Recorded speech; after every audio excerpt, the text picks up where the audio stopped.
Breaking news this morning, a tidal wave for Republicans. The GOP taking control of the U.S. Senate, advancing their lead in the House of Representatives, and taking key governorships in states across the country. Democrats suffering a major backlash this morning. What does this mean for President Obama's agenda for the next 2 years?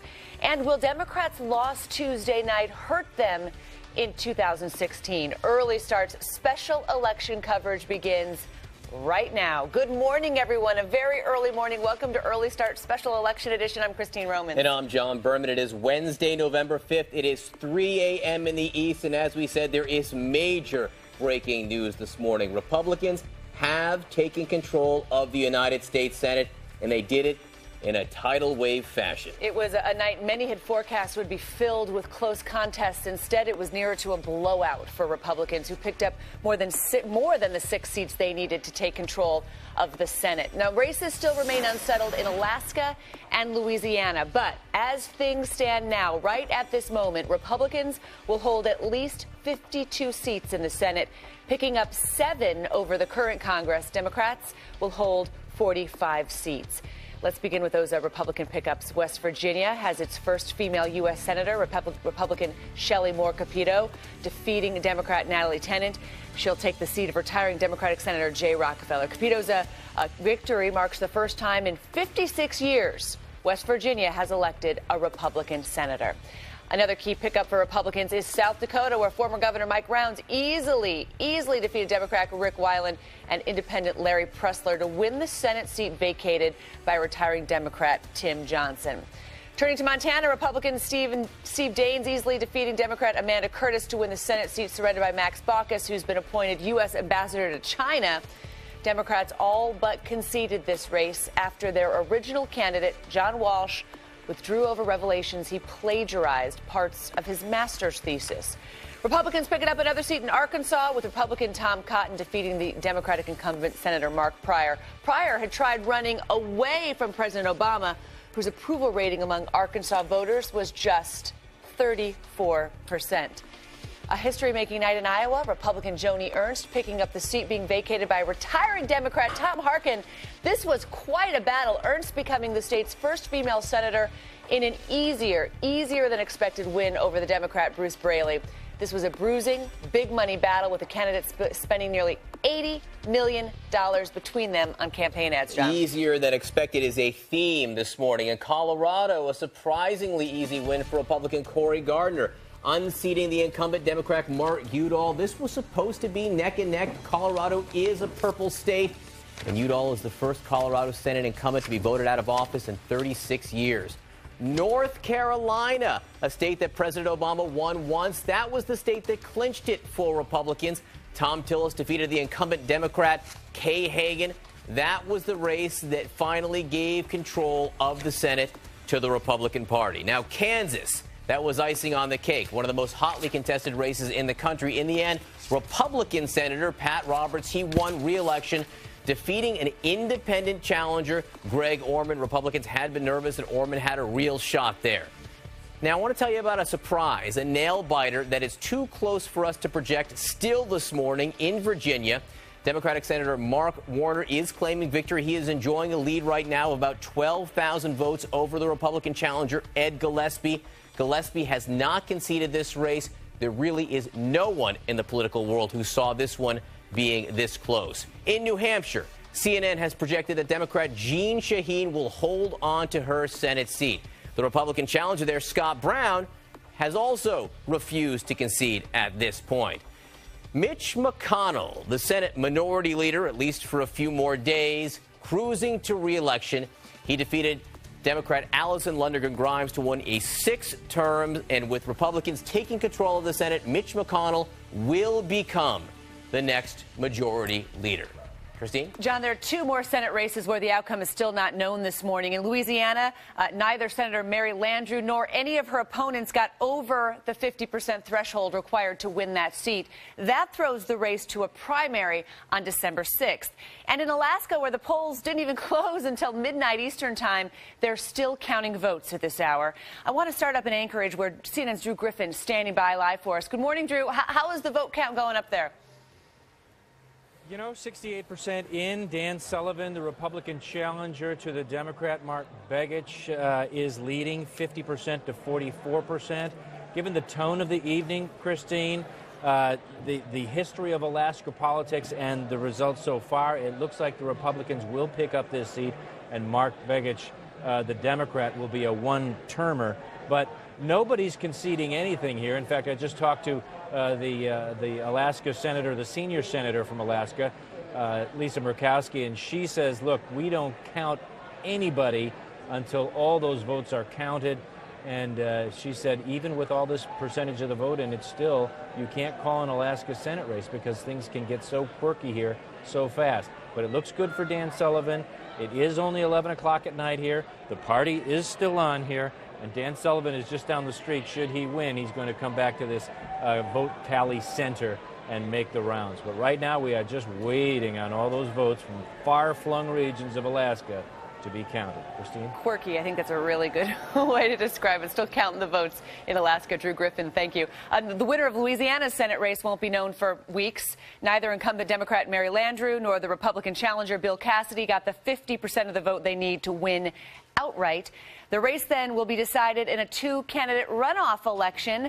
CNN's Suzanne Malveaux is there for us live in New Orleans this morning. This is what many people had forecast, that we wouldn't know the outcome of this vote for some time. You know, Christine, they called it a jungle primary, but we still expect kind of a wild ride to happen in the next 32 days or so before that runoff. Yes, it was not unexpected here, but certainly there's a lot of anticipation around this. You're talking about Senator Landrieu, who came out late in the evening, really very aggressive against her opponent, Bill Cassidy, challenging him to 6 debates before the runoff, also launching a new website, a poster saying, look, where was Bill.com, challenging him on his record, and then finally saying, Christine, that this race is not going to be about the president, who he was, who he is, or who he will be. She made that very clear. Well, then you had Bill Cassidy coming out, the congressman, saying that exactly that he again compared her, linked her to the president, saying that she voted with him 97% of the time. He also boasted that 60% of Louisiana voters voted for change. And that is a big challenge for Senator Landrieu. Now, what her people told me last night and early in the morning, they said, look, anticipate and expect that she is going to fight and fight hard because she has done this before. Back in '96, she won the runoff. Back in 2002, won the runoff. Back in 2008, didn't have to actually do the runoff and won then. So this would be her fourth go-round, not her first rodeo. So they are getting prepared. They're getting excited about this. But clearly, they have huge challenges ahead because those who supported the Tea Party candidate, a big portion, 14% of the voters, they're going to likely go towards Cassidy if she cannot actually take some of those votes away. So still 32 days, Christine, to see how this all turns out. All right, Suzanne Malveaux for us in New Orleans this morning. And John, big story in the Senate, of course, but this was a night that belonged to the Republicans in the House as well. Yeah, everywhere, Christine. In the House of Representatives, Republicans were able to strengthen their hand. A few races do remain undecided this morning, but at the moment, Republicans will have at least 239 seats in the House of Representatives when the Congress sits in January. That is a minimum of 5 more than the 234 they hold at the moment. It will probably be much more than 5, maybe not much more, somewhere between 10 and 12 perhaps. Democrats have at least 172 seats. This will almost definitely strengthen John Boehner's hand when dealing with the president. The question remains, will it change the partisan gridlock situation in Washington? We're going to have to wait and see what the leaders say over the next few days. Want to bring in our political analysts right now. Joining us, John Avlon, editor-in-chief of the Daily Beast, Republican political strategist Margaret Hoover, Errol Lewis, political anchor at New York News, and Sally Cohen, progressive columnist for the Daily Beast. Margaret Hoover, you are a card-carrying member of the Republican Party. We will let you start tonight. There is no other way to put it. This was a tidal wave. Everything that we thought was close wasn't nearly as close. Things that we didn't think were going to be close, like Virginia, way close. What happened? The map was laid out and very favorably from the beginning for Republicans. There was some 6-year itch. The electorate is disenchanted with a president who has very low approval ratings, and Republicans ran incredibly strong candidates. I think between all of those things, the option on the table was to change the status quo in Washington by moving one element, making the Senate Republican, gives some chance of changing from the status quo. But by the way, it wasn't an entire tidal wave. Scott Brown lost. If Scott Brown had won in Massachusetts, then we could legitimately say, yep, we swept the country. But there are still a couple of It was just a really, really large kahuna. Surge. It was like a super storm surge. It's not like, oh, you know, it had to be a long, long night for you and progressive activists around the country. I mean, I can't yes, try and sugarcoat it. Margaret just gave me a nice, warm, fuzzy feeling that it wasn't as bad as it could have been. I mean, look, the reality is that, you know, there's this sort of emotional roller coaster, if you will, for Democrats this cycle. Because from the beginning, Margaret's right. It didn't look like a race Democrats were going to do well in. And the change, if anything, was that suddenly it looked like things were closer than they might be. But this is a sixth term of a Democratic president. In 6 year of a Democratic president, and 6-year elections, the party in power almost always loses seats. This was expected to happen. If anything, the news is it wasn't as close, it wasn't as bad as it could have been. You got to find a silver lining somewhere. So, Errol, you're in the White House tonight. You're President Obama. What are you thinking? Are you thinking, gosh, look at what I did to all these guys in my party? Are you thinking, gosh, I'm going to go out there and be aggressive tomorrow and change things? Gosh, I'm going to try to find ways to compromise with the Republicans. Well, I mean, compromise has always been in the DNA, literally, of this president. I mean, he campaigned on it. He's talked about it times without number. He's accused of being, you know, an entrenched partisan. We'll put that to the test now. I think he is going to want to see some things get done. I think he's going to probably dig in his heels on appointments and some other sort of issues. If they want to try to repeal or dismember any part of Obamacare, I think he's going to probably pull out the veto pen. But other than that, there's plenty that needs to be done. I mean, look, there's a huge backlog of very routine work that has not gotten done over the last two Congresses. John, the New York Times has a quote today from a White House official saying they don't see this as a repudiation. How can you see this as anything but a repudiation of the White House? Look, I think, among other things, one of the things that's measured tonight is simply turnout. You know, if turnout's high, you get different results than in midterm turnouts. That's something that the parties need to deal with. Republicans should feel good tonight, particularly about their pickups in places that didn't look too hospitable. There were a lot of countervailing forces going into this election. Republicans seem to have won almost them all. That said, it is just a fundamentally different slice of the electorate. Now, Mitch McConnell's closing argument was all about, I'll help end gridlock. The president's going to have to rise up and say, I'll find areas of common ground, and then actually both of them follow through. They both should be held to account on that. All right, guys, stick around. We have a lot more to talk about because there were a lot of other races we need to get to, but I'm going to go over to Christine now. A lot of other races, a lot of governor's mansions that changed hands last night. The GOP also sweeping most of the competitive contests for governor across the country. We're still holding off on projecting winners in a few of these races, but as of now, Republican candidates taking over the governor's office in Arkansas, Illinois, Massachusetts, and Maryland. Well, the Democrats' only pickup this morning is in Pennsylvania. In Illinois, wow, Republican Bruce Rauner defeating the incumbent governor, Pat Quinn. That's according to a CNN projection, and a big upset there. Another stunning upset in heavily Democratic Maryland. Republican businessman Larry Hogan winning the governor's race. He defeated the Democrat Anthony Brown, the state's lieutenant governor. And another deep blue blow for Democrats in Massachusetts. Republican Charlie Baker winning the governor's race over the Democrat Martha Coakley. It comes after 8 years of Democratic rule in Massachusetts under Governor Deval Patrick. There's a new Republican governor in Arkansas, former Homeland Security official Asa Hutchinson defeating the Democrat Mike Ross, giving the GOP control of that state's top office after 8 years in the hands of Democrats. The GOP also taking some other tight races where Democrats were given decent odds to win. Florida voters re-electing Republican Rick Scott to a second term as governor, delivering a stinging rebuke to Democrat Charlie Crist. Scott pumped nearly $13 million of his own money into his campaign in its final days. He becomes just the second GOP governor in Florida history to win re-election.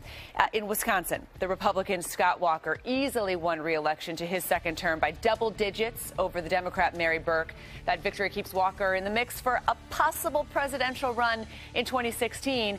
Walker angered many voters and had to win a recall election in 2012 after he ended collective bargaining rights for the state's public employees. Republicans hold on to the State House in Georgia. Voters gave incumbent Governor Nathan Deal 4 more years. He defeated the Democratic challenger Jason Carter, the grandson of former President Jimmy Carter. In Arizona, Republicans maintain control with Doug Ducey defeating the Democrat Fred Duvall in the governor's race. He'll replace Jan Brewer, who decided to retire rather than challenge the state's term limit law. Ducey is best known for building the Cold Stone Creamery ice cream chain, a businessman before selling that company in 2007 and entering politics. Democrats have only one pickup in their column this morning. Businessman Tom Wolf is the new governor of Pennsylvania, the Democrat defeating the Republican incumbent Tom Corbett in his bid for re-election. I want to check in with our panel of experts on the significance of the Republican expansion of the governor's offices across the country. I want to start in Illinois. What happened in Illinois? I want to listen to something that Bruce Rauner said. He is the Republican who defeated Pat Quinn. Let's listen. This is an historic time in Illinois. The voters have spoken. The voters have asked for divided government. For the first time in many years, we'll have a Republican governor and a Democratic legislature. And the voters have chosen to have a divided government, not so we can fight, not so we can bicker, not so we can get angry with each other, but it's to find solutions. Deep sighs from Sally Cohn. Deep sigh. I've heard a lot of deep sighs from you this morning. That's what I'm going to do a lot of time. I'm going to spend a lot of time sighing. This is a big loss for the Democrats. Yeah, I mean, Illinois was a big surprise. I mean, then again, I really have nothing positive to offer here on the case of Illinois. I'm sorry, it's just, it's not pretty. Let me offer something positive. Look, I mean, this is something that seemed possible a few months ago, and then Quinn seemed to have an improbable surge. In Illinois and Massachusetts, 2 of the most Democratic states you can get have Republican governors today. But what's just as significant is the message they gave. They both said, elect a Republican executive as a check on an otherwise entirely Democratic state. Right. And people responded to that message. Charlie Baker returning that legacy of Bill Weld. Deval Patrick actually is an aberration in terms of Democratic governors in Massachusetts in recent years. And so that's a really interesting sign. It's not just a Republican wave in this case. It's actually an interesting sign of some voters in blue states wanting divided government as a check on overwhelming Democratic legislatures.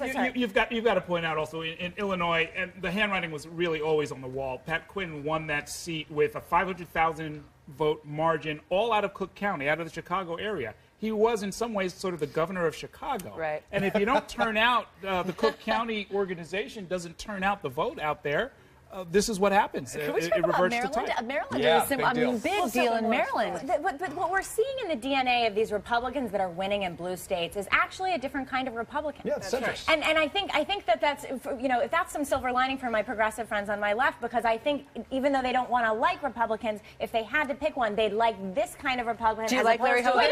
As opposed to a Sam Brownback kind of Republican. So you're getting a moderated version, a more modernized version, who is on social issues, certainly more temperate, fiscal issues a conservative, and this is a new breed of Republican that, frankly, I think the National Republican Party has been thirsting for some time. And Margaret's pointing to the broader silver lining here for Democrats and frankly, for the majority of the American people who support marriage equality, who support raising the minimum wage, who support access to reproductive choice and abortion, which overwhelmingly the majority of Americans support, and in not only in electing these moderate governors, but in the ballot measures in all these instances, they supported that even in cases where they put Republicans in the Senate or in the Well, you're talking about these different kinds of Republicans. What kinds of Republicans are going to be running Congress? What kind of tone is the Republican Party going to have in Washington? I mean, what we're starting to see in a lot of these House races is actually, because we've grown our margins so much, it's a lot of suburban districts who have elected, again, socially moderate Republicans to the House of Representatives, which means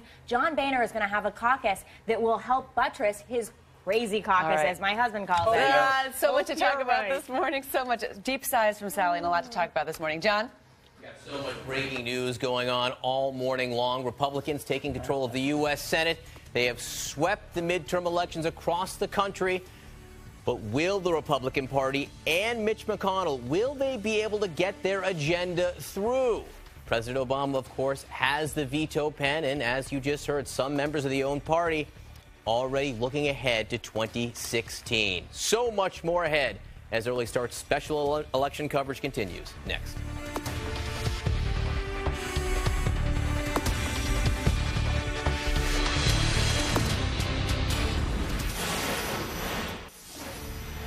Welcome back to Early Start in our special election coverage. This was a very tough night for Democrats, a very big night for Republicans. How big? Well, the state of Georgia. This was a state where people thought it might go into overtime, where neither candidate might break the 50% threshold.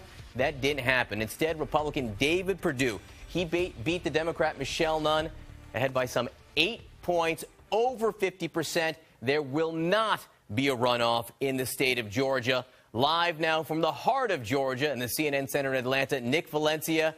Good morning, Nick. We thought it might be a long morning. Hasn't turned out that way.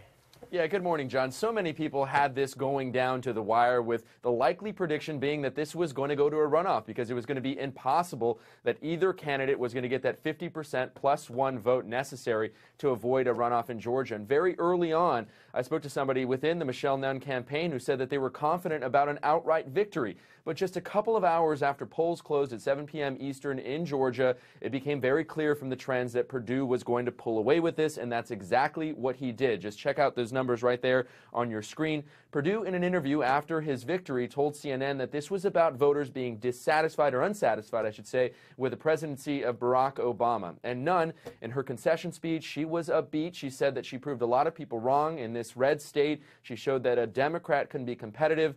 But in the end, John, she came up short. Yeah, a lot of people writing this morning that Republicans recognize this as a possible problem race for them, and they sent in help, and they got David Perdue headed in the right direction in time to take this seat for the Republican Party. Nick Valencia at the CNN Center, thank you so much.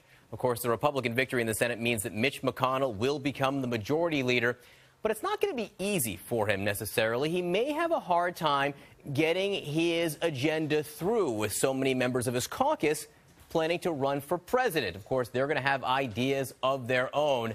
CNN's Tom Foreman in the virtual Senate with more. Tom? Hi, John. You know, if you think about it, Harry Reid, as majority leader for the Democrats, had a real advantage by having Barack Obama in the White House, because when the same party has the White House and the Senate, it has a way of tamping down that enthusiasm among other members to take that office. This will not be the case for Mitch McConnell if all goes through as planned and he becomes the majority leader over here. Why? Well, he just has to look across the chamber and you can see why. There's Rand Paul over in the corner, his fellow Kentucky senator. Just last year, it wasn't clear that Rand Paul would even endorse McConnell for re-election. And back in the corner, there's Ted Cruz back there. Ted Cruz has a way of getting headlines that make it very tough for Republicans sometime. And earlier this evening, he was asked about backing McConnell to be the majority leader. He wouldn't even say that at the time. Then, of course, there's Marco Rubio back there. He's got his own ambitions. What about the people outside here? Like, if you go across the way to Paul Ryan, coming from the House of Representatives, former vice presidential candidate. He has ideas about the economy. And then you have all these governors and former governors, people out there like Jeb Bush and Bobby Jindal and Chris Christie, and even Sarah Palin and Mike Huckabee. The bottom line is, what's going to happen for McConnell is he's going to look out into a very different Senate, into a very different political landscape than what Reid looked at. He's going to look at a lot of people with a lot of ideas about what should be going on in this chamber in the name of the Republican Party. That might make it very tough for him, and frankly, it could make it tough for the Republican Party in 2016 if they can't come together with the clear message of what they're going to do with all this newfound power. John? All right, Tom Foreman for us in the virtual room. Looks sort of like a hall of presidents there. Thank you so much, Tom. Christine? John, turning now to some of the big ballot initiatives across the country. An increase in the minimum wage, a big priority for the president, and more liberal marijuana laws. Those gained wide voter approval. In Arkansas, another ringing endorsement for a higher minimum wage. Nearly 2/3 of the voters approving incremental increases to $8.50 an hour by the year 2017. Voters in Illinois approving a non-binding ballot measure to raise the minimum wage to $10 an hour next year. Supporters are hoping the outcome will add momentum to a legislative proposal to officially raise the minimum wage there in Illinois. The minimum wage in Nebraska increases to $9 an hour in 2016 after voters in the Cornhusker state approved Initiative 425. That is the state's first minimum wage hike in 5 years. And there will be pay raises for minimum wage workers in South Dakota, too. Voters narrowly approving an increase to $8.50 an hour starting January 1st. Along with incremental hikes in years to come that could be tied to inflation. Oregon, now the third state in the U.S. to legalize recreational marijuana. marijuana. Starting next summer, residents will be allowed to carry up to 1 ounce. They can possess up to 8 ounces at home. Households can also grow up to 4 plants per household. In Florida, voters narrowly rejected a proposal to legalize medical marijuana. That initiative received more than 50% of the vote, but 60% was needed to pass. And Washington state voters did approve easily Initiative 594. That measure mandates background checks on all gun sales and transfers, including at gun shows and online. In Washington state's voters tightened gun control with 2 ballot measures. Initiative 591 rejected by voters. It would have loosened gun control laws by prohibiting background checks on gun purchases. John, so interesting, those minimum wage raises in those states. Those were red states. 4 or 5 of those states were red states, and they went with what President Obama's big priority this year has been to raise the minimum wage. Couldn't do it federally. States are doing it instead. A fascinating part of the story, of course. The big part of the story, the breaking news, the Republicans winning big in these midterm elections. Congress will be drastically changed. Early Start continues right now.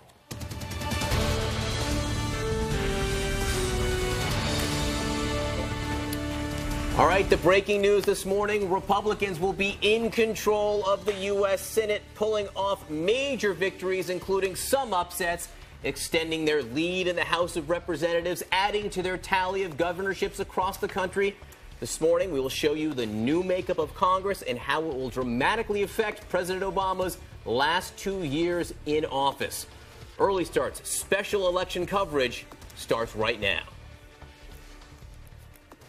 Welcome back to Early Start, everyone. I'm John Berman. Good morning. I'm Christine Romans. 29 minutes past the hour this morning. Major breaking news. Republicans have taken control of the United States Senate in a tidal wave. Yeah, it was a night that many people had forecast would be filled with close contests. A lot of them really not as close as we thought they were going to be. It was really a wave for Republicans, in some cases a big wave. They picked up more than the 6 seats they needed to take control of the Senate. Now, races remain unsettled in Alaska and Louisiana, which will go to a runoff. But as things stand now, Republicans will hold at least 52 seats in the Senate, picking up 7 over the current Congress. Democrats will hold 45 seats. I want to begin with the Republican pickups. West Virginia has its first female U.S. Senator, Republican Shelley Moore Capito, defeating Democrat Natalie Tennant. She will take the seat of retiring Democratic Senator Jay Rockefeller. Capito's victory marks the first time in 56 years that West Virginia has elected a Republican senator. Another key pickup for Republicans, South Dakota. Former Governor Mike Rounds easily defeated Democrat Rick Wayland and Independent Larry Pressler to win the Senate seat being vacated by Democrat Tim Johnson. Montana. Republican Steve Daines easily defeating Democrat Amanda Curtis to win the Senate seat surrendered by Max Baucus, who is now the U.S. ambassador to China. Democrats really all but conceded this race after their original candidate, John Walsh, withdrew over revelations that he plagiarized part of his master's thesis. Republicans picking up a seat in Arkansas. And I got to say, the margin here was big. The Republican Tom Cotton, a young man in his late 30s, defeating the Democratic incumbent Mark Pryor. Pryor had tried running away from President Obama, whose approval rating among Arkansas voters was just 34%. History made in Iowa. The Republican Joni Ernst picking up the seat being vacated by retiring Democrat Tom Harkin. Ernst is the state's first female senator, the first representative they sent to Washington at all. They've never elected a woman as governor either. This was an easier than expected win over Democrat Bruce Braley after a long battle, a lot of money spent, candidates spending nearly $80 million between them on campaign She was in a very crowded primary, and she really came out as a clear winner and then won against Bruce Braley. The Hogs, big losers. Yeah. Ernst, All right. big winner. In Colorado, a surprisingly easy win for Republican Cory Gardner, unseating incumbent Democrat Mark Udall. This one was supposed to be neck and neck. Udall, the first Colorado Senate incumbent to be voted out of office in years. North Carolina clinched it for Republicans. Tom Tillis defeated incumbent Democratic Senator Kay Hagan, finally giving the GOP control of the Senate. In Kansas, one of the most hotly contested Senate races in the country. But in the end, Republican Senator Pat Roberts won re-election, defeating self-funded independent challenger Greg Orman. A nail-biter too close to call this morning in Virginia. Democratic Senator Mark Warner is claiming victory, but Republican challenger Ed Gillespie has not conceded that Senate race yet. In New Hampshire, CNN has projected that Democrat Jeanne Shaheen will hold on to her Senate seat. Her Republican challenger Scott Brown finally conceding after an initial delay. and Mitch McConnell cruising to re-election in Kentucky. McConnell defeated Democrat Allison Lundergan Grimes to win a 6th term in the U.S. Senate. With Republicans taking control of the Senate, McConnell expected to become the next majority leader. John? So there are 2 Senate races where the outcome is still not known this morning. In Louisiana, neither Senator Mary Landrieu or any of her opponents got above the 50% threshold required to win that seat outright. This means that there will be a runoff on December 6th. And in Alaska, the polls didn't really even close, all of them, until 1 a.m. Eastern time, and they are still counting at this hour. So we want to start in Anchorage, where CNN's Drew Griffin is standing by live. Good morning, Drew. What's the latest up there? 70% in that Senate race, and the Republican challenger to Democrat Mark Begich is leading. Dan Sullivan over Mark Begich, 50 to 44%. That's been pretty steady. You may ask why this race hasn't been called. The politicians say here voting counting is quirky. You don't know where it's coming in from, so they wait and wait and wait before they call this election. But, John, you know, given the tone of the evening, what's happened nationally, the fact that Alaska really is a red state, and quite frankly, the ground game I've seen here in Alaska over the last couple of days, you really got to believe that this is going to be another win and another takeover for the Republican Party. But we wait. They're still counting the votes. Many of those votes have to be counted by hand. In fact, 137 precincts they actually count by hand and then phone it in. And you hear the party behind me, John? This is one of the fun things about covering elections in Alaska. This is the campaign headquarters for nobody in particular. This is just where they all come to a Egan Convention Center, and they parade in here one at a time. The candidates from all the way from the Senate to the governor to even local state representative races and propositions. They just come in here, they have a little party, and they party on out until these votes are counted. Well, right now we are just waiting and waiting for these final votes. It sounds like a blast to be there, Drew. As you say, it would be shocking, given the wave around the country right now, if that race does not go to the Republicans. Drew Griffin in Alaska. Let's turn now to Louisiana. The winner of the Senate race there will not be known for weeks. Why? Because neither the incumbent Democrat Mary Landrieu nor her main Republican challenger Bill Cassidy got the 50% of the vote they needed to win outright. So that race will now go to a 2-candidate runoff. CNN's Suzanne Malveaux live in New Orleans. Good early morning to you, Suzanne. Good morning, John. They stopped partying a little while ago, but of course, you know, they called this the jungle primary, and it's going to be a wild ride, we think, in the next 32 days leading to that runoff. There was no clear winner, as you had said before. We saw Senator Landrieu getting 42%, Congressman Bill Cassidy 41%, and the Tea Party candidate Colonel Manus 14%. So there was a bit of a disappointment here for Senator Landrieu, who earlier in the day had told me that she was confident that there was energy and excitement around her campaign, that she'd get to that number, that magic number of 50 plus 1, but it didn't happen. It did not take long for her to come out with her family on stage and really directly go after Congressman Cassidy on a number of issues. She challenged him to 6 debates, no less than 6 debates before the runoff election. And she also made it very clear. She said this is not going to be a race about the president, who he was, who he is, or who he will be. This is going to be about Cassidy's record in Louisiana. Now, Cassidy came out and he was pretty confident himself, saying, look, 60% of those who voted in Louisiana voted for change. So he feels very strong going into this over the next 32 days. And he also did exactly what Landrieu didn't want him to do, which was, again, to link Senator Landrieu to the president. President Obama saying that she's voted with him 97% of the time. We've heard that before. We anticipate we're going to hear a lot more of that again. But the people that I talked to on Landrieu's side said she's been through this before. This is not her first rodeo. Back in '96, she survived a runoff and won. 2002, the same. 2008, didn't have to have a runoff to actually win. Now, 2014, she's back in this position. They feel that they can somehow try to grab those moderates, even maybe some Republicans, to try to help her out. But Cassidy is pretty confident that he's got some of those Tea Party votes that are going to go to his side. We're just going to have to wait and see. 32 days away, John. It'll be a fascinating 32 days, especially fascinating to see how many 2016 potential presidential candidates for both sides find their way in Louisiana. Suzanne Malveaux, great to see you this morning. Thanks so much. Christine? John, in the House of Representatives, Republicans were able to strengthen their hand. Once again, a few races do remain undecided this morning, but at the moment, Republicans will have at least 239 seats in the House when the new Congress sits in January. That's a minimum of 5 more than the 234 they hold at the moment. Democrats have at least 172.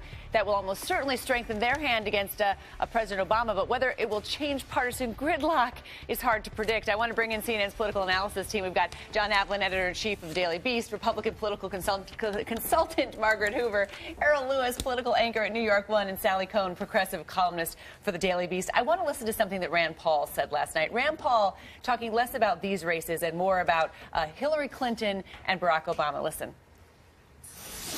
We're all smiles. Big victory here in Kentucky. And I think in Kentucky it's really a repudiation of the president's policies, but also of Hillary Clinton. Hillary Clinton was very active in Kentucky. And the interesting thing is, Ms. Grimes decided she was going to run as a Clinton Democrat. She wouldn't admit who she voted for president, but she was a Clinton Democrat. But I think we've soundly rejected that in Kentucky, also in Arkansas. I'm seeing foreshadowing to 2016 here. Also, they've got a Facebook page called #Hillary's Losers with photos of Hillary Clinton and everyone that she was campaigning for who lost last night. Is this 2016? It took about 2 minutes after the results were in for us to pivot to 2016, huh?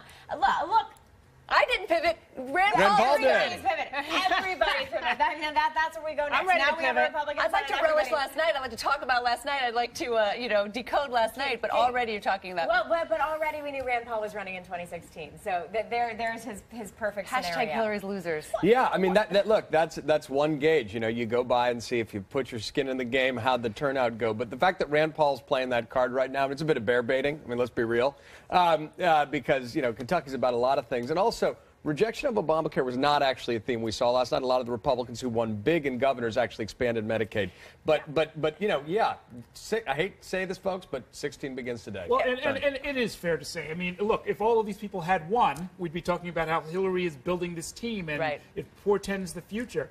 Somebody else actually took a knock as well. If you want to talk about 2016, Martin O'Malley's lieutenant governor in Maryland, Anthony Brown, my college classmate, we were also pulling for him. He lost, and that doesn't bode well for Martin. Let me ask you about the risk here. There is a risk for the Republicans. Now they have this majority. They have to decide what kind of party they're going to lead, how they're going to lead, what they're going to get done. If they can't compromise, lead, and get something done that appeals to the American people, 2016 could be risky for them. This is exactly why Rand Paul, right out of the gate, is saying, okay, we're going to go from the party that's against Obama to we're the party that's now against Hillary, and skip over this part where you have to actually be the party that's for something. Look, now that the Republicans are in control of both houses of Congress, they can't just be the party of no anymore. They have to do things, or the American people are really going to see how they have no solutions for the problems that are facing us. But that requires working with the president. That requires not simply sending things to his desk, he's going to veto. That requires a totally different shift when it comes to the GOP base and what they expect from their elected representatives.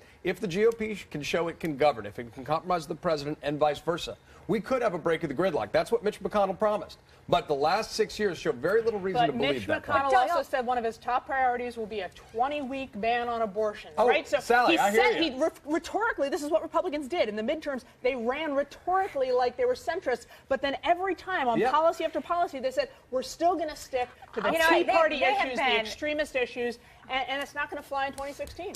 You know what? You're right. It isn't going to fly in 2016. And don't you think they know that? I mean, Mitch McConnell has been thinking about being majority leader for a very long time. And Republicans know that this is our opportunity to set the table for 2016. Whatever they do in the Senate is going to set the table for the people who are going to end up challenging the president, the next Democratic nominee for president. Going back to Rand Paul, finishing up where we started, Rand Paul was the one who said that the GOP had a pretty, crappy brand. It looks like that brand actually resonated last night, doesn't it? He said bad brand of the GOP. I wouldn't go so far on truly. As a Republican who would like to see the brand regenerated, I don't think it was the brand that did so well. I think last night was truly a vote against a very unpopular president. One thing CNN exit polls did show that as unpopular the president was to people who turned out yesterday, Republicans in Congress were less popular. So that's a larger issue that Congress is going to have to deal with. We'll talk more about those exit polls as we go forward. John? Yeah, it's not just about Congress, not just about the Senate. The Republican Party also sweeping most of the competitive contests for governor across the country. We're still holding off projecting winners in a few races, but as of now, Republicans taking over the governor's office in 4 states, while the Democrats' only pickup this morning is in Pennsylvania. In Illinois, the Republican Bruce Rauner defeated incumbent Governor Pat Quinn. That is according to a CNN projection. You also note that President Obama is from Illinois. A big upset in heavily Democratic Maryland with Republican businessman Larry Hogan winning the governor's race there. He defeated Democrat Anthony Brown, the state's lieutenant governor. This is one of the very few states that Barack Obama campaigned in. Another deep blue state for the Democrats going down. Massachusetts, Republican Charlie Baker won the governor's race there over Democrat Martha Coakley. Remember, she lost to Scott Brown a few years ago, lost again tonight. This comes after 8 years of Democratic rule in Massachusetts under Governor Deval Patrick. A new Republican governor in Arkansas, former Homeland Security official Asa Hutchinson, defeating Democrat Mike Ross, giving the Republicans control of the state's top office after 8 years in the hands of Democrats there. The Republicans also taking some other tight races where Democrats were given decent odds to win. In Florida, they reelected Republican Rick Scott to a second term, delivering a setback to new Democrat Charlie Crist. Scott pumped nearly $13 million of his own money into his campaign in the final days. He becomes just the second Republican governor in Florida history to win re-election. In Wisconsin, Republican Scott Walker easily won re-election to a second term by double digits over Democrat Mary Burke. This victory is big for Scott Walker. Why? Well, he is in the mix of possible presidential candidate in 2016. Walker angered a lot of more liberal voters and had to face a recall election in 2012 after he ended collective bargaining rights for the state's public employees. Republicans held on to the state house in Georgia. Voters gave incumbent Governor Nathan Deal 4 more years. He defeated the Democratic challenger Jason Carter, the grandson of former President Jimmy Carter. In Arizona, Republicans maintain control there with Doug Ducey defeating the Democrat Fred Duvall in the governor's race. He will replace Jan Brewer, who decided to retire rather than challenge the state's term limit law. Ducey, best known for building the Cold Stone Creamery ice cream chain. That's an important accomplishment, before selling the company in 2007 and getting into politics. Democrats have only one pickup in their column this morning as far as governorships go. Businessman Tom Wolf, the new governor of Pennsylvania, the Democrat defeated the Republican incumbent Tom Corbett in his bid for re-election. This is the first time a Pennsylvania governor has ever lost in a race for re-election. Christine? Wow, what a night. All right, John, thanks. We continue to follow this breaking news. A big night for Republicans, a tidal wave capturing a majority in the U.S. Senate. Races predicting to be nail-biters becoming landslides instead. What does this mean for Democrats and the 2016 presidential election? Some voters already expressing who they want to run for the White House. We're breaking it all down right after the break.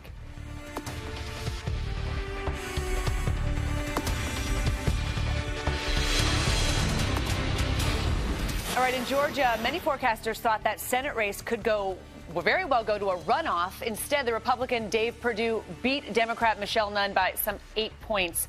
Live now from CNN Center in Atlanta, CNN's Nick Valencia. This was one of those races people thought could be really hard to determine, and it wasn't.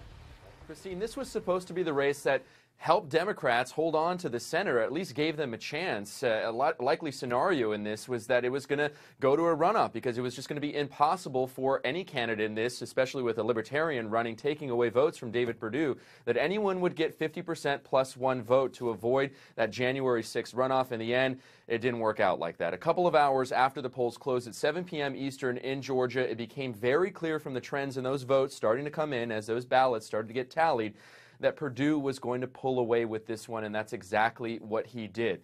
Nunn was upbeat in her concession speech. She said that she showed that Democrats could be competitive in a red state like Georgia. For Perdue's part, though, he said that this was a vote against President Barack Obama, that voters were simply unsatisfied with his presidency, and in the end, he won decisively. Christine? All right, Nick Valencia, thanks for that from the CNN Center in Atlanta. Disgust and discontent are the two prevailing sentiments expressed by voters in these midterm elections. The exit polls are just very clear. The Republican juggernaut, a clear rebuke of the Obama administration. When it comes to possible candidates for president in 2016, the exit polls suggest voters don't see any reason for optimism. Let's bring in Tom Foreman live from Washington. Good morning, Tom. Good morning, Christine. How are you? Well, I'll tell you something. The Democrats had no trouble at all plotting their course forward in terms of the presidency. They want to turn to the person that they almost selected last time. Look at this in Iowa. Our exit polls found that 66% of the people who voted said, yeah, they want Hillary Clinton to be their candidate. Go over to New Hampshire. 64% want her to be the candidate. If you move over to South Carolina, 68% want her to be the candidate. That's overwhelming. Nobody even close. Look at Elizabeth Warren down here, 5%. Joe Biden, 16%. Other, 11%. Hillary Clinton's the only game in town, Christine, when it comes for the Democrats. But look at the Republicans over here. That's a different ball of wax. Republicans, their preference in our exit polls in Iowa, look at this, 15% for Jeb Bush, 12% for Chris Christie, Mike Huckabee, 19%, Rand Paul, 14%. They're all over the map here.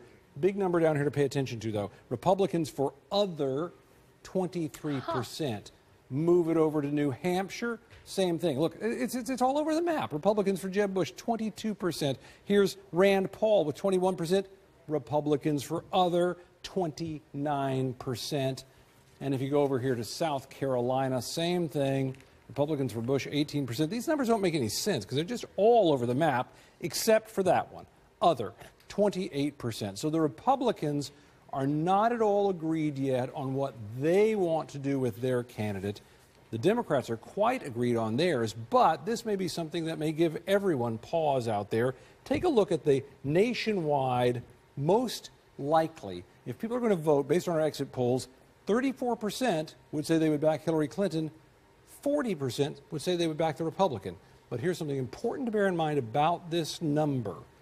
This was an election where the Republicans did very, very well. Right. One of the reasons they did very well is because Republican voters and people who lean Republican showed up in big numbers all over the place. So they're going to skew that number a little bit. But still, you can bet that the people on both sides who are handicapping this presidential race will be looking carefully at this and saying, if the Democrats go with Hillary Clinton, will she really be a winner or just what the Democrats want?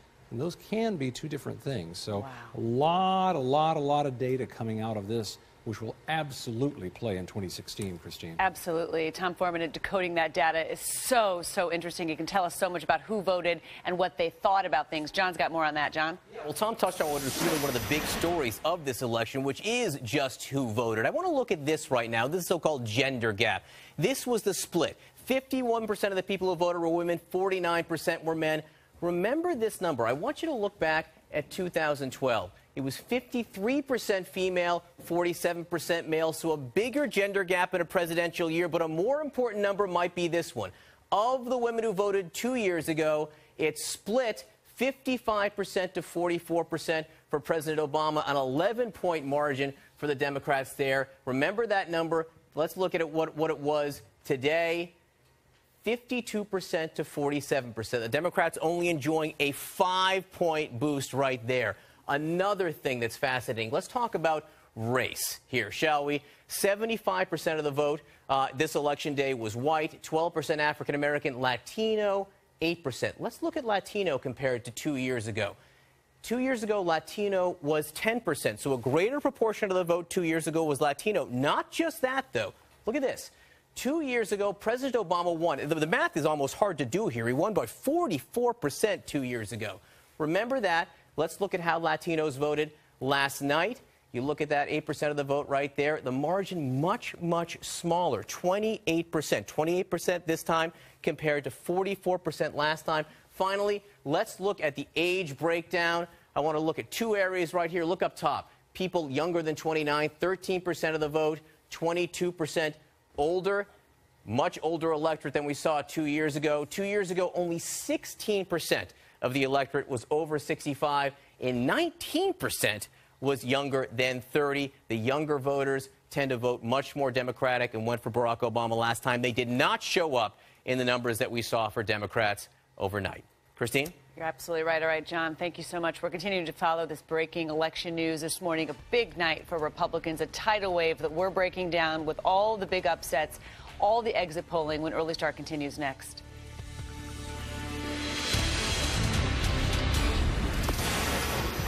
New day, the most news in the morning. Tomorrow starting at 6 Eastern on CNN.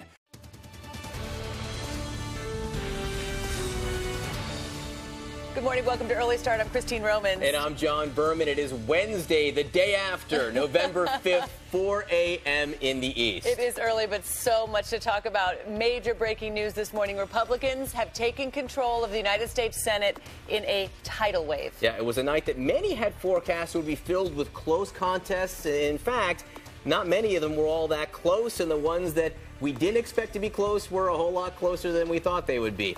The Republicans picked up more than the 6 seats they needed to take control of the Senate. Now, there are still races that remain unsettled in Alaska and Louisiana, which is headed to a runoff. But as things stand now, Republicans will hold at least 52 seats in the Senate, picking up at least 7 over the current Congress. Democrats will hold 45 seats. I want to begin with the Republican pickups. West Virginia has its first female U.S. Senator. Republican Shelley Moore Capito defeating Democrat Natalie Tennant. She will take the seat of retiring Democrat Jay Rockefeller. This victory marks the first time in 56 years that West Virginia has elected a Republican senator. Another key pickup for Republicans in South Dakota, where former Governor Mike Rounds easily defeated Democrat Rick Whalen and Independent Larry Pressler to win the Senate seat being vacated by retiring Democrat Tim Johnson. Montana, Republican Steve Daines easily defeating Democrat Amanda Curtis to win the Senate seat there, surrendered by Max Baucus.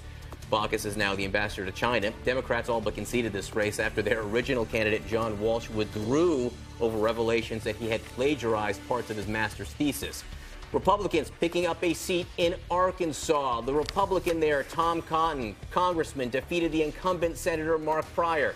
Pryor had tried running away from President Obama, whose approval rating in Arkansas was just 34%. History made in Iowa. Republican State Senator Joni Ernst picking up the seat being vacated by retiring Democrat Tom Harkin. Ernst is the state's first female representative in Washington of any kind. Iowa's also never elected a woman as governor. It was a big, bruising battle, a lot of money spent there. The candidate spent over, I think the estimate is what, $80 million in campaign ads. And Bruce Brearley had the support of the Clintons and Michelle Obama as well on the campaign trail, and that did not help him. In Colorado, a surprisingly easy win for Republican Cory Gardner, unseating incumbent Democrat Mark Udall. This one was supposed to be neck and neck. Udall, the first Colorado Senate incumbent to be voted out of office in 36 years. North Carolina clinched it for Republicans. Tom Tillis defeated incumbent Democratic Senator Kay Hagan, finally giving the GOP control of the Senate. In Kansas, one of the most hotly contested Senate races in the country, but in the end, Republican Senator Pat Roberts won a re-election, defeating self-funded independent challenger Greg Orman. A nail-biter too close to call this morning in Virginia. Democratic Senator Mark Warner is claiming victory, but Republican challenger Ed Gillespie has not conceded that Senate race. In New Hampshire, CNN has projected Democrat Jeanne Shaheen will hold on to her Senate seat. Her Republican challenger finally conceding after initially balking. And Mitch McConnell cruising to re-election in Kentucky. McConnell defeated Democrat Allison Lundergan Grimes to win a 6th term in the U.S. Senate.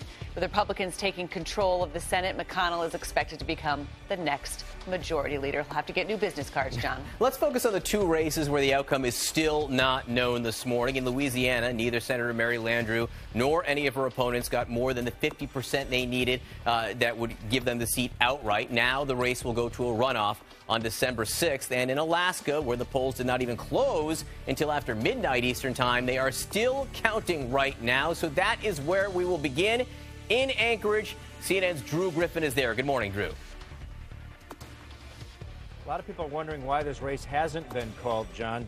Dan Sullivan, the Republican challenger, is leading pretty substantially, 50 to 44% over the Democratic incumbent senator, the one-termer, Mark Begich.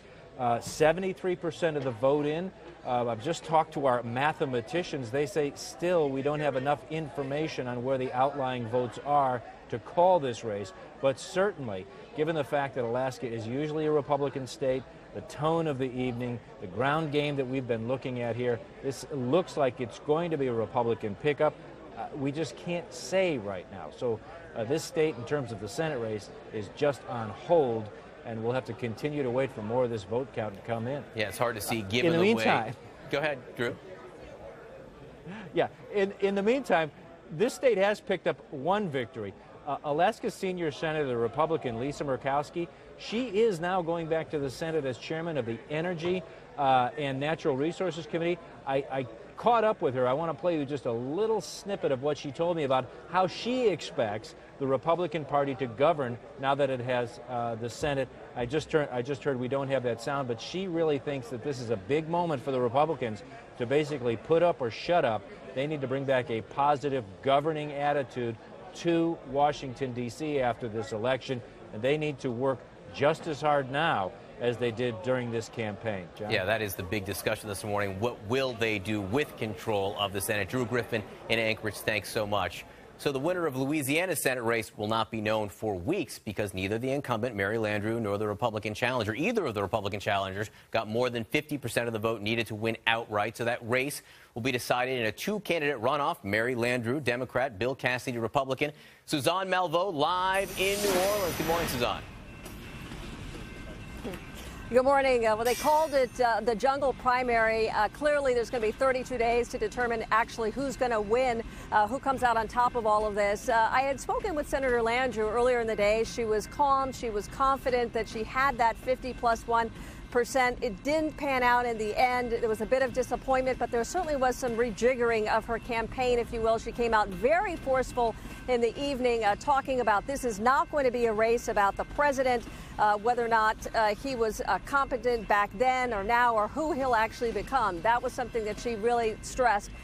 Cassidy, Congressman Cassidy, on the other hand, immediately when he took to the stage, compared her once again to the president, saying that she voted with him 97% of the time and that 60% of Louisiana voters had voted for change. There is a very clear difference between these two candidates. Louisiana voters have to decide. Landrieu supports and supported Obamacare, the Affordable Care Act. Cassidy calls it the Unaffordable Care Act and would repeal it. She also believes in raising the minimum wage to $10 an hour. Cassidy is not for that. He is for raising the retirement age to 70, which Landrieu says would not be possible if she, in fact, remains senator.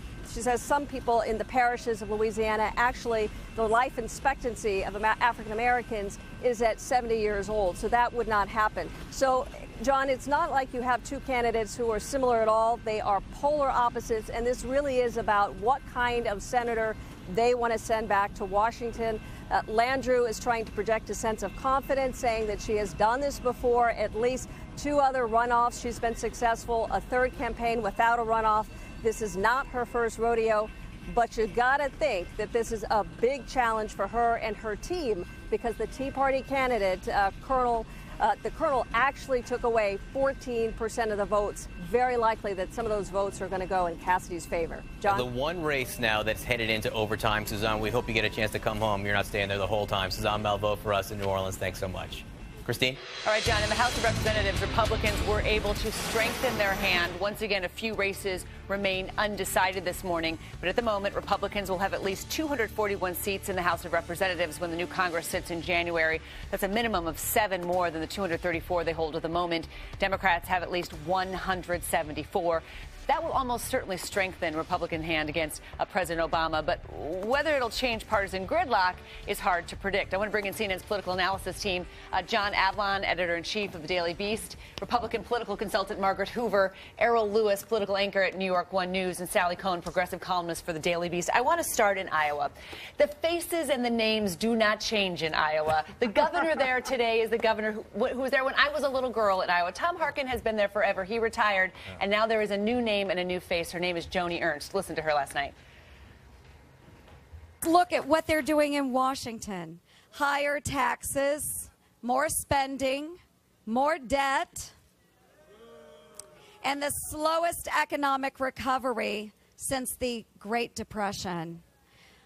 But tonight, we're taking the Iowa way all the way to Washington, and we are going to make them squeal. That's, of course, a reference to the ad that helped her really break out from the Republican pack early on, that she grew up castrating hogs and knew how to cut pork. And also worth mentioning, this is not only the first female to be elected statewide in Iowa, but she is going to be the Senate's first female combat veteran. Yeah. Which is really, an extraordinary accomplishment and great for Republicans for putting forth such a good candidate. What kind of leader will she be majority, and what kind of governing will this now united House and Senate do? Well, look, I mean, the thing about Joni Ernst is that she's going to be a major player. She's an overnight Republican star. She is going to be the most in-demand surrogate. Everyone who's thinking about running for president, she is now on speed dial and their new best friend. But the real question is, how does the style meet the substance? The rhetoric from this Republican Senate group of candidates was so dramatically different. They learned from the mistakes of Aiken and Murdoch. They shied away from social issues. Democrats were playing offense on social issues. Republicans wanted to focus on the economy. If they extend the rhetoric of we need to find a way to solve problems in Washington, the Iowa way in Washington, it could be great not only for Republicans but the country. But there's that tension between the policies, the style, and the substance. But I think it's really important to mention and to highlight the difference between the Senate as a body for governance and the House of Representatives. In the Senate, you've got 100 senators, and each of them can stop the progress in that chamber. And what you also see is, just like this year, in 2 years, you have 7 blue state Republicans who are up. So no senator that's a Republican is going to try to run to the right. They're going to have to earn and keep their votes. What happened to Mark Udall? We talk about social issues. In that race, it was the Democrat who was talking about women's issues more than the Republican, and he lost. Look, again, first of all, I have to push back on the sort of overall narrative of this tidal wave. If I hear tidal wave again, my head might explode. This is not a friggin' tidal wave. This was predicted to happen. This was predicted to happen. In fact, Republicans actually started out the electoral season more optimistic. They were planning to take somewhere in the neighborhood of 44, 45 seats in the House. They ended up targeting only 11, and traditionally Republicans in a 6-year election would lose 29, and they're only going to get about 11 or 12 or maybe 13. So that's point number one. Point number two, look, in a situation like in Colorado, look, arguably, by pointing out where Cory Gardner stood on reproductive issues and reproductive rights, that was what made the difference from Udall being crushed. And let's be clear, part of what saved Gardner was that he co-sponsored incredibly extreme, incredibly unpopular fetal personhood legislation, which the voters there just struck down, and then he ran away from it. He ran away from it, realizing how unpopular it was. Last word, Daryl. Well, there was a lot of talk about a new wave of Democratic women candidates coming forward. They were supposed to succeed in Kentucky. They were supposed to succeed in Texas. It didn't work out. The fact that it actually worked to the Republicans' advantage in Iowa tells you that this so-called women's gap in playing women's politics, not always as easy as the Democrats think. The war on women was definitively crushed this time around. All right. Well, there's a lot to talk about here. John, you got to take it away. Oh, okay. Well, it wasn't just the Senate. The governor's races were also extremely pro-Republican in this country in this election. We're holding off projecting winners in a few races, but as of now, Republicans took over the governor's office in 4 states, while Democrats picked up 1 this morning. In Illinois, Republican Bruce Rauner, Illinois, by the way, a state that the president happens to be from, Bruce Rauner defeated incumbent Governor Pat Quinn. That's according to the CNN projection. Another stunning upset in heavily Democratic Maryland, with Republican businessman Larry Hogan winning the governor's race there. He defeated Democrat Anthony Brown, the state's lieutenant governor. Another deep blue problem for the Democrats. In Massachusetts, Republican Charlie Baker won the governor's race over Democrat Martha Coakley. This comes after 8 years of Democratic rule in Massachusetts under Governor Deval Patrick. A new Republican governor in Arkansas, former Homeland Security official Asa Hutchinson, defeating Democrat Mike Ross, giving the Republicans control of that state's top office after 8 years, again in the hands of Democrats. Republicans also won some other tight races where Democrats were given decent odds of winning. Florida, re-electing Republican Rick Scott to a second term. That's a stinging setback to new Democrat Charlie Crist. Scott spent nearly $13 million of his own money in this campaign in just the final days. He's just the second Republican governor in Florida history to win re-election. In Wisconsin, Scott Walker easily won re-election to a second term by double digits over the Democrat Mary Burke. This victory keeps Walker in the mix as a potential presidential candidate in 2016. You remember, Walker actually won a recall election. He was recalled after he upset unions after ending collective bargaining right for state public employees. Republicans held on to the state house in Georgia. Republicans gave incumbent Governor Nathan Deal 4 more years. He defeated the Democratic challenger Jason Carter, the grandson of former President Jimmy Carter. In Arizona, Republicans in control again. Doug Ducey defeated the Democrat Fred Duvall in the governor's race. He will replace Jan Brewer, who decided to retire rather than challenge the state's term limit law. Ducey is best known for building the Cold Stone Creamery ice cream chain before selling the company in 2011 and getting into politics. Republicans lost only one state house, Pennsylvania. Democrat Tom Wolf is the new governor of Pennsylvania. He defeated the Republican incumbent Tom Corbett in his bid for re-election. I didn't even mention, guys, the two super close races that we haven't projected yet. Colorado, the Democrat John Hickenlooper still hanging on, still a very tight race against Republican Bob Beaupre. And in Connecticut, just a few miles north of here, Dan Malloy. Yeah. Barely, tied right now with the Republican Tom Foley. That was the state where President Obama, John, traveled to campaign. Yes, he did. And as well as in Maryland, where stunning upset against the Democrat lieutenant governor running to succeed Martin O'Malley. In the case of Malloy, it's particularly interesting. Not so long ago, when there were things called Northeastern Republicans that roamed the earth. Connecticut. What is such a thing? They are back. They are back. They're Charlie Baker back. Big, significant Republican governor in Massachusetts now. But the fact that that race hasn't gotten caught up in that wave is significant, mostly because Malloy has really governed from a working families party kind of agenda. He's been much more liberal than the state as a whole. So a lot of folks that thought that might be more likely as a pickup for the Republican, a rematch between Tom Foley. Hasn't happened. The Hickenlooper race in Colorado, and my bride is from Colorado, so we'll let her talk. But the Denver Post seems to think that Hickenlooper pulls this out. He was one of the few Republicans to win in a swing state. Sorry, Democrats to win in that Tea Party wave year of 2010. But he has had to oversee the marijuana legalization, very controversial. He's running ahead of Mark Udall, but it's tight there.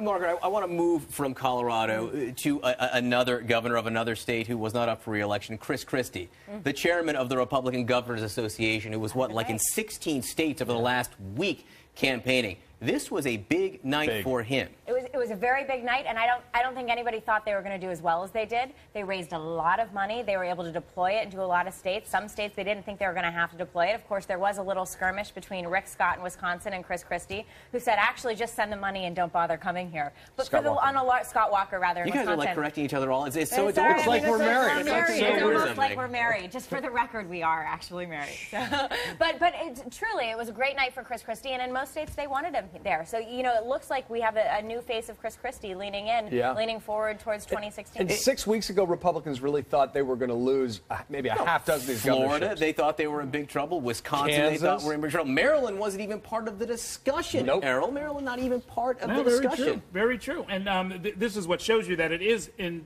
some degree, a wave election, that there are things happening in places that nobody was looking. And you can go into individual congressional districts and see the same thing. One thing worth pointing out, though, about Chris Christie's travels is he spent a lot of time in New Hampshire. It was one of the few places where they didn't pick up. And it became transparently clear, in fact, that he was maybe looking out more for Chris Christie than for the interests of the party. That would be shocking. That would be shocking. Again, this was a good map for Republicans. And we also have to look at the reality that when you look at voter turnout, it still puts Chris Christie and the Republicans in a tough position for 2016 when you see in most every single race, and certainly in the national exit polls, that Republicans were elected largely by older white voters. 2 years in the future, 20 years in the future, that is not a winning formula. The demographics is something we will talk about over the next few minutes. Let's go back to Christine. Thanks, John. We're following all this breaking news this morning, all morning long. Republicans take control of the U.S. Senate, sweeping midterm elections across the country. Numerous state houses now turn over to the GOP and Senator Mitch McConnell. Will he be able to get their agenda passed? President Obama with the veto pen, members of their own party already looking ahead to 2016. So much more of Early Start special election coverage next.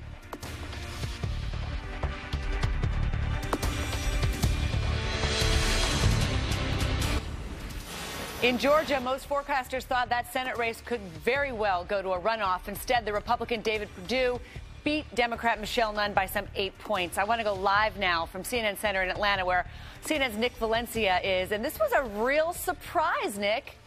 Yeah, it was a surprise not just to those in the Nunn campaign, but also in the Perdue campaign. So many people were prepared for a long and exciting night. That's just not what we got here in Georgia. Many analysts, like you were saying, thought that this would be a runoff, that the more likely scenario would be that no one would get the 50% plus one vote needed to avoid that January 6th runoff.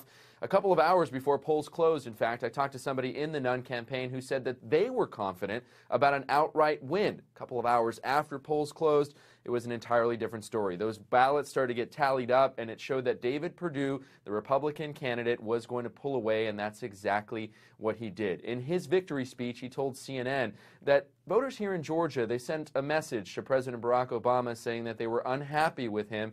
Nunn, well, she was a little bit more upbeat in her concession speech. She said that she proved that a Democratic candidate could be competitive in this state of Georgia.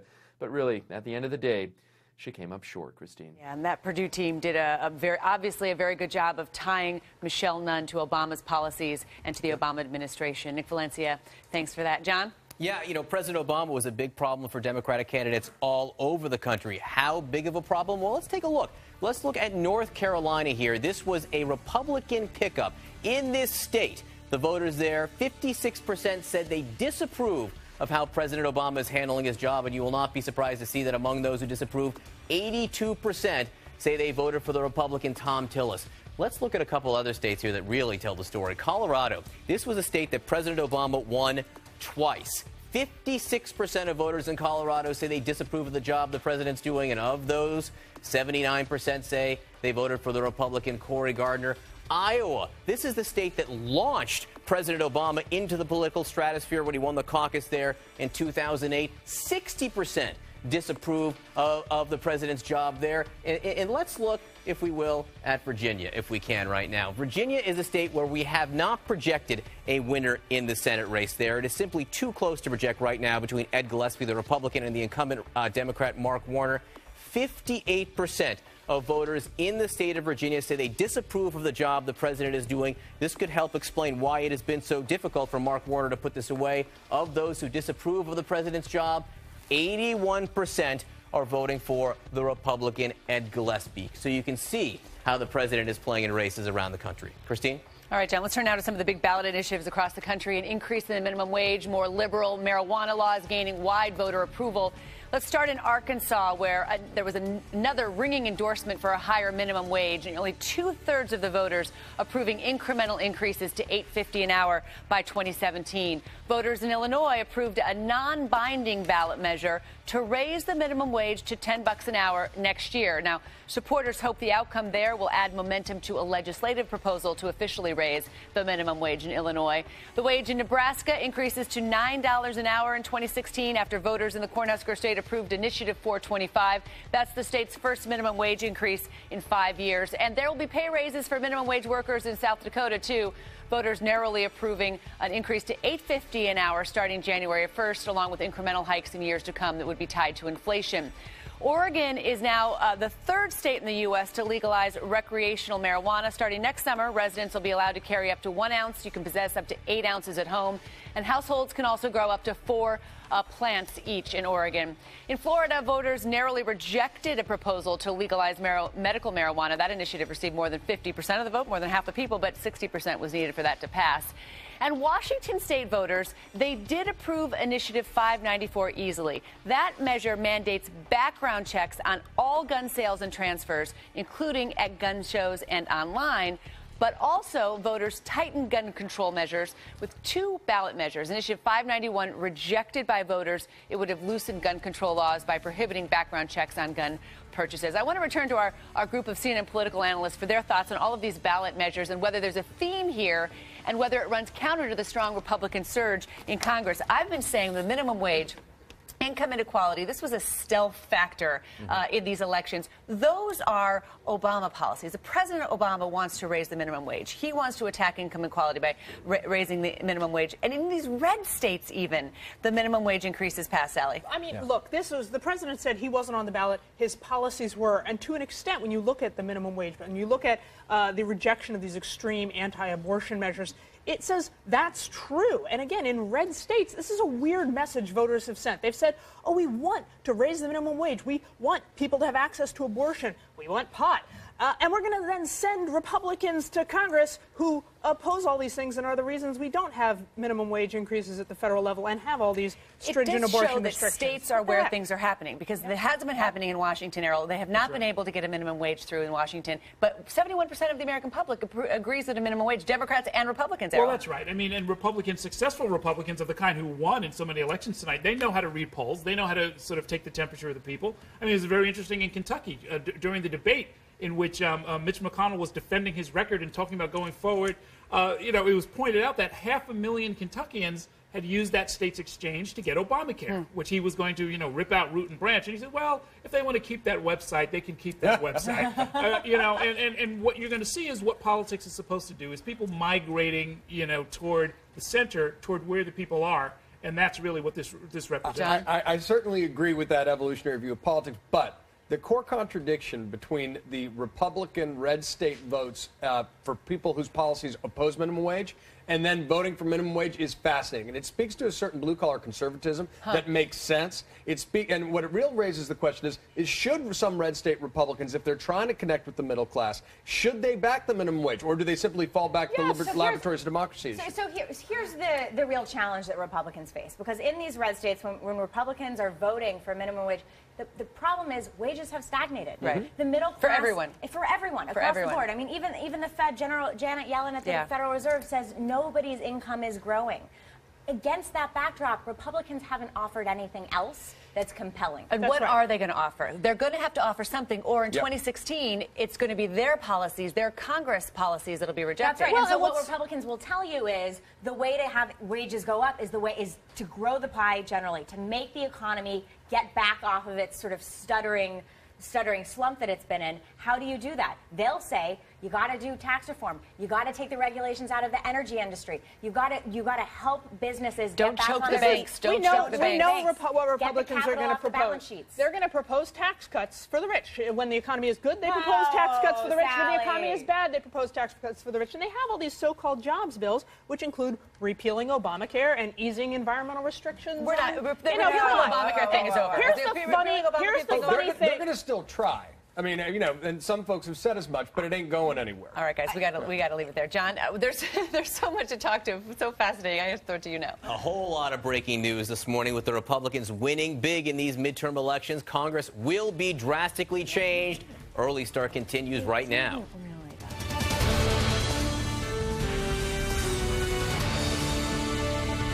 And the breaking news this morning, Republicans taking control of the U.S. Senate, pulling off big victories, also extending their edge in the House of Representatives, and on top of it all, adding to their tally of governorships across the country. This morning, we will show you the new makeup of Congress, how it will dramatically affect President Obama's last 2 years in office, and so much more. Early Start's special election coverage starts right now. Welcome back to Early Start. I'm Christine Romans. Great to see you. I am John Berman. It is 30 minutes past the hour, and the major breaking news this morning, Republicans, they will be in charge of the United States Senate, and the Republicans did it in a big way. It was a night many had forecast would be filled with close contests. Instead, it was nearer to a blowout for Republicans, who picked up more than the 6 seats they needed to control the Senate. Now, races still remain unsettled this morning, right now in Alaska and Louisiana. But as things stand now, Republicans will hold at least 52 seats in the Senate, picking up 7 over the current Congress. Democrats will hold 45. I want to begin with those Republican pickups. West Virginia has its first female U.S. Senator. Republican Shelley Moore Capito defeating Democrat Natalie Tennant. She'll take the seat of retiring Democratic Senator Jake Rockefeller. Capito's victory marks the first time in 56 years West Virginia has elected a Republican senator. Another key pickup for Republicans in South Dakota, former Governor Mike Rounds easily defeated Democrat Rick Weiland and independent Larry Pressler to win the Senate seat vacated by retiring Democrat Tim Johnson. Turning now to Montana, Republican Steve Daines easily defeating Democrat Amanda Curtis to win the Senate seat surrendered by Max Baucus, who's been appointed U.S. ambassador to China. Democrats all but conceded this race after their original candidate, John Walsh, he withdrew over allegations he plagiarized parts of his master's thesis. Republicans picking up another seat in Arkansas. Republican Tim Cotton defeating the Democratic incumbent Senator Mark Pryor Pryor had tried running away from President Obama, whose approval rating among Arkansas voters just 34%. And in Iowa, a history-making night, Republican Joni Ernst picking up the seat being vacated by retiring Democrat Tom Harkin.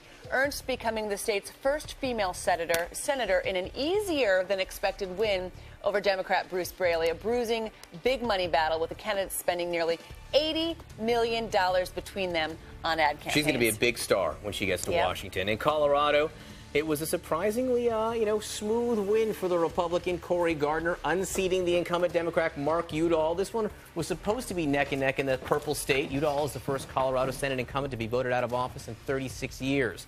North Carolina, this was the state that put it over the top for Republicans. If you were watching our coverage last night, Tom Tillich defeated the incumbent Democrat Kay Hagan, and that was the race that gave the Republicans the control of the Senate. Kansas, one of the most hotly contested races in the country. In the end, Republican Senator Pat Roberts, he won re-election, defeating the self-funded independent challenger Greg Orman. Now look at this. Look at Virginia. No one thought this race was going to be particularly close.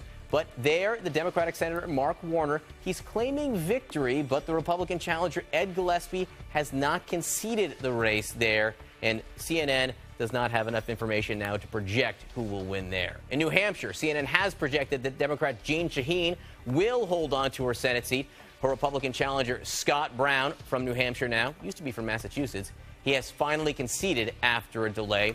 And Mitch McConnell, he not only won the Senate race in the state of Kentucky, but now he is the man who will become the Senate Majority Leader. No doubt something he has been planning for decades and decades. Christine? All right, John, there are two more Senate races where the outcome is still not known this morning. Let's start in Louisiana. Neither Senator Mary Landrieu nor any of her opponents got over the 50% threshold required to win that seat. That throws the race to a primary on December 6th.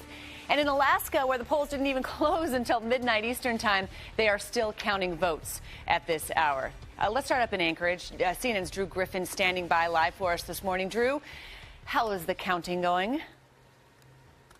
Well, it's still going, even though the party is over, and they're tearing down the set here at the old election headquarters. But 97% of the vote in. Dan Sullivan, the Republican challenger, is up 49% to 45% over Mark Begich, the Democrat incumbent senator.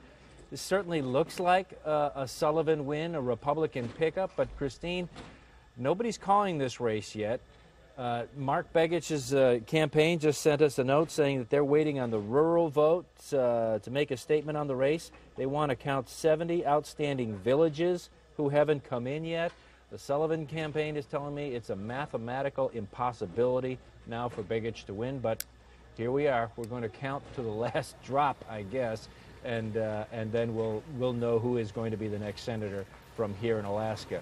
So all I can tell you is 97% of the vote in. It looks really good for the Republicans, but we wait. All right. Looks good for the Republicans, but you wait. Drew Griffin, thank you. To Louisiana now, where the winner of the Senate race won't be known for weeks. Neither the incumbent Democrat Mary Landrieu nor her challenger, Republican challenger Bill Cassidy, got the 50% of the vote needed to win outright. Now, that race then will be decided in a two-candidate runoff election. CNN's Suzanne Melville live for us this morning in New Orleans. We knew there'd probably have to be a runoff. We thought maybe it could hold the balance of the Senate in question, but no, it's very clear that the Republicans have the Senate, isn't it? It's very clear, but this is one of those races. It's going to take 32 days, Christine, to actually sort it all out, so we're waiting as well. I had a chance to talk to Senator Landrieu earlier in the day. She seemed quite relaxed and confident that she'd get that 50+1. She did not, and she quickly, her campaign pivoted to being very aggressive, going after Congressman Bill Cassidy. They said from the very beginning that they were prepared for this runoff, and that was very clear because she immediately challenged him to 6 debates before the runoff.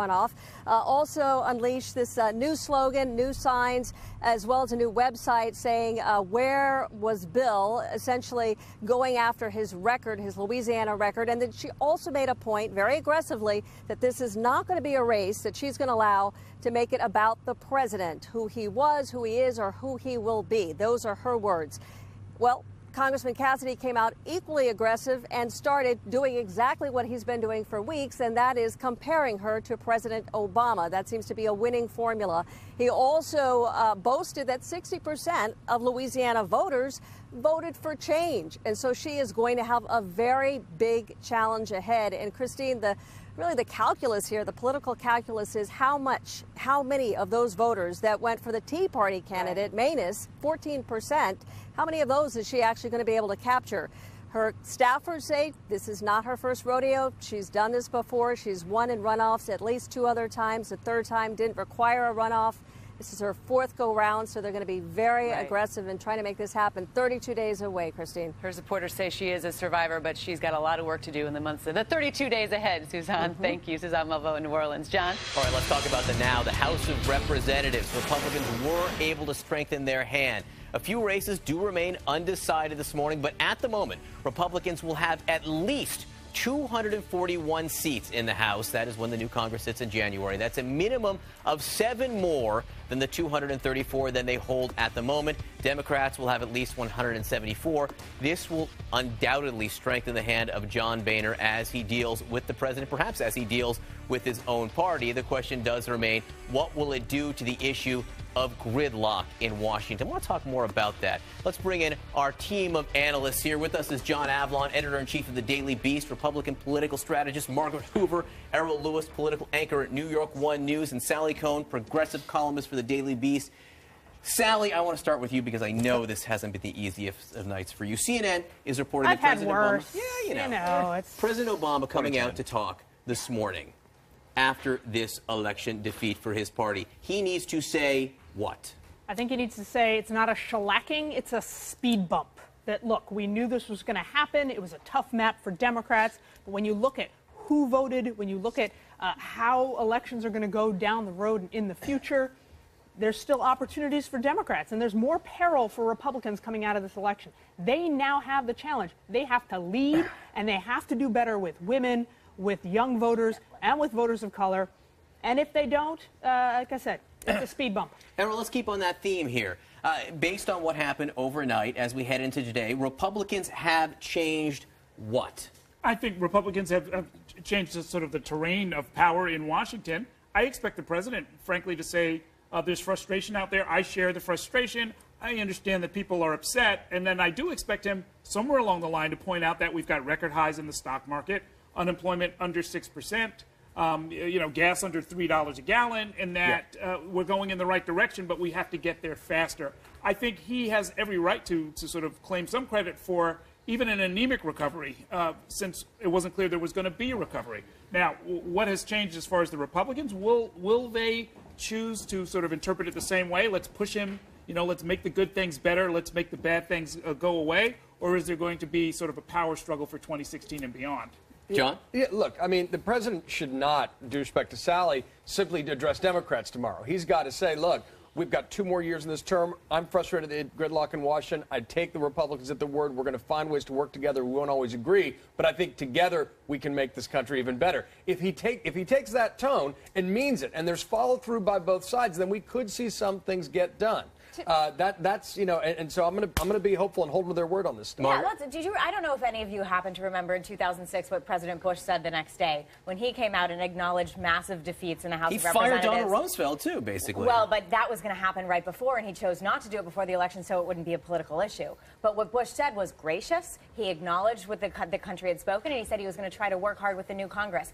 That is exactly the tone that this president should strike. But because you know what? He could actually have another legacy piece of legislation. There's 2 years left, and the Republican Senate is eager to just demonstrate they're not just going to be obstructionists. So can they get something done together? They wanted to pass entitlement reform. We had Bowles-Simpson. Maybe there's an opening for something both of them. You got 9 months. Let me close on an issue that's very important to a lot of Democratic voters, and we saw it maybe in the demographics of the electorate here: immigration. The president promised Latino and Hispanic voters there would be immigration reform. He has delayed and delayed and delayed it. He narrowed his margin of victory there among those voters. Do you expect him, Sally, to sign executive action? Look, I expect him first, in the spirit in which John's talking, to go back to Congress and say, this is something we can work on together. Let's remember, the Senate passed bipartisan immigration reform.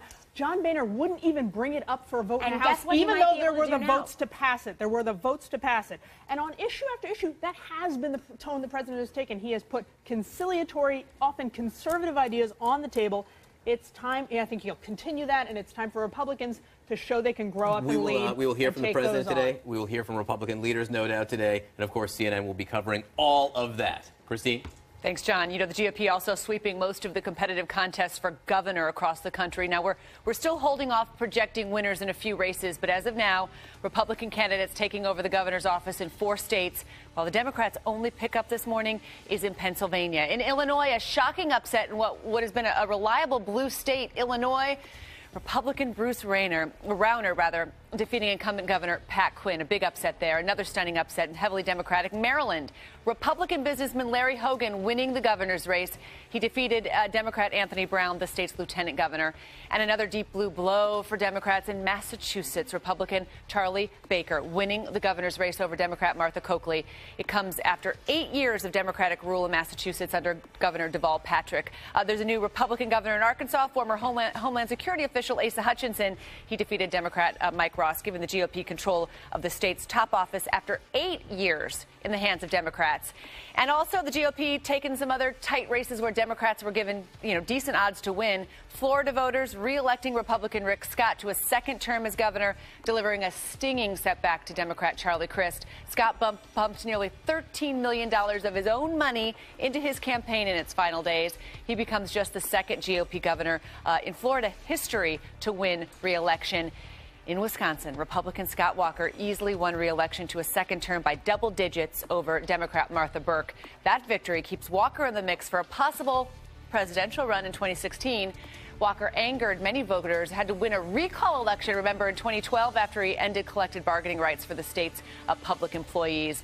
Republicans hold on to the state house in Georgia. Voters gave incumbent Governor Nathan Deal 4 more years.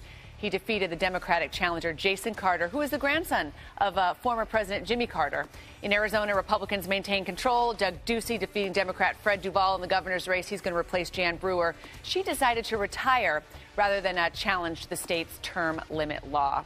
Democrats only have one pickup in their column this morning. It's businessman Tom Wolf. He is the new governor of Pennsylvania. He's a Democrat defeating the Republican incumbent Tom Corbett in his bid for re-election. Another race so close we have not yet projected a winner later this hour. In Colorado, a state that has been trending blue in recent years, Democrat incumbent John Hickenlooper locked in a dead heat with Republican Bob Beaupre. John? We continue to follow the breaking news. A big night for Republicans in Congress, but what does it mean for 2016? That's coming up.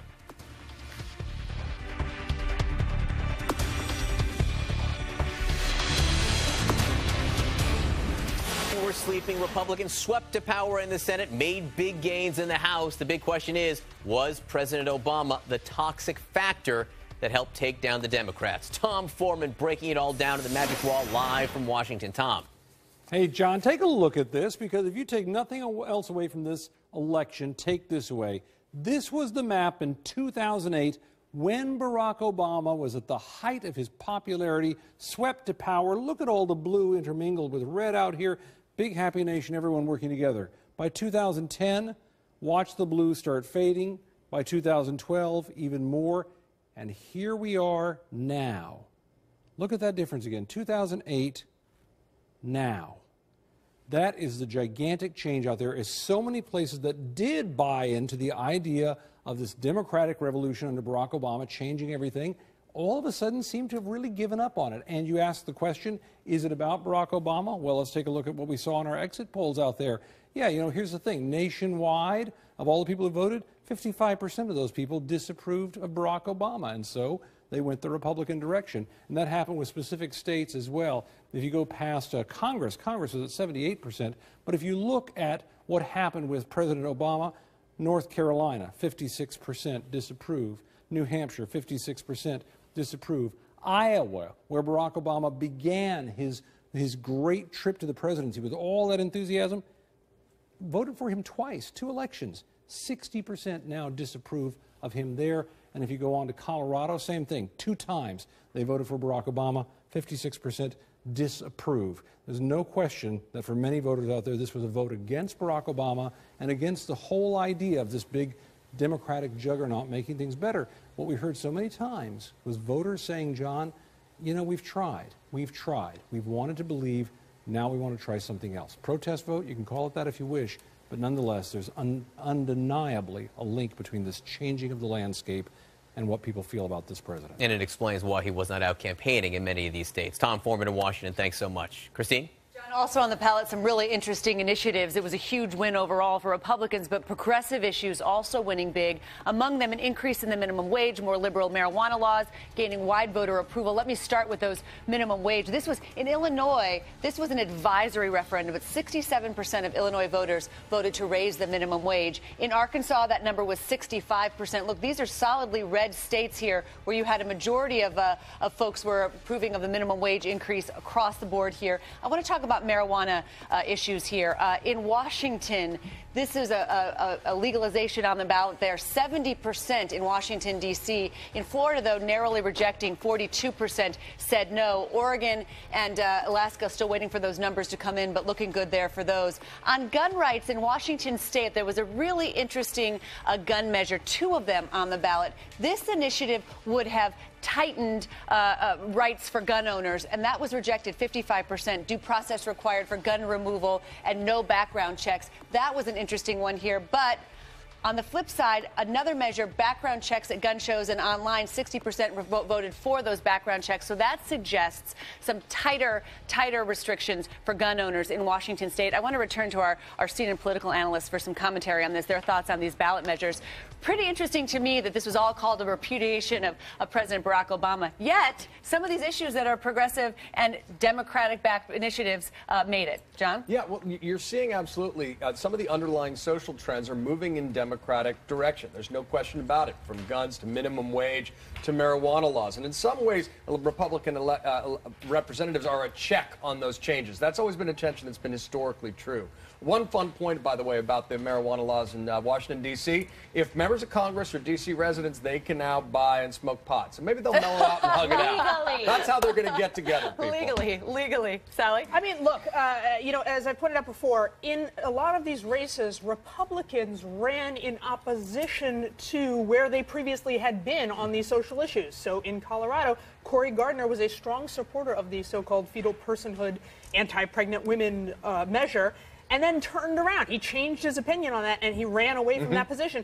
In Alaska, Dan Sullivan was against raising the minimum wage, and the proposal was so overwhelmingly popular, he decided to come out and front it. Listen, Republicans, join us. The minimum wage thing is interesting. 71% of Americans, Errol, support raising the minimum wage. That's right. And in a lot of these states, you know, you've got people who are really, really suffering, and you can't just walk away from them. And in fact, I mean, look, this is what Bill Clinton used to do. This is what Obama used to do. You can take issues from your rival party and make them your own. And that's how politics work. Final thoughts, Margaret?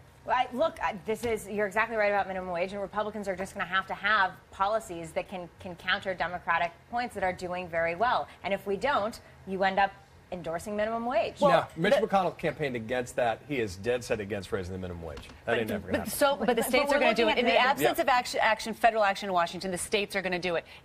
What is the federal action in Washington going to be in the next 2 years? And what is the risk for Republicans if they don't do something that appeals to the American middle class? They're going to fall back on laboratories of democracies, let the states decide. They're going to say, we're going to grow the economy. That'll be the solution to inequality. I don't think it's sufficient for a presidential election.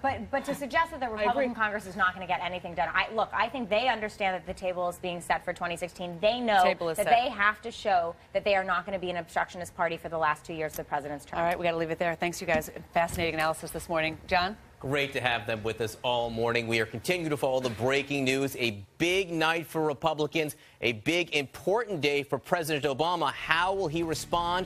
New Day takes the con, breaks it all down right after the break.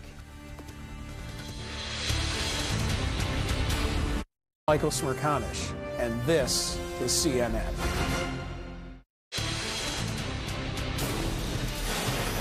We are are heading to Washington. We have swept this nation. Tonight, Kentuckians said we can do better. This is a major projection. The Republicans are going to be the majority. Tonight, we've seen that Kentucky wants someone to stand up to President Obama. It's time to turn this country around. We are going to make them squeal. Somehow, I think Senator Reid's going to have a different office assignment come January. The tide has turned, and the era of the Obama-Reid gridlock is over.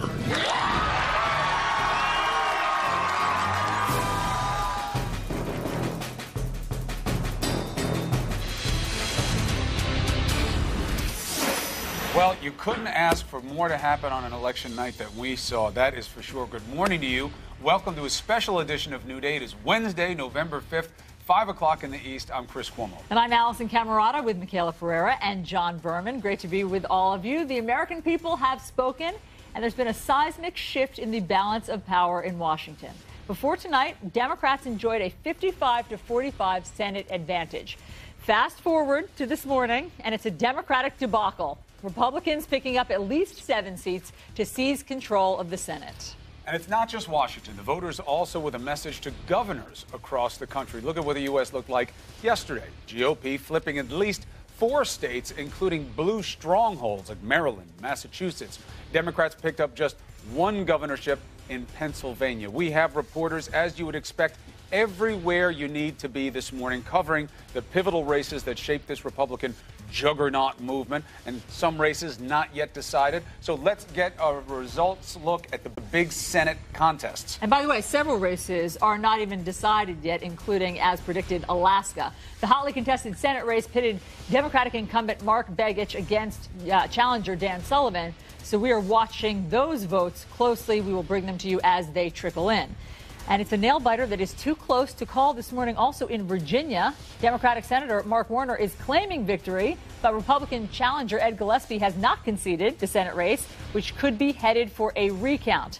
And a runoff will be needed to settle Louisiana's Senate race. This also was seen coming. Neither Democratic incumbent Mary Landrieu nor Republican challenger Bill Cassidy got that magic 50% needed to win outright, so the runoff will be held next month. And you got to look down at Rob Maness there as the board goes away 14%. What will that mean? Where will those votes go? A history-making night in Iowa. CNN projects Republican Joni Ernst becoming the state's first female senator in an really easier than expected win over Democrat Bruce Braley following what was certainly a bruising campaign. Then Kansas, we're all looking at Kansas. What will Orman do if he wins? Who will he be with? You don't have to worry about it. Republican Senator Pat Roberts manages to keep his seat. It was one of the most hotly contested races in the country, as I say, but he topped the independent by a safe distance. I guess people do want to know what team you're on when it comes to politics. Republican Congressman Cory Gardner has won the Senate race in Colorado. CNN projects he will defeat incumbent Mark Udall. That is a significant pickup for Republicans. This is a state that voted for President Obama in 2008 and 2012. In Arkansas, CNN projects Republican Tom Cotton defeating Democratic incumbent Mark Pryor. It was a decisive win for Cotton, despite White House hopes that Pryor could keep that seat in Democratic hands. Let's look at Georgia. This was a state that so many people were watching. Republican David Perdue wins the race to succeed retiring Senator Saxby Chambliss. Democrats hoped Michelle Nunn could flip their seat to their side, but Perdue managed an easier than expected win to keep it under GOP control. In New Hampshire, CNN is projecting Democrat Jeanne Shaheen will hold on to her Senate seat. She beat the Republican challenger, Scott Brown, who came under fire for moving to New Hampshire to run after living and serving in Massachusetts. You know, we keep saying easier than expected, but maybe we were expecting the wrong things, you know, other than Jeanne Shaheen. You know, it really makes you think that, you know, the Republicans were rolling even more than some expected. Now, North Carolina, okay? That, you could say, was the clincher for Republicans. Tom Tillis defeated incumbent Democratic Senator Kay Hagan. Remember, we kept saying this was a must-win for the Democrats. Hagan has to win. She didn't. Put the GOP over the top and control the Senate. Now the question is not if they'll control, just by how much. What will the margin be? Republicans also flipped Montana into their Senate column. Expected. Steve Daines easily defeated Democrat Amanda Curtis to win the seat vacated earlier this year by longtime Senator Max Baucus. And after fighting for his political life, allegedly, Minority Leader Mitch McConnell could be the next majority leader. The Kentucky senator easily won a 6th term in the Senate, defeating Democrat Allison Lundergan Grimes. Two big storylines there. One is she was calling herself a Clinton Democrat, Allison, and remember, she wouldn't say who she voted for. Sometimes voters want you to be straight. And what does this mean for Hillary? Two big themes for us today. Yeah, that now seems like a tactical error on her part in hindsight. So whoever leads the Republican Senate will be working with friendly leadership in the House. The Republicans, not surprisingly, also keeping control of that chamber, expanding their majority by about a dozen seats. Speaker John Boehner beating his rival Tom Potter in Ohio's 8th district. Boehner expected to run again as Speaker of the House. GOP Congressman Michael Grimm won his 3rd term, defeating his opponent in New York's District 11. Grimm prevailed despite an indictment for alleged corruption against him. And former American Idol contestant Clay Aiken finishes in 2nd place again. His hopes for a seat in Congress were dashed by incumbent Renee Elmers in North Carolina. Chris. All right. Remember we told you that we were going to go all day with you and we may wind up right back here tomorrow morning not knowing everything? We were right. Let's get to our reporters on the ground, starting with CNN's Drew Griffin in Alaska. We know it's hard to poll there. It's also taken a long time to count the votes. It's been going on all through the night. Drew, how does it look like in Anchorage this morning? A lot of people behind you. Yeah, a lot of people tearing down the party here behind me, buddy. Listen, it's getting cold, too, because they're opening up the doors. It's like freezing in this room. 97% of the vote is counted. Dan Sullivan, the Republican challenger to the Democrat incumbent Mark Begich, looks like he's going to win. It sure smells like a Republican victory up here, but nobody's calling anything in this race. Why? We've asked both the campaigns. The Sullivan campaign says, look, right now there's no mathematical possibility Begich can win, but he won't concede. Why won't Begich concede? We got an email from him or his campaign saying he's waiting on counts to arrive from 70 outstanding villages, rural villages, which have been very supportive of him, and he's going to make an announcement when all those votes are counted. So we may wait for 100% of the vote count here in Alaska. I don't know how long that's going to take. But really, Chris, Alaska has already won in terms of power, and that's because Lisa Murkowski, the senior senator from Alaska, will now become the chairman of the Energy and Natural Resources Committee. I talked to her just about an hour ago, and I said, hey, what does this victory mean to Republicans? How are they actually going to govern back in Washington? Here's what she had to say. We can't sit back and say we won. We won, and focus on 16 and winning again. The responsibility on our shoulders right now is to legislate and to govern. Let's not get bogged down into how popular we are. Let's demonstrate that we have ideas that are sound and positive, that will move our country forward. Allison, she says Republicans worked hard in the campaign. They have to work even harder governing the country. She thinks she will do that with 2 Republican senators from Alaska, but we shall see when we finish counting the votes. Allison? Absolutely. Drew, thank you. Let's go to Georgia, where the Republicans managed to hold on to a key Southern Senate seat. Nick Valencia is live at the CNN Center in Atlanta with more on David Perdue's big win. Hi, Nick.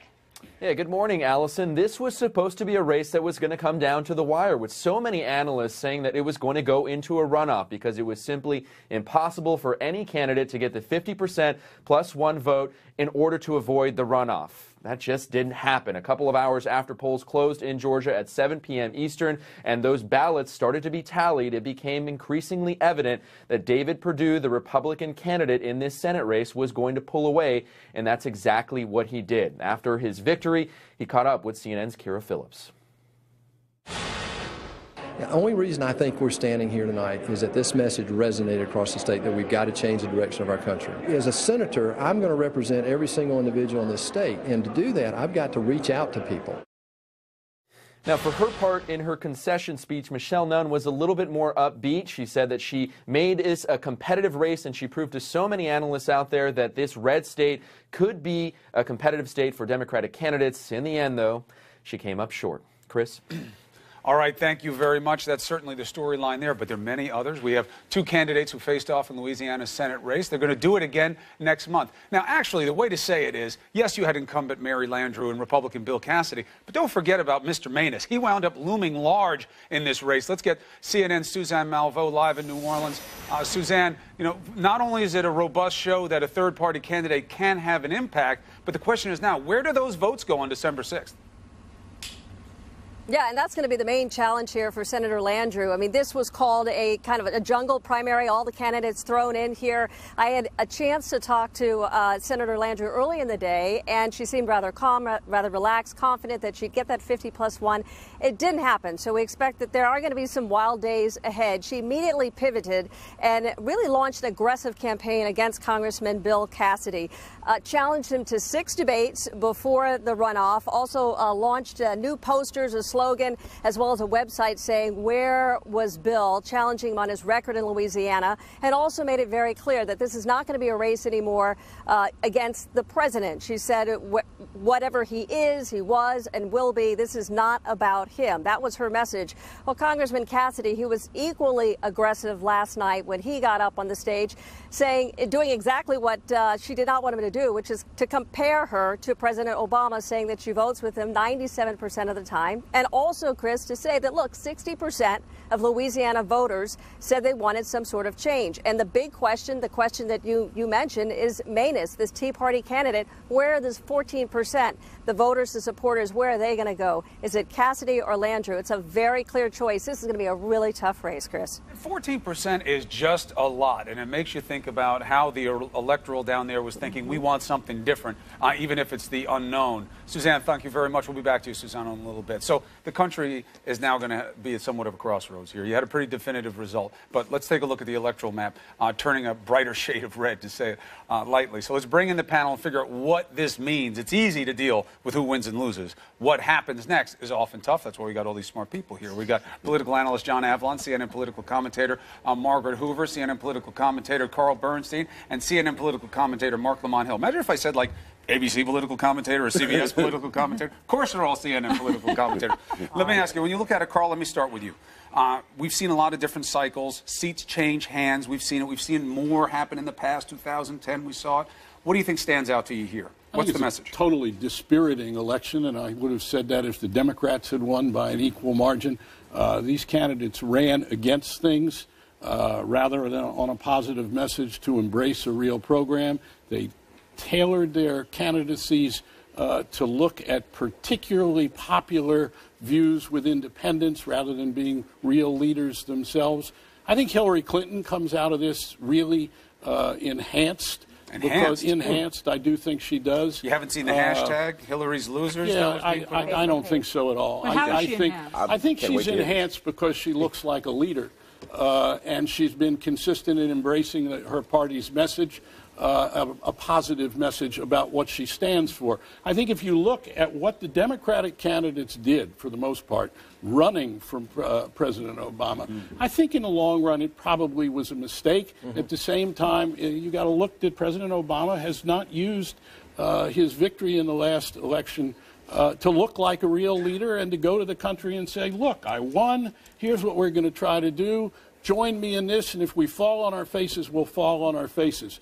Had he done that, I think this might have been a different election. The flip side of that argument, of course, is that almost every single candidate that Hillary Clinton campaigned for lost last night. So it's hard to see how she comes out enhanced. I mean, this is why there's this meme on Facebook called Hillary's Losers, which has mugshots of all of the candidates that Hillary campaigned for that actually weren't able to get across the finish line because of her help. So it wasn't just that President Obama wasn't able to campaign, it's that no Democratic figurehead was able to help carry, not even the Clintons, these candidates across the line. Of course, it was a Republican map. Yeah, it was a Republican map. That's what I'm saying. We know that the deck was set, the table was set for a Republican victory last night, which is also why I think think, you know, Republicans won, we should feel good about it, but we shouldn't read too much into this. This was ours Carl's to lose. point is about fighting the good fight. Did Democrats do that or not? Who stood up as a leader for what they believe in versus running away from what they're supposed to believe in? John, what do you have? Yeah, look, I mean, just let's have a reality check here. First of all, you know, the average loss for a president's party in a 6th term is 8 seats in the Senate, 30 seats in the House.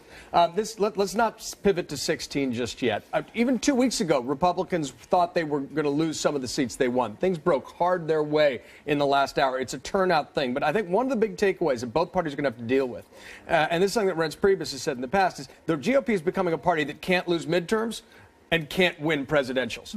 And it's about turnout. And it's not cliched. It has profound implications for every presidency. But you're forgetting about, I mean, while the GOP has done well in the Senate and in the House, the governor's races, they've done well there, too. I mean, big time. That was the most dispiriting thing for me. Yeah, I expected. I said, look, the Senate's going to be lost. We kind of all knew that. But the governorship was something we thought we could hold on to and at least have a fighting chance here.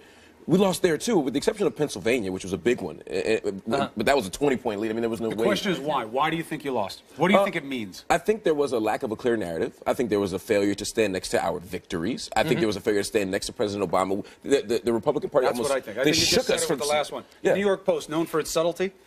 Rarely do I hold up their headlines when they're not about me.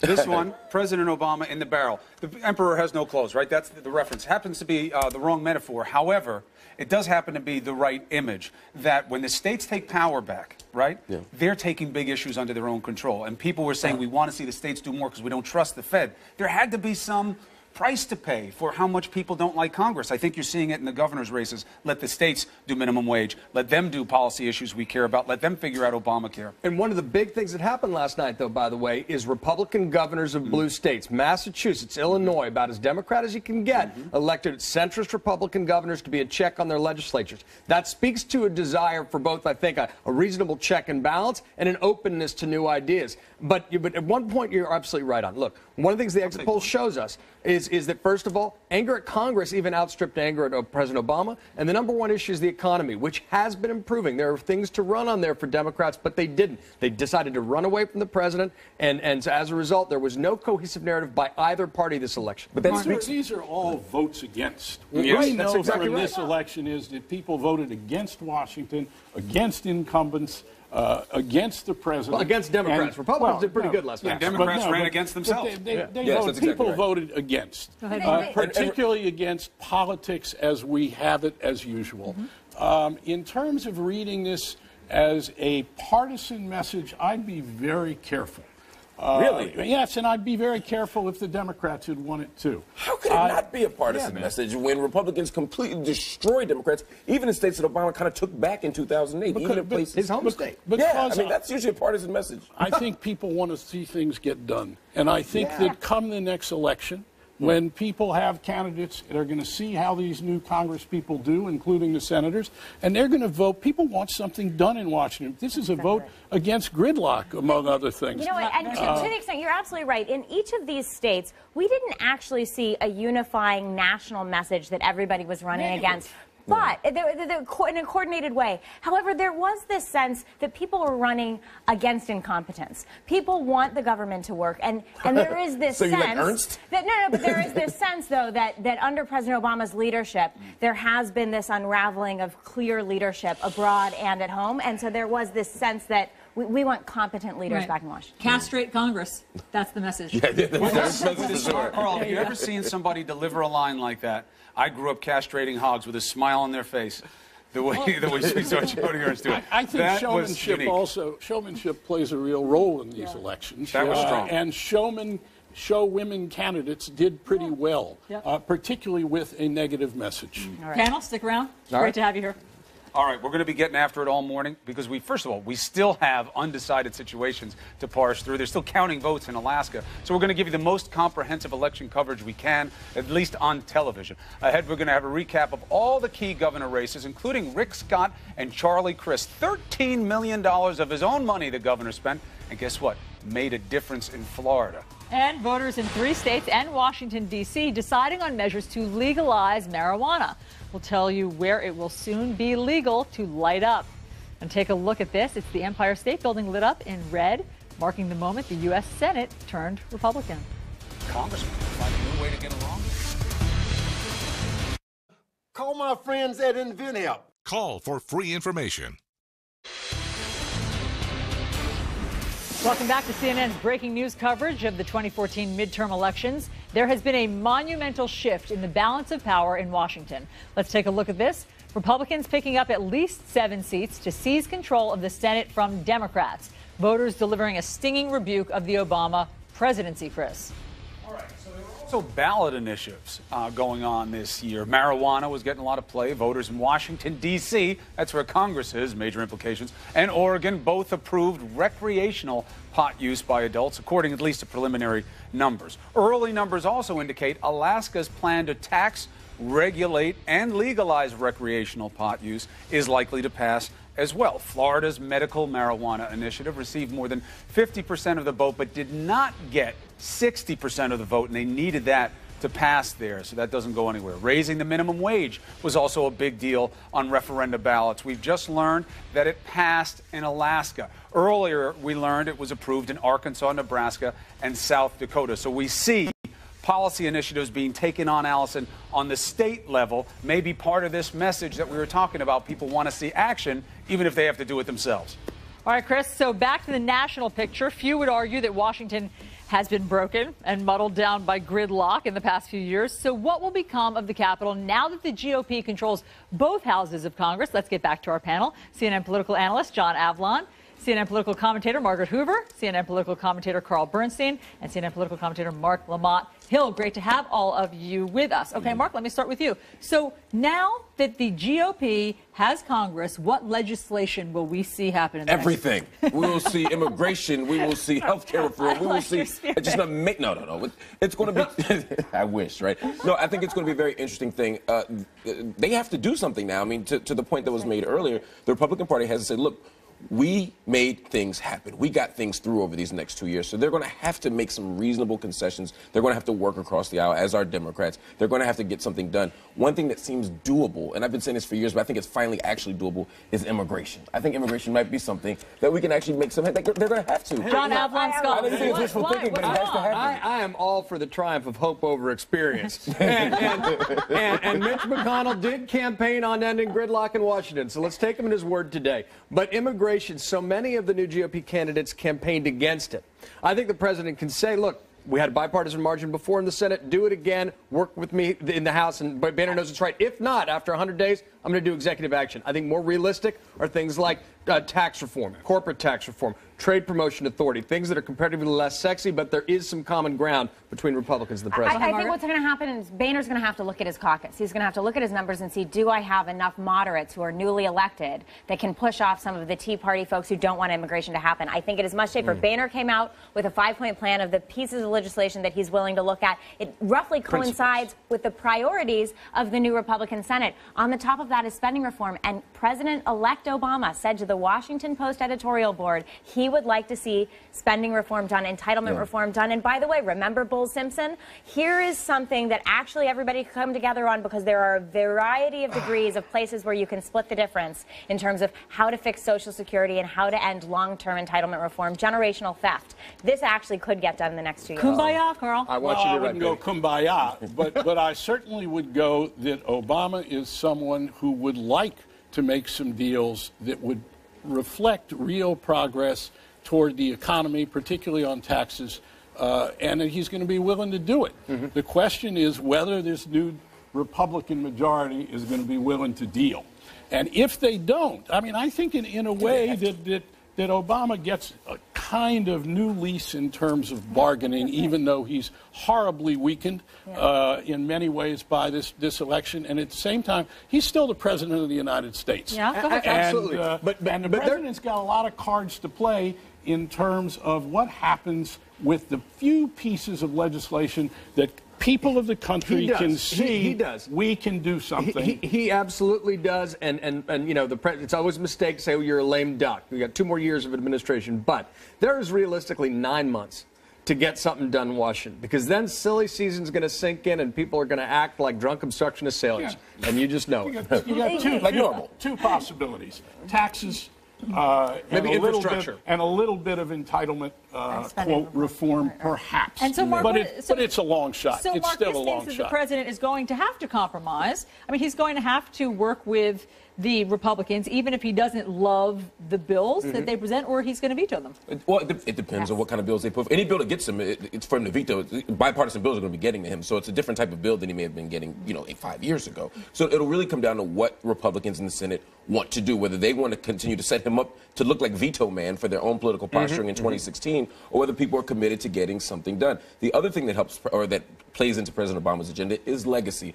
Ultimately, he's going to want to get something done for his long-term legacy. All presidents do, and that'll shape the kind of negotiations that we see over the next 9 to 12 months. Though, don't give up on immigration, guys. I think you guys But he's going to do it by executive action if it doesn't happen legislatively. I want it to happen. Lindsey Graham showed real courage leading on that in the Senate. I just don't see the House finding its cojones on this issue in the coming year. It's going to be by executive action. That's right. You're not going to get a consensus. Unfortunately, on immigration, certainly not on a comprehensive immigration deal, but maybe on certain pieces of it. I mean, even Ted Cruz has put a bill out to spike H-1B visas. The Senate did courageously pass immigration reform, and the House has said if you take certain pieces of the comprehensive bill, they might actually be willing to pass it. Okay, so then, Carl, will we see a different tone for the next 2 years in Washington? I mean, there's been so much partisan rancor. Does it change? Look, I think that, one, predicting is a very difficult thing in this environment.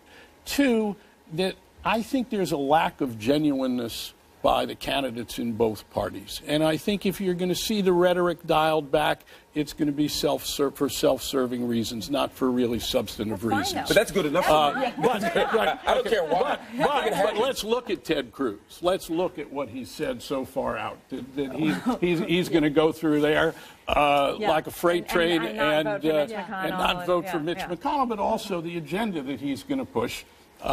It's going to be rancor. Which is why we have about 6 months before everybody starts running for president. Yes, truly. But I like that we've all, I want to leave it on this note, that we've all settled on kinder, gentler inauthenticity. Yes. Let's just settle for that, panel. Whatever it takes. That's right. Panel, thank you. Great. We'll stick around. We'll be back with you momentarily. Let's go to Chris. All right, we're trying to discern what the message is, but the American people, you, have certainly had your say. And Republicans have ruled the day any way you want to measure it, certainly in these midterm elections. So what does it mean? We have to figure it out. Were you angry? Is that why you voted this way? Is it a trend for what you want to see in 2016? Is it a message to everybody? What will the exit polls reveal about why this happened and who could be the next president? We're also going to go live to D.C. to see exactly where we stand in the House and Senate, because it matters, so stay with us.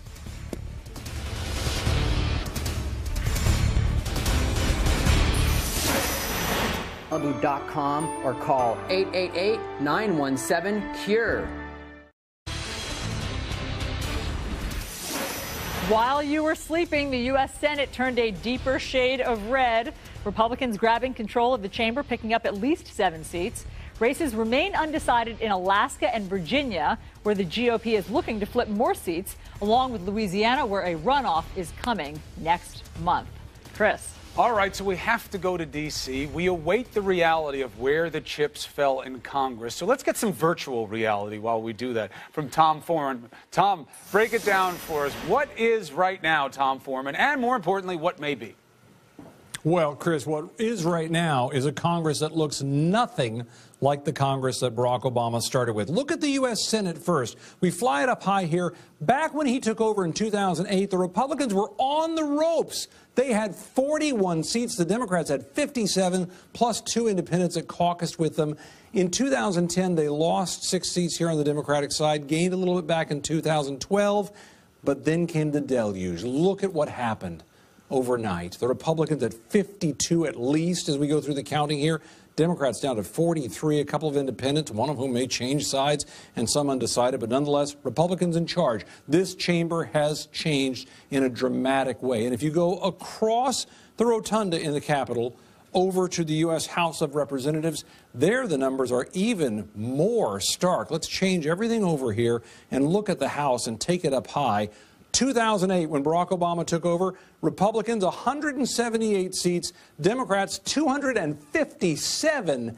Then, 2 years later, there was a landslide. The Democrats lost 66 seats. They gained a little bit back, but then the deal was completed last night. Look at the numbers now, because this is where we stand at this hour as we're adding this up. 242 for the Republicans, 174 for the Democrats.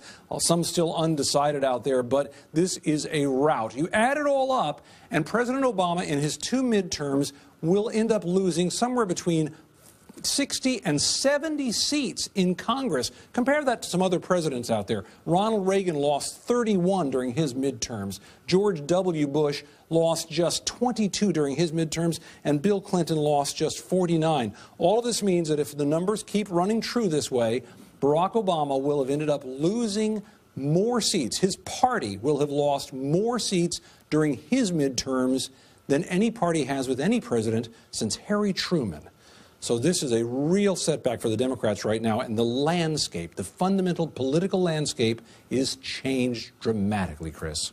Landscape, that's the right word. Tom Foreman, thank you very much. President Obama making the kind of history you don't want to make. And the big question that comes to it, Michaela, is why this happened. People angry with both houses of Congress, certainly Congress in general, so they're starting to take more attention on those governor's races. They really are. So let's talk about what kind of changes we're going to see in the governor's mansions. Will there be new residents or not? The Republican wave not limited to Congress, as we're mentioning.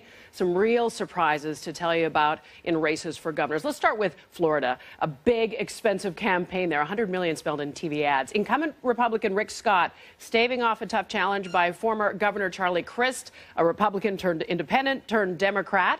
As for Illinois, Republican Bruce Rauner defeated incumbent Governor Pat Quinn, according to a CNN projection. Another stunning upset in heavily Democratic Maryland, with Republican businessman Larry Hogan winning the governor's race. He defeated Anthony Brown, the state's lieutenant governor.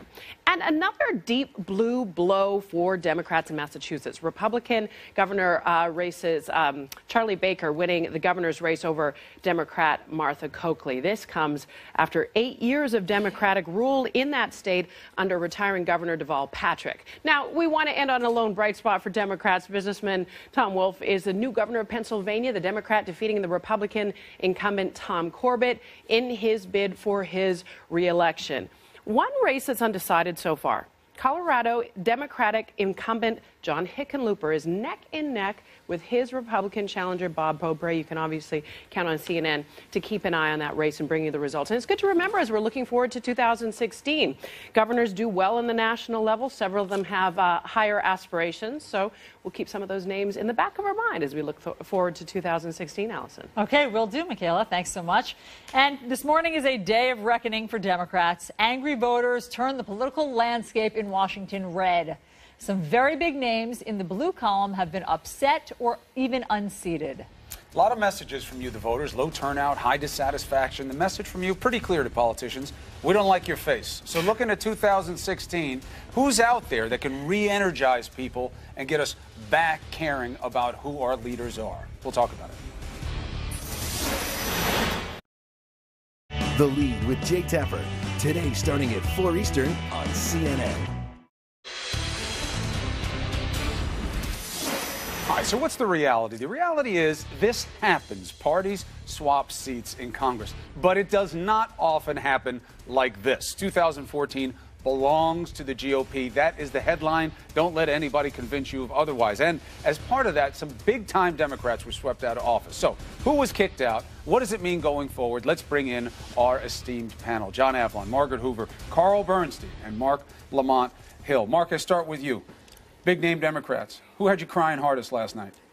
They all did, to be honest. I was crying a bunch, but not so much for the Senate, but for gubernatorial races, and mainly because of the impact it's going to have on labor. When I saw Quinn go down, when I went down the list and saw Illinois, Michigan, where else? We can go down, Wisconsin, obviously. Those were tough ones, and ones that 3 years ago I would have said these were very winnable. States that Obama won. Again, Obama's home state. That's a big-name state. John Avlon has his hand up in somewhat of mild disagreement. Yeah, look, I mean 1 month ago they looked winnable. 2 weeks ago they looked winnable. Okay, yeah. So, I mean, how about that reality check? Look, But the fact that centrist Republicans won in these blue states actually is a positive sign. If you care about breaking gridlock, those are interesting signs. Charlie Baker in Massachusetts, in Illinois, who would have thought in the president's home state you'd have a Republican? But saying, look, I'm here to work with the Democratic legislature, but just not give them a blank check. That's a powerful sign. Similarly, the loss of centrist voices in the Senate, like Mark Pryor, is a loss if you care about finding a way to bridge that gridlock that Mitch McConnell swears he's going to end. Shocking to me is all of this Democratic analysis and all the big names that went down. I haven't once heard somebody say, well, what about Harry Reid?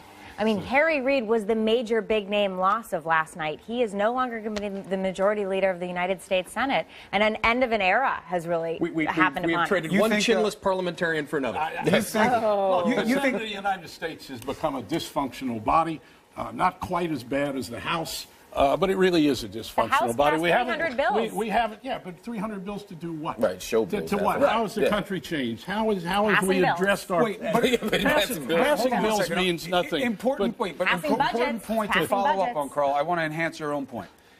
You say they passed a lot of bills. Numerically, you're right. But I think this is an important point because we're going to hear a lot of this in the weeks ahead. Republicans are going to say, we have been getting it done in the House. We haven't been obstructionist. But when you look at the bills, Margaret, do you really believe there's an agenda there that's progressive and that you can be proud of? Certainly on fiscal issues, they have passed budgets, which the Senate hasn't done. The Senate hasn't appropriated a single bill in the last session. At least the House is appropriating. The process is working in the House. It's open. Amendments are getting done. There is a living, breathing, vital force in the House. You may not agree with all of the socially conservative. You may not agree with all of the policies. Why do you have one of the generation's greatest journalists and your husband disagreeing with you if it's that clear? Because they're wrong. What can I say? That's the easy answer. The process would be working if either party, either House of Congress were dealing in a meaningful way with the... Let me finish, if I may. With the real problems of the country. And those problems have not been addressed for a long time now. 25 years. This goes from election to election to election. We're in a kind of trough in this country in terms of dealing meaningfully with our political process to meet the problems of the country and the people. That's, to some extent, what this reaction is against. Let's not forget that this is a huge expression of dissatisfaction with the incumbent president of the United States. Now, and the Congress at the same time. But here's what's confusing to me. If you're saying, as a voter, and voters have the right to do what they want, that we want to end gridlock. So we give the keys to Mitch McConnell. We empower Ted Cruz more. We bring in people it seems to me, they want what those guys are offering. But it's not going to happen, even if they want what those people are offering. As a practical matter, these extremist marginal bills are not getting through the Senate even now. Historically, the times where legislation has passed the most, where most has gotten done, is when the president's party is different from the party that's running the legislature. That is when welfare reform gets done. You're going to point to Clinton? Is that what you're going to do? No, I'm going to point out that we had divided government in the past, but it wasn't dysfunctional government, and that's been the tale of the last 10 years. I don't think that's historically the same. I mean, there's 20 years. There's always a healthy... There's nothing wrong with having a healthy tension between what's going on in the executive branch and what's going on in the legislative branch. I think that's what makes America work. That's what makes the system unique and sometimes functional. Right. But right now, that's not what we have. We have one side committed to obstruction. So you're saying... And that creates an entirely different dynamic. All right, so now let's see what happens going forward. Now you have a control shift. Do you believe that your team will do what the Republicans were doing and block everything? Or you think they're going to take it differently because they are going to be taking the high road for the American I think certain things are just who we are right now. The filibuster matters differently now than it did 10 years ago, regardless of who's in power. The notion of obstruction, it's obstruction when you don't agree with them, right? I mean, that's typically how... But are you going to do it differently now? I'd like to think so. I'd like to think so. And not because Democrats are better, not because Democrats are more principled, but because I think they have a vested political interest in making something happen right now. Because in 2016, in addition to what's going on in D.C., in the White House, there are 24 Republican Senate seats up, 10 Democrats. They want to position themselves to look like the winners here. Let's look at the question of the Republican caucus and what they're going to do.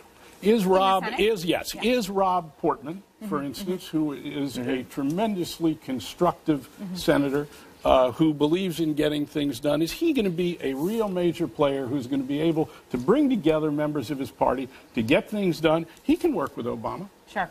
Is that going to happen, or is Ted Cruz going to cut a swath through there with his mouth? What's the answer to your question, Carl? I don't know. I don't think we can. What's your answer, Margaret? Here's my prediction. My prediction is Ted Cruz is going to be as obstructionist as he possibly can, but he's one senator. You also have, remember, 7 senators who are Republicans from blue states that are up in 2 years, this is going to be a moderating force on the Senate. I think you're going to have more. I think you're right. More impact and more incentive. How do you control Ted Cruz? You haven't shown any ability to do it. You isolate him. One guy. He's got the Tea Party. Now, in the House of Representatives. That doesn't matter. That matters less and less. What happens? Let's talk about the Supreme Court.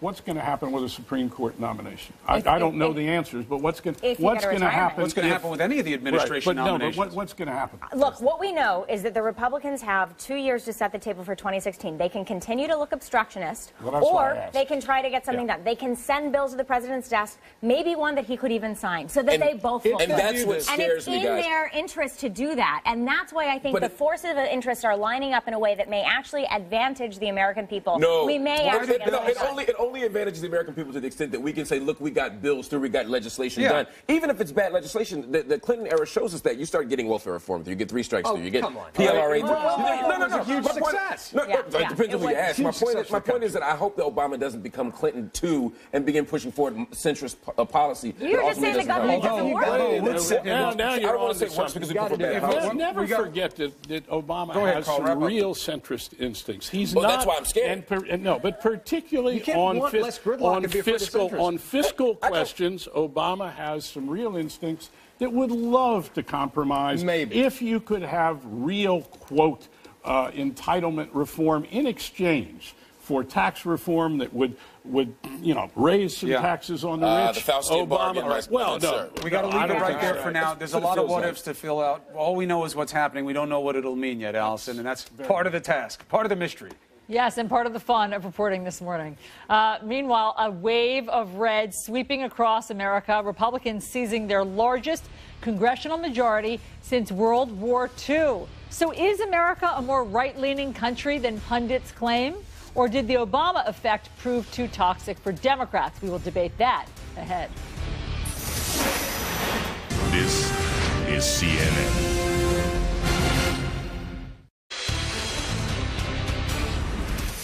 Here is your overnight headline. The midterm elections have brought us an epic transformation in the balance of power in Washington. Republicans have picked up at least 7 seats, North Carolina, Iowa, and Colorado, to seize control of the Senate from Democrats. The GOP is now enjoying its largest majority in Congress since World War II. Republicans also wrestling at least 4 governor's seats from Democrats. So let's get over to John Berman right now. He's looking at the exit polls. They tell a very interesting story, my friend. They sure do, Chris. One of the big questions is how much of an impediment was President Obama to Democrats in this election? And the answer is a pretty big one. Let's look at North Carolina, where a Democratic incumbent fell. 56% of voters in North Carolina said they disapprove of how the president is handling his job. And if you look at those who disapprove, they broke heavily for the Republican challenger, Tom Tillis, who won that race. Look at a bunch of other states here that are really fascinating. Colorado, this is a state that President Obama won twice. 56% of voters there say they disapprove of the job the president's doing. And again, of that, 79% voted for the Republican Cory Gardner. Iowa. Iowa is the state where President Obama launched his career into the stratosphere when he won the caucuses in 2008. 60% in Iowa disapprove of the president's job there. And again, Joni Ernst, the Republican, the big beneficiary there. And I wanted to put up Virginia here because Virginia is the only race in the country that we still haven't declared a winner in the Senate. Louisiana and Alaska also, they're still counting votes in a runoff. But Virginia is still too close to make a projection right now. Why? Well, 58% of voters in Virginia say they disapprove of the job the president's doing. And if you look at them, 81% are going for the challenger, Ed Gillespie, and not the incumbent Democrat Mark Warner there. So it really tells the story here of just what role the president is playing in this election. Allison? All right, John, thanks for that.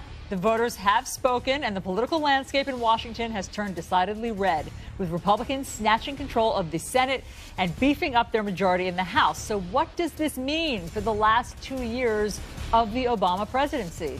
We'll take a closer look. That's what. New day, the most news in the morning. Up next on CNN.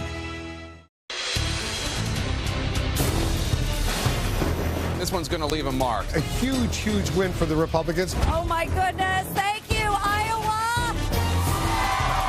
I'm going to Washington to get something done.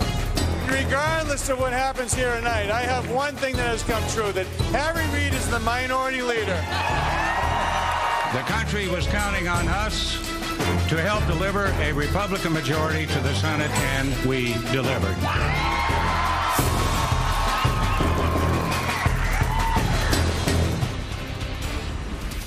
Good morning, everyone. Welcome to a special edition of New Day. It is Wednesday, November 5th. It's 6 o'clock in the East. It's been a long night for many. I'm Allison Camerata. I'm Chris Cuomo with Michaela Pereira here for you all morning long, telling you what happened. And here's your headline.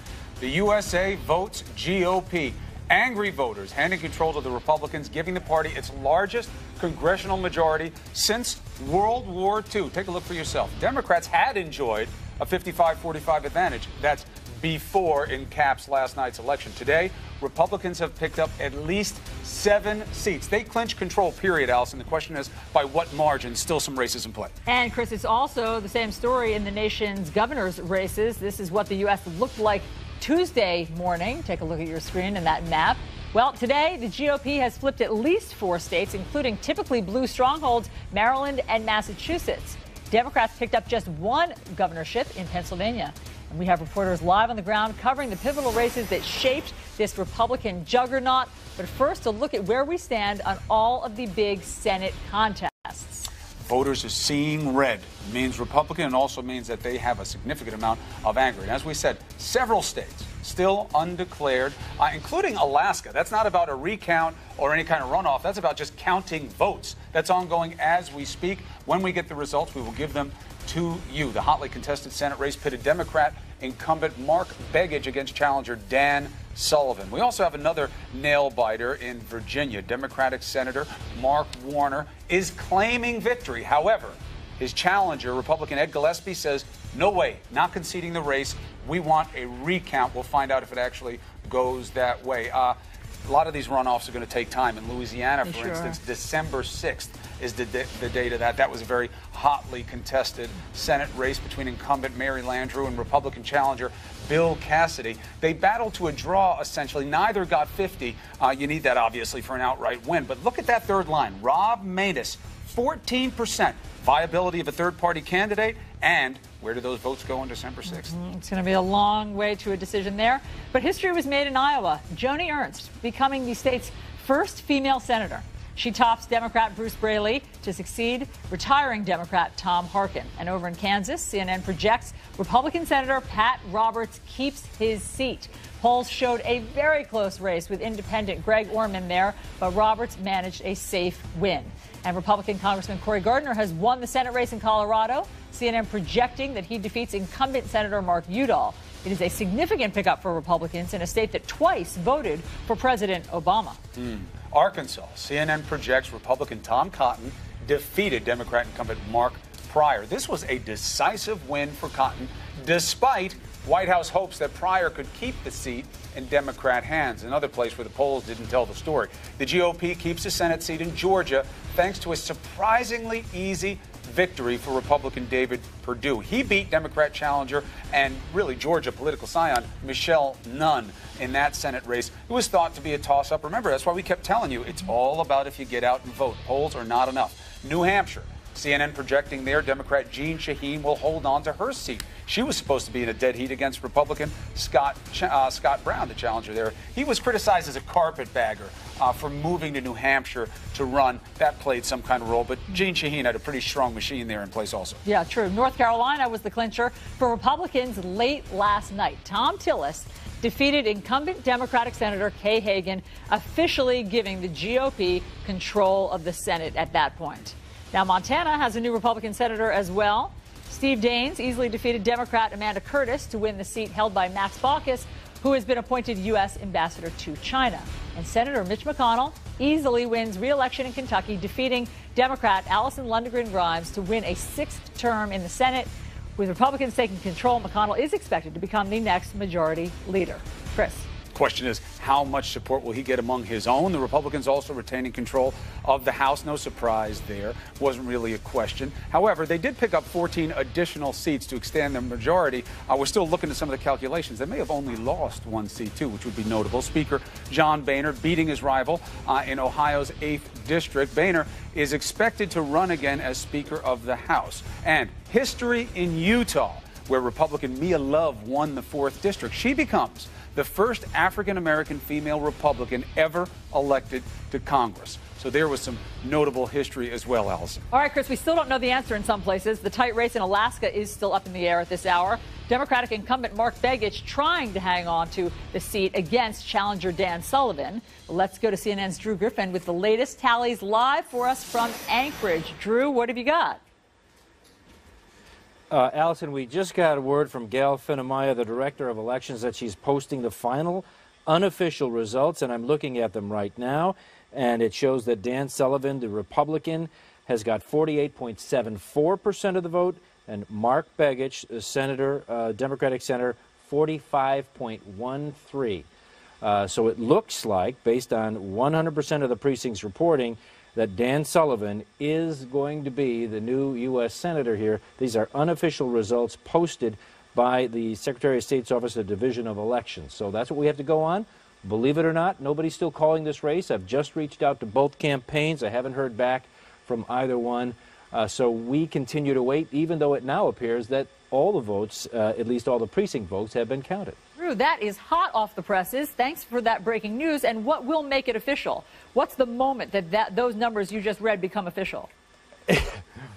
You know, I don't know. I'm going to get off the phone and call the elections division right now. These are unofficial results. Sometimes they wait now a couple of weeks, actually, before all the mail-in ballots come in. You can mail in your ballot. You could have mailed in your ballot today, and it might take a week to get in.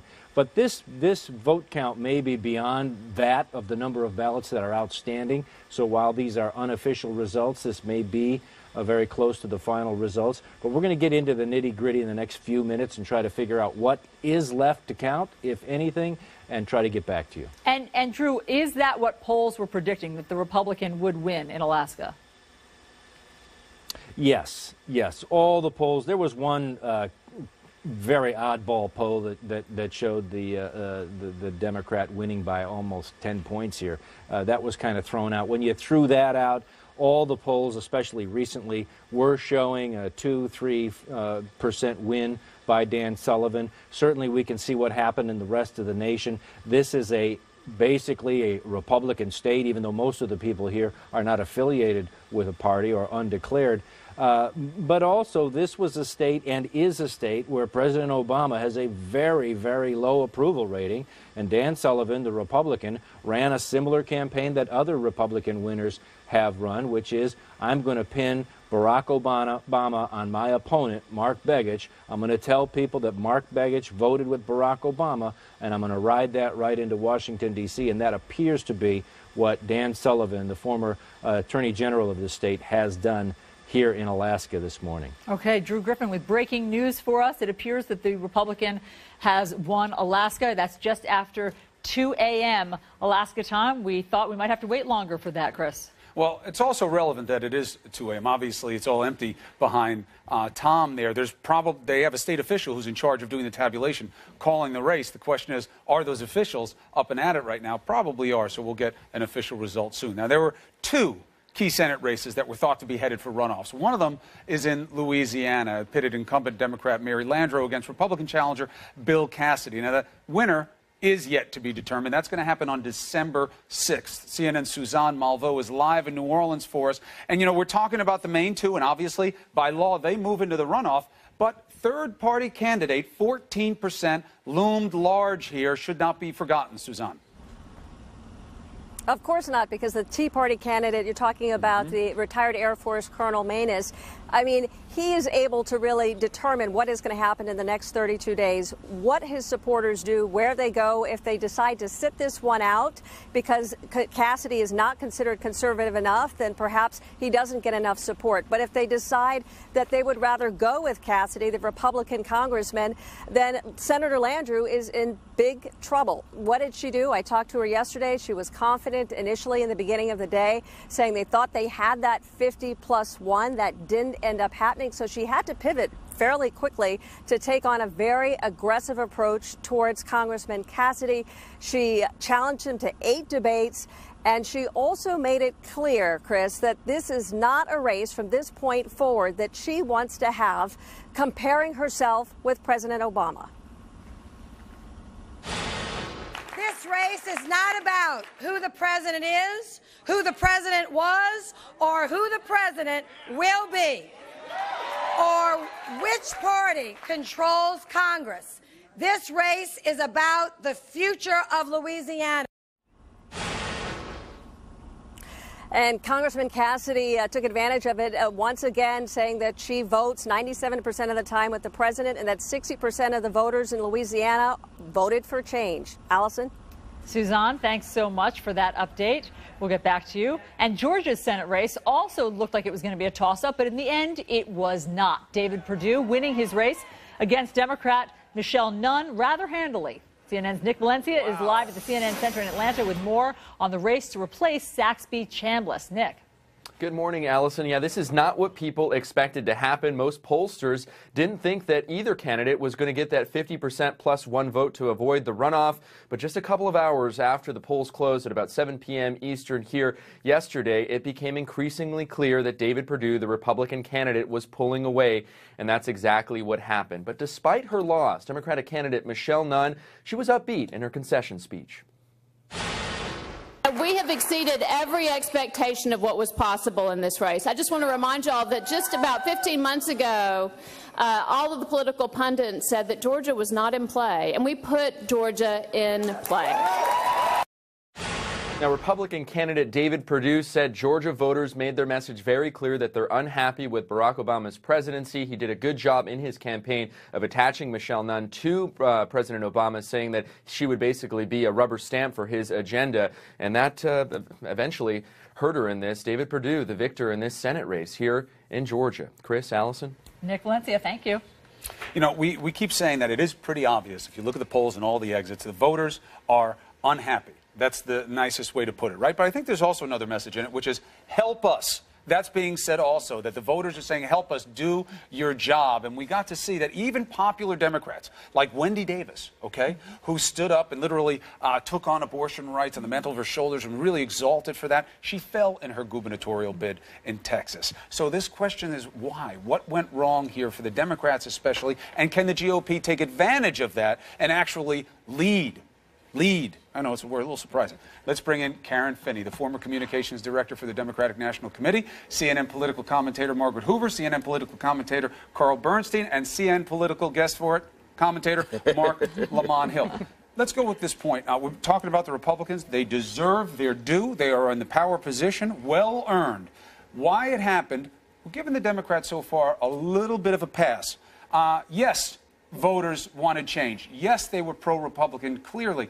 But didn't the Democrats, Ms. Finney, do this a little bit to themselves? Didn't they run away from their base, run away from who they really are, run away from their president, and took a beating as a result? I think we saw a couple of things. Number one, Republicans, I heard this from every Democratic campaign I talked to. Republicans did a good job making it about President Obama, which put a lot of Democrats on defense, and they didn't do a good enough job making it about the issues. And I'll tell you, look at how many states where minimum wage increase passed. That is a Obama agenda item. So that tells you something about why running away from some of these core issues was not a good strategy.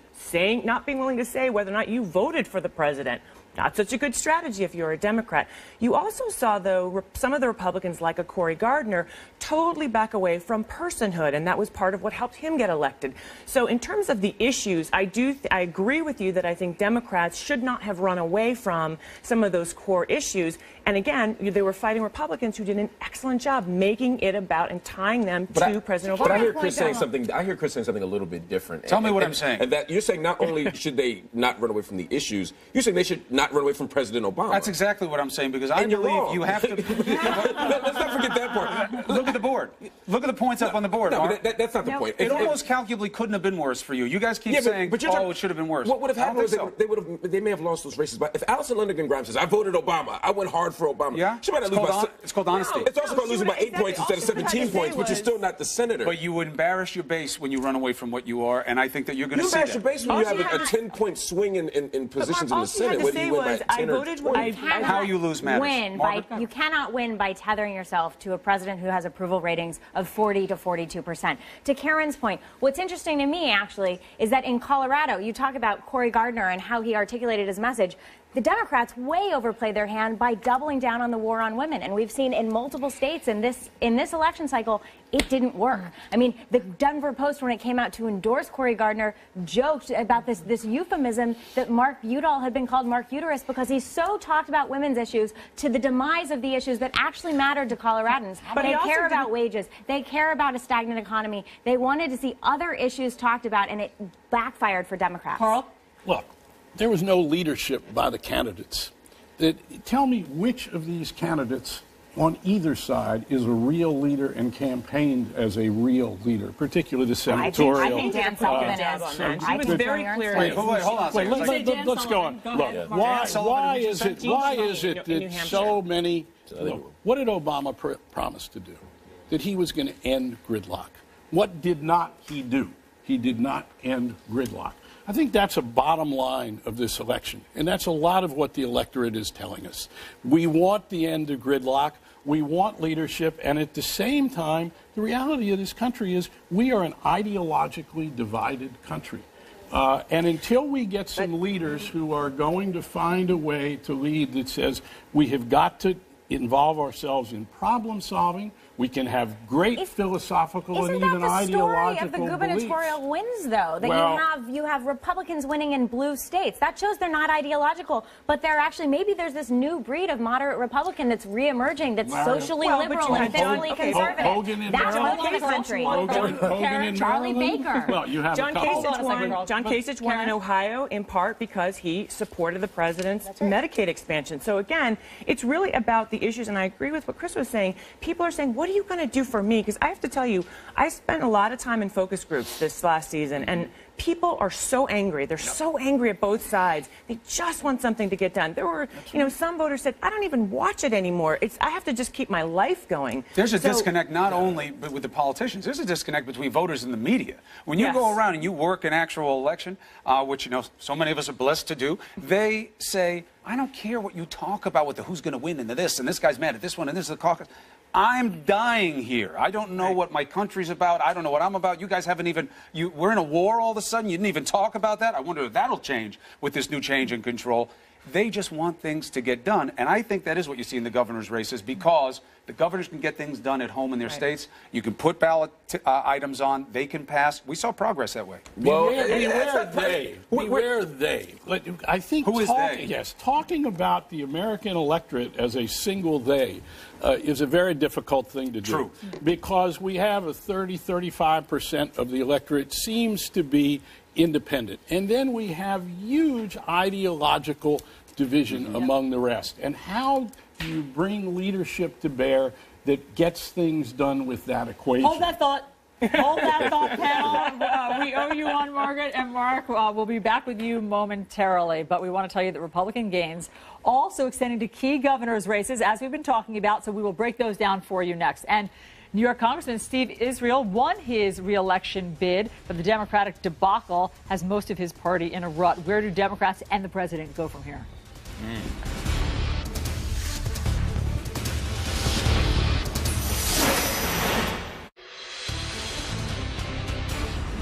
Welcome back to CNN's breaking news coverage of the 2014 midterm elections. In case you're just waking up, there has been a stunning shift in the balance of power in Washington. Take a look at the board. Republicans picking up at least 7 seats to seize control of the Senate from Democrats. 3 races are still outstanding, one of them headed to a runoff in Louisiana, and the GOP now enjoying the largest majority in Congress since the Second World War, I should say. Chris, it is a historical morning. Yeah, I mean, one of the really interesting things that we saw here is that, yes, there's anger at Congress. So what did that mean on the state level? We know a lot of state legislator seats have already flipped over the last couple of years, but now governor's races. A number of blue strongholds, Democrat strongholds, turned red. And we begin with a big money battle in Florida, where voters re-elected Republican Rick Scott to his second term as governor. A very stinging blow to now Democrat Charlie Crist. But listen to this. Scott pumped nearly $13 million of his own money into his campaign in its final days, and it helped. Now, in Illinois, Republican Bruce Rauner, he defeated incumbent Governor Pat Quinn, according to his CNN projections. We have that one. In Texas, another closely watched battle for governor, you had Attorney General Greg Abbott there defeating State Senator Wendy Davis. Remember, people had such high hopes for Wendy Davis about reproductive rights. Now this, in heavily Democratic Maryland, a stunning upset. Republican businessman, a newcomer, Larry Hogan, wins the governor's race, defeating Democrat Anthony Brown, the state's lieutenant governor. Okay, another deep blue blow, meaning for Democrats. Massachusetts, Republican Charlie Baker wins the governor's race over Democrat Martha Coakley. Not easy to do. It comes after 8 years of Democratic rule in Massachusetts under Governor Deval Patrick. Now, in Wisconsin, Republican Scott Walker, he is a name to watch. He easily won re-election to his second term, double-digit margin over Democrat Mary Burke. Now, this victory keeps him in the mix for a possible presidential run in 2016. I know why we're already talking about that, because that's where we go next. The lone bright spot for Democrats, I guess you could say businessman Tom Wolf, new governor of Pennsylvania.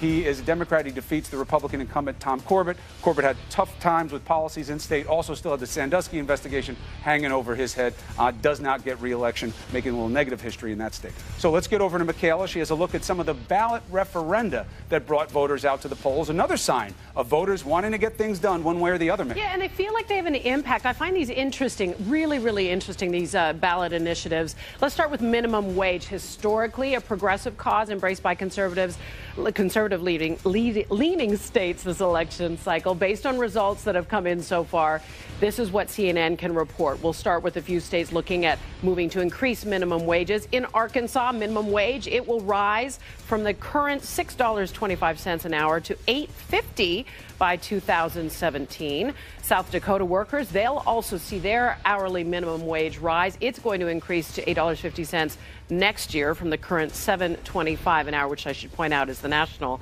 minimum wage. Meanwhile, Nebraskans will see their minimum wage rise to $9 by 2016 from today's $7.25.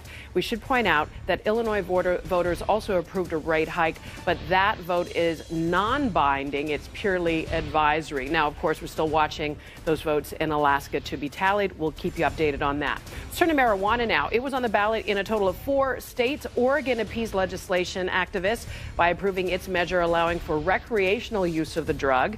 Meanwhile, the Sunshine State of Florida, the electorate there voting against a measure that would have allowed marijuana use for medicinal purposes. Lastly, Washington, D.C. also approved recreational use. However, we want to keep an eye on this. It could be blocked by Congress, which has the right to review and knock it down. Interesting to see there, Allison, that in D.C., this issue kind of got mixed with race and civil rights. Some 88% of those convicted of marijuana possession were black, even though usage among blacks and whites is the same. So again, interesting to see how things are changing. Absolutely. That will be a sea change. Michaela, thanks so much for that. So the Republicans have added to their majority in the House of Representatives, and they've also gained control of the Senate.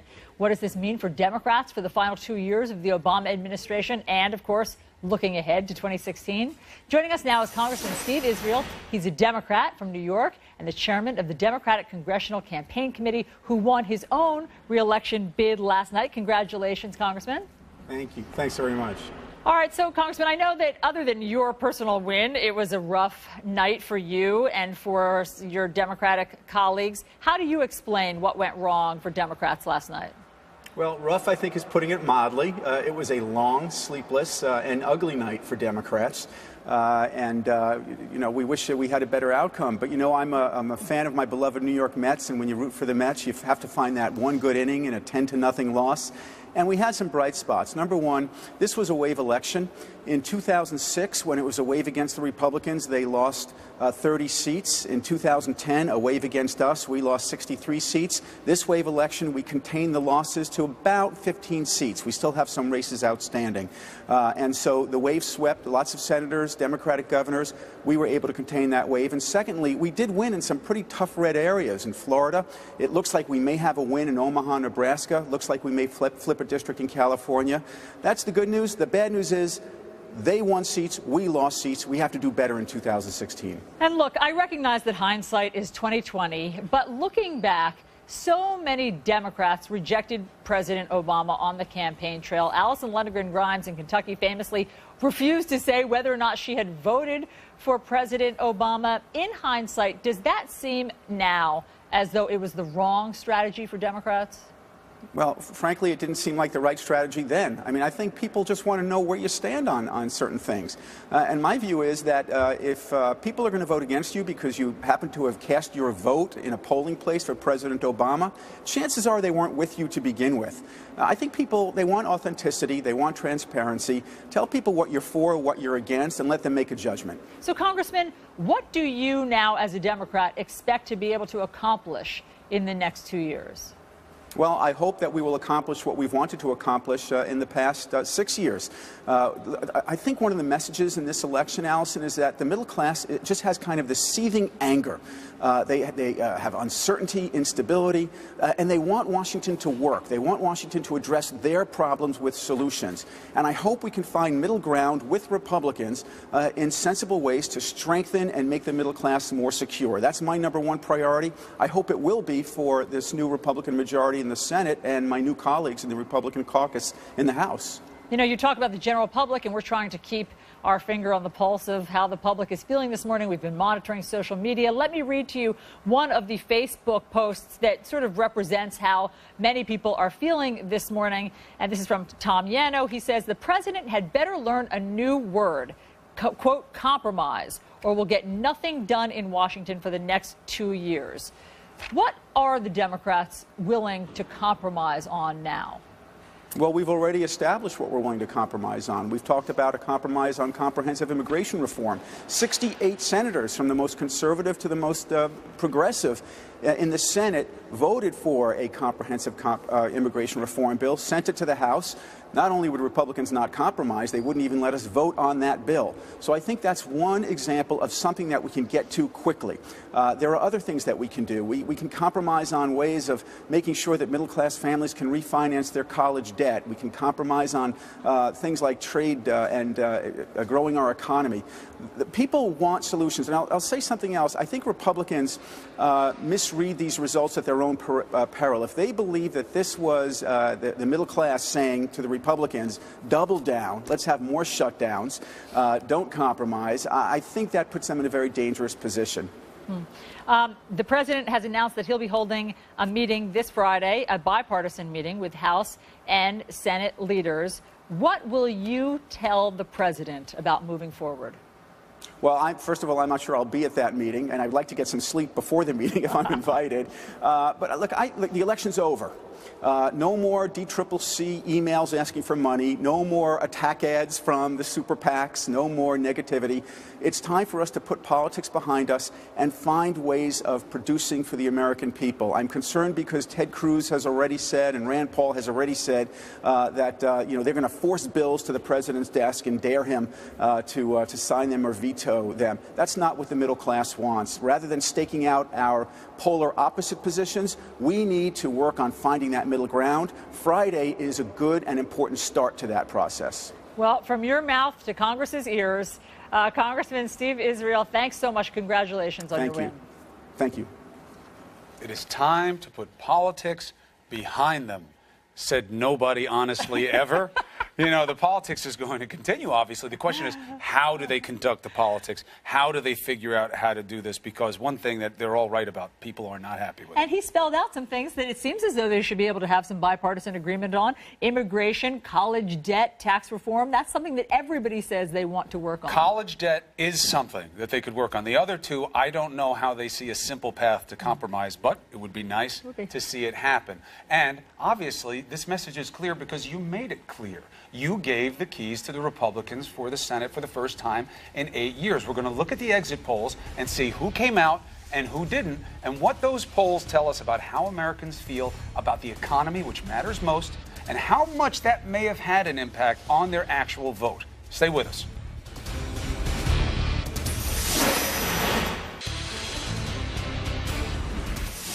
Wake up, because while you've been sleeping, the political landscape in America has taken a seismic shift. Republicans grabbing control of Congress by picking up at least 7 seats in the U.S. Senate. Races in Virginia and it looks like Alaska have yet to be made official.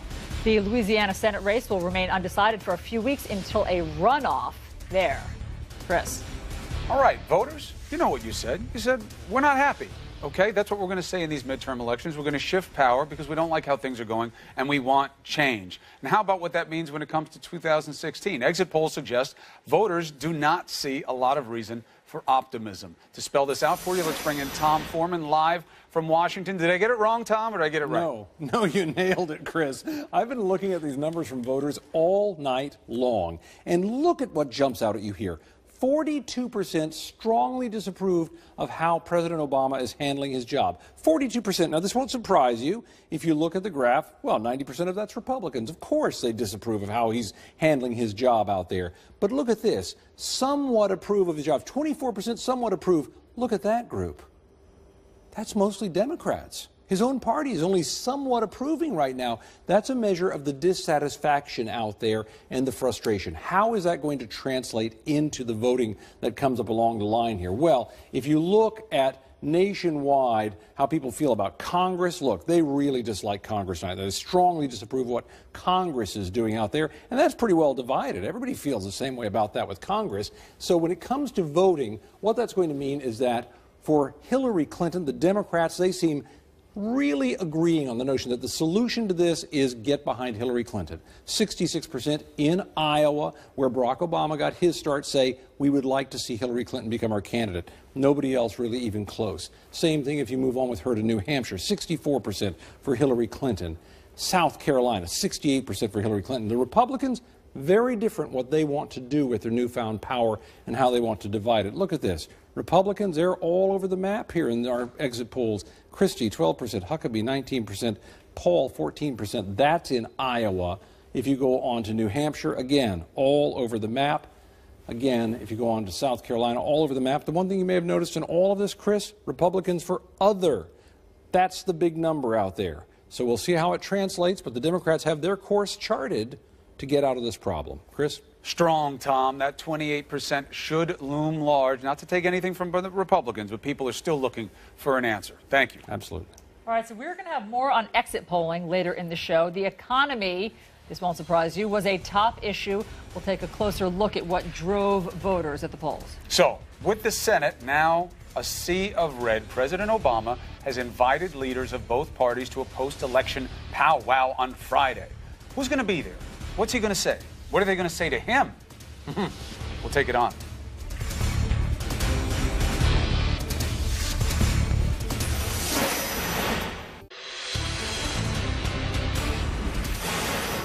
Welcome back to New Day. Our special coverage continues now. Republicans on quite a roll in the midterm elections.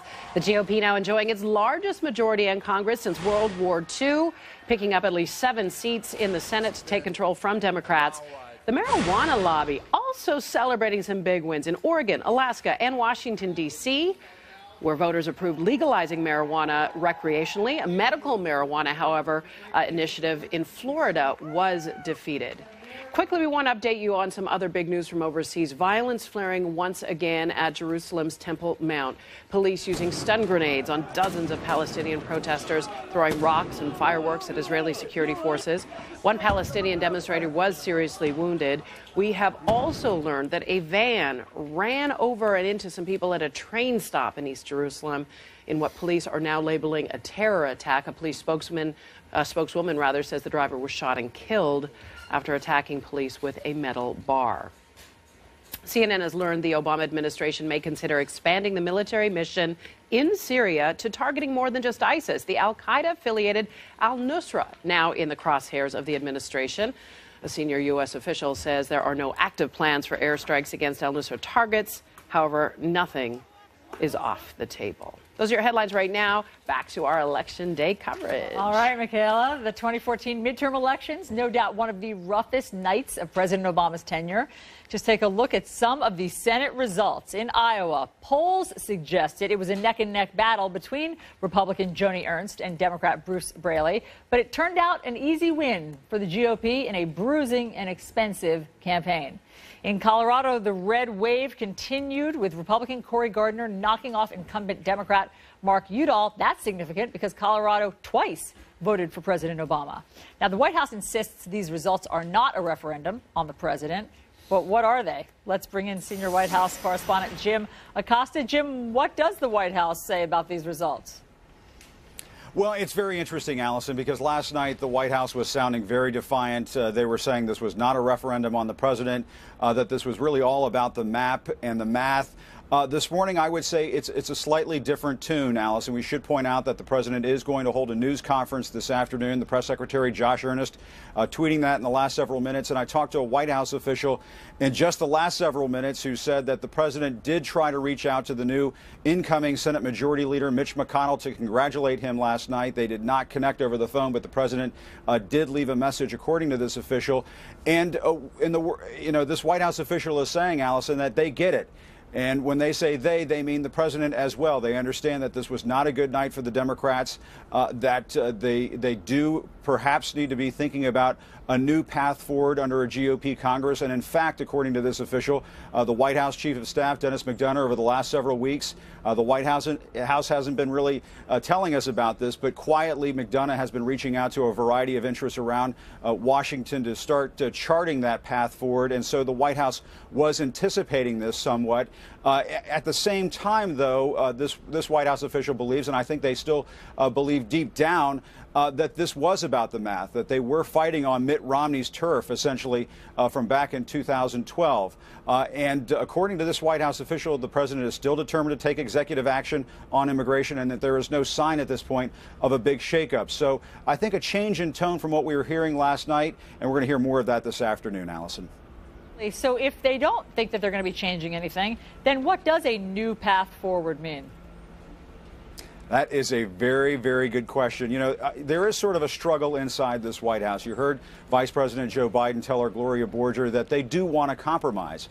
But then I was hearing from White House officials last night, Allison, who were saying, you know what, a better question is what does the GOP want to do to come to our side of the table? Over here at the White House, they still feel rather stung by the fact that they could not get immigration reform out of the House. They still believe that House Speaker John Boehner is going to have trouble with his caucus, and they wonder whether Mitch McConnell is going to be experiencing the same thing over in the Senate. And so it really is sort of uncharted waters for this president. For the first time, he's going to be dealing with a full Republican Congress. He hasn't been there before, Allison. Interesting. All right, Jim Acosta, thanks so much for breaking it down for us. Now let's get to Christine Romans. She's looking at all the exit polls for us. What are you finding? We're finding that the economy was front of everyone's mind as they were coming out of those polling places and talking to the statisticians with the clipboards about why you voted the way you did. The economy, the number one issue. Nothing else really even comes close here. The economy, 45%, the biggest issue, and pretty divided, but the Republicans slightly more likely than Democrats to say the economy was their top issue. I want to show you this, though. What do people think about the economy? Not so good or poor. 70% of people polled on their way out of voting said it was not so good or poor. And look at that. Republicans much more likely to vote Republican if you thought it was not so good or poor. Quickly, the last thing I wanted to show you here is it getting better? If you thought it was getting better, you were much more likely to vote Democrat. if you thought it was getting worse, you were much more likely to vote Republican, guys. Interesting. Stocks at record highs, corporate profits record highs, jobless rate 5.9%. People out there don't feel it. Oh, that is interesting. All right, Christine, thank you. All right, you may not like to hear it, but there's an obvious question raised by all this. What does it mean for 2016? Are the Republicans in better position? The Democrats hurt themselves? Panel takes it on for you when we come back.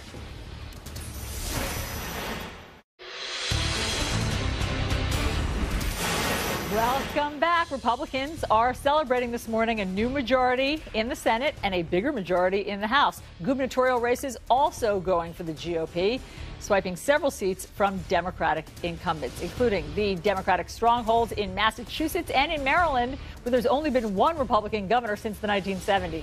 But will those GOP gains backfire on them as both parties and voters start to look ahead to 2016? How could that work? Let's bring in our panel. Karen Finney, she's former communications director for the Democratic National Committee. Also with us, CNN political commentator Michael Smerconish and CNN political commentator Greg Anthony. Great to have all of you with us. Michael, let me start with you. We're looking forward already, because it's 6:52, to 2016. Who is sitting pretty for 2016 now? You know, I think that the nomination process is going to play itself out in the aftermath of the midterm, and it will influence the nomination process. But it's an apples and oranges comparison when you look at the electorate that'll come out in 2 years as compared to those who came out yesterday. In 2 years, there will be more people of color. There will be younger Americans casting ballots. There will be more women who are casting ballots. But in terms of how it influences the process, I have my eye on Jeb Bush, because you heard Ted Cruz say to Wolf Blitzer last night on CNN that he's anxious to assert a clampdown on illegal immigration.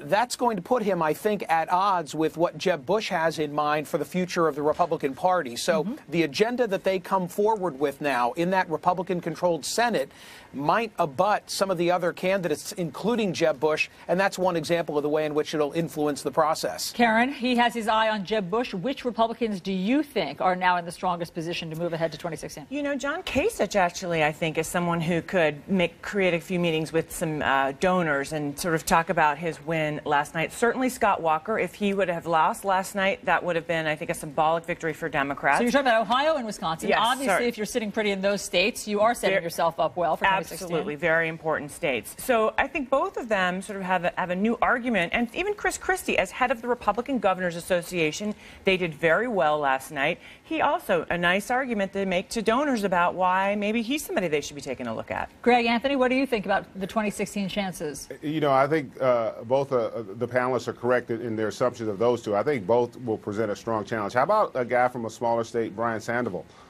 who's Latino, a Republican, out of Nevada, just won re-election in a landslide. And I think he can resonate with the changing demographic that we're starting to see evolve throughout America. So I actually think that the GOP is in a really good position right now, because the fact that all of these people are going to have an opportunity, and there are many more that we haven't even mentioned, that kind of levels the playing field, and it doesn't allow anybody to be completely knocked down. Whereas if you look at it from the Democratic standpoint, everyone knows Hillary Clinton is the odds-on favorite, but that also makes her the target of not only everybody on the right, but everybody also who's moderate and on the left. So that creates a real challenge for her moving forward, especially now that she has a record to run on as being the former Secretary of State. Michael, our banner keeps saying, will this backfire on the GOP in 2016? And I think what we mean is that if there's no progress, if there's still gridlock over the next 2 years, then Democrats can hold that up and say, see, Republicans had control of Congress and they weren't able to accomplish anything. Absolutely. It depends the way in which they now wield power in the Senate. They've teed up, they've earned, I guess I should say, a wonderful opportunity to rebrand themselves from the party of no. But what are they going to do with that? And Allison, here's one thing to keep your eye on. How many times will there be a vote in the U.S. Senate to repeal Obamacare? I get it if there's going to be one perfunctory vote in January, because you have someone like Joni Ernst who promised to her constituency that she'll go and fight for the repeal of Obamacare. But are they going to run it up 10 times, 20 times, 40 times in the Senate? Because if so, that'll be a suggestion that it's all theatrics and that it's really not intended to put forth an agenda that the president would ever sign. Yeah, so Karen, never underestimate the power of the party in power to screw it up. Absolutely. I mean, this is an important point because both parties, their overall sort of feeling that people have about them, very negative.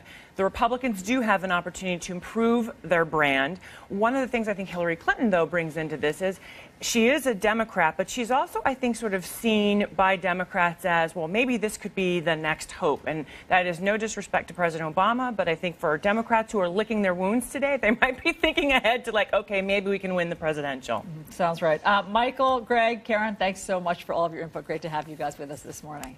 Thank you. Thank you. There are a lot of different ways that we have to look at the elections last night, the implications today, tomorrow, 2016, as you keep saying. So let's get right to it.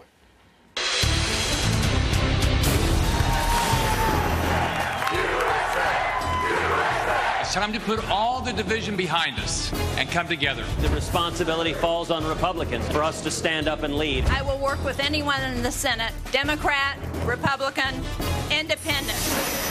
Losing is not fun. This was a tough election. This journey, the fight for you, it was worth it. This is not the end of anything. This is a beginning. And thank you.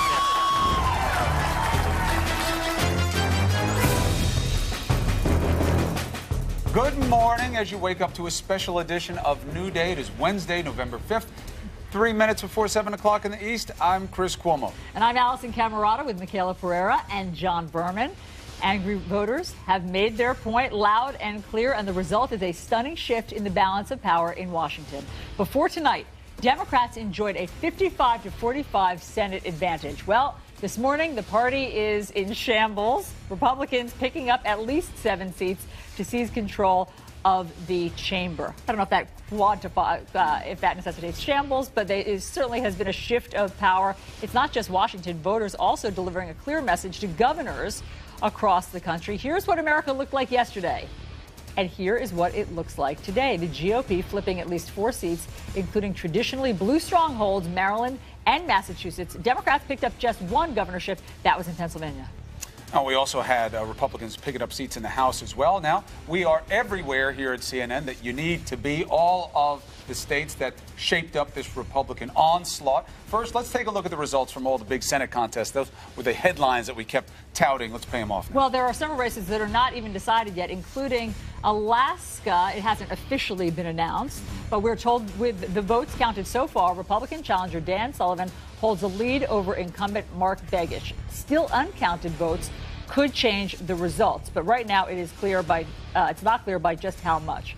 And a nail-biter that is too close to call this morning in Virginia. Democratic Senator Mark Warner is claiming victory, but Republican challenger Ed Gillespie has not conceded the Senate race, which could also be headed for a recount. And a runoff will be needed to settle Louisiana's Senate race. Neither Democratic incumbent Mary Landrieu nor Republican challenger Bill Cassidy got that magic 50% needed to win outright, and their runoff will be held next month. Big story there, third-party strength. Okay, Rob Maness got 14% of the vote. That was big. History-making night in Iowa as well. CNN projects Republican Joni Ernst becoming the first female senator in that state. By the way, easier than expected win over Democrat Bruce Braley following a bruising campaign. In Kansas, all the talk about who will Orman side with. We don't have to worry about it. CNN projects Republican Senator Pat Roberts manages to keep his seat. By the way, pretty easy. It was a very hotly contested race. Got a lot of hype because of independent Greg Orman and what might happen. It could be pivotal. Forget about it now. Republican Congressman Cory Gardner has won the Senate race in Colorado. CNN projects him defeating incumbent Mark Udall. Now, this is a significant pickup for Republicans. This is a state that voted for President Obama twice, 2008 and 2012. And in Arkansas, CNN projects Republican Tom Cotton defeating Democratic incumbent Mark Pryor. It was a decisive win for Cotton, despite White House hopes that Pryor could keep that seat in Democratic hands. Let's look at Georgia, another closely watched race. Republican David Perdue wins the race to succeed retiring Senator Saxby Chambliss. Democrats hoped that Michelle Nunn could flip their seat to their side, but Perdue managed an easier than expected win to keep it under GOP control. And a rare glimmer of good news for Democrats in New Hampshire. CNN is projecting Jeanne Shaheen will hold on to her Senate seat. Her Republican challenger, Scott Brown, has now conceded. North Carolina, clincher for the Republicans. Tom Tillis defeating incumbent Democratic Senator Kay Hagan. His win put the GPO over the top in control of the Senate. It's no longer about if, it's about how many seats will be the advantage in the Senate for the Republicans. They also flipped Montana into their Senate column. No real surprise there. Steve Daines easily defeating Democrat Amanda Curtis, won the seat vacated earlier this year by longtime Senator, you'll remember, Max Baucus. And after fighting for his political life, Minority Leader Mitch McConnell, now maybe Majority Leader Mitch McConnell, the Kentucky senator, easily won a sixth term in the Senate. This race was really a testament to why you can't just look at the polls. Allison Lundergan Grimes kept calling herself a Clinton Democrat, refused to say whether she voted for Obama, wound up taking a beat down, Allison. All right, Chris. Also, as you know, Republicans keeping control of the House. GOP leaders now expanding their majority by a handful of seats. Speaker John Boehner beating his rival, Tom Potter, in Ohio's 8th District. Boehner is expected to run again as Speaker of the House. And here was an interesting race. GOP Congressman Michael Grimm won his third term. He defeated his opponent in New York's District 11. Grimm prevailed despite an indictment against him for alleged corruption. And former American Idol contestant Clay Aiken will not get to sit in the House. His hopes for a seat in Congress were dashed by incumbent Renee Elmers in North Carolina. Chris. I guess we can definitely say, Allison, it was a grand night for the grand old party. Republicans now have control of both houses of Congress, and for the moment, there are promises to replace stalemate with cooperate. It rhymes, but will it be real? Let's bring in CNN's Dana Bash live in Washington. Hey, at least they're saying the right thing. And again, the metaphor behind you, Dana, of the Capitol under reconstruction. Let's see how they rebuild it. Boy, wouldn't that be nice? Look, I am the eternal optimist, and I think that when Mitch McConnell and John Boehner and other top Republicans who I've spoken with, texted with last night, say that they really do want to try to govern in a way that they couldn't before, they mean it, not just because they want the country to be better. I think that everybody had agreed on that before, but then their politics trumped that. But because of politics, the Republicans, I think, understand at their core, the leaders, that if they don't get this right, they're toast. They're toast for 2016 and beyond, likely, because they've got to show that they can govern, and B, try to expand their party. But let me just say one thing about Mitch McConnell, and maybe this is telling about how he's going to go forward, and when he's determined to do something, he will. As you said, you can't believe the polls. He didn't just win in Kentucky. It was a absolute rout. 16 points. And let me tell you, he did that not just by, kind of easy street at the end. He bought time in Nashville, Tennessee, because he wanted to make sure that those little counties on the border of Kentucky went his way. He wanted to do it big. So maybe that certainly is telling us to who he is and maybe how he will govern as majority leader. A very interesting opposite narrative to what we saw with Eric Cantor, who got blamed for not being home enough, not working it. They say Mitch McConnell was in every one of those 122 counties in Kentucky. He was all over the place. He worked the ground hard, and it paid off for him. And, turning tone here, Allison Lundergan Grimes wouldn't say who she voted for. That takes us to the Democrats and why they lost, Dana. I think that the biggest help that the GOP got was from the Democrats. They ran from their base, they ran from their president, and they probably wound up running themselves right out of the majority. Your take? Look, I've seen this with so many campaigns, from the McCain campaign to others. When they lose, the finger pointing starts and the knives come out. And it's already happening. And it is specifically to your point about Allison Lundergan Grimes and so many other Democrats who kept so far away from the president. I'm talking to Obama loyalists saying that it was a complete mistake because they depressed voting among the base, Democrats who really still like Obama, and on the flip side, Senate strategists say, no way, because there are so many independent swing voters who we didn't have a chance with, and it was because of the president. Yeah, but you had to give your base a reason to vote. You embarrass your base, you go home alone, and that's what happened. Dana Bash, thank you very much. Always good to have you on the show. Allison? You too. All right, Chris, the numbers are hot off the press in Alaska. The latest votes are being tallied, and they show that the challenger, Dan Sullivan, is in the lead over Democratic incumbent Mark Begich. But not all the ballots have been counted, so things could still change. Let's get right to CNN's Drew Griffin with the latest live for us from Anchorage. What are the latest numbers showing you, Drew? Well, we've got 100% of the precincts reporting in, and it is Dan Sullivan, the Republican, who has 48.7% of the vote, compared with Mark Begich, the Democrat senator, who's trying to hold on to his seat. He has 45.13%. So 100% of the vote in is an unofficial count. Why aren't they calling this race? Honestly, Allison, I don't know. The last time I talked with the Begich campaign was at 2 o'clock in the morning. They said they were waiting on the rural vote. In the last hour, the rural vote has come in. What they might be holding out hope for now is the write-in ballots, the mail-in ballots, a few of the early vote ballots that may need to be counted, special needs ballots, and any kind of question ballots. But there's been no concession. The Sullivan campaign's frustrated with that, I can tell you, but no concession, and this race could go on another 7 days, because that's how long they wait until the mail gets delivered to the elections. Wow. So we'll see what happens. Things are slow in Alaska. Is part of the problem that it's 3 in the morning where you are? Will we have to wait until sun up for some sort of definitive answer here? No, I mean, what really happened is they waited, they stayed up, they waited for all the precincts to report. So the votes that have been cast have been counted. That includes the early voting that's been going on for the last couple of weeks. What we have is the kind of leftover votes, the votes that may still be being transported in the mail. Somebody may have mailed something yesterday or mailed something today. They're going to wait for those ballots to come down, and they're supposed to count within 7 days after the election. The questionable ballots, I don't know how many there are. Look, Dan Sullivan's campaign says there's no mathematical way that Begich can win. Obviously, although they're not communicating with us, the Begich campaign thinks there must be some sort of way they can eke this out. We may just be waiting days until finally somebody gives up, or somebody comes out and says, hey, guess what? I did win. But right now, it looks like a Republican win. All right, Drew, it looks like you will be there for a few more days, standing in that quiet ballroom. So we will be checking back. Oh, yes, you will. We'll be checking back in with you, Drew. Great work. Let's go over to Chris. It's definitely a very close race in Alaska, and that makes it different, but we don't want to confuse process for intrigue. Things take time there. It's a very rural, outskirt area with their population, so they have a state official on it. We'll get the results as soon as they come in, and we'll give them to you. Now, another very hotly contested Senate race is Kansas. The Republican incumbent, Pat Roberts, emerged victorious, denying the Senate chamber another independent. And remember all the intrigue that Mr. Orman had us going through about who he would side with. We have CNN's Kyung La live this morning in Kansas. Boy, we were all saying you have his windows right behind you. Who will he be with? Now, who cares?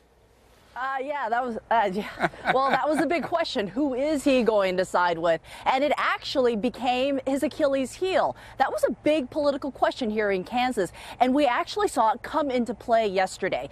There was an unusual comment from Vice President Joe Biden on a radio show somewhere outside of Kansas. The Vice President saying that Orman was with the Dems. Well, that quickly became a robocall for the Republicans, hoping to tip the scales. We don't know if that was the deciding factor. What we can tell you is that Senator Pat Roberts, a longtime incumbent, decades in Washington, he won by a comfortable margin, 8%. The rise of the independent squashed here in Kansas. Greg Orman telling CNN last night that he doesn't care what the cards say in Kansas.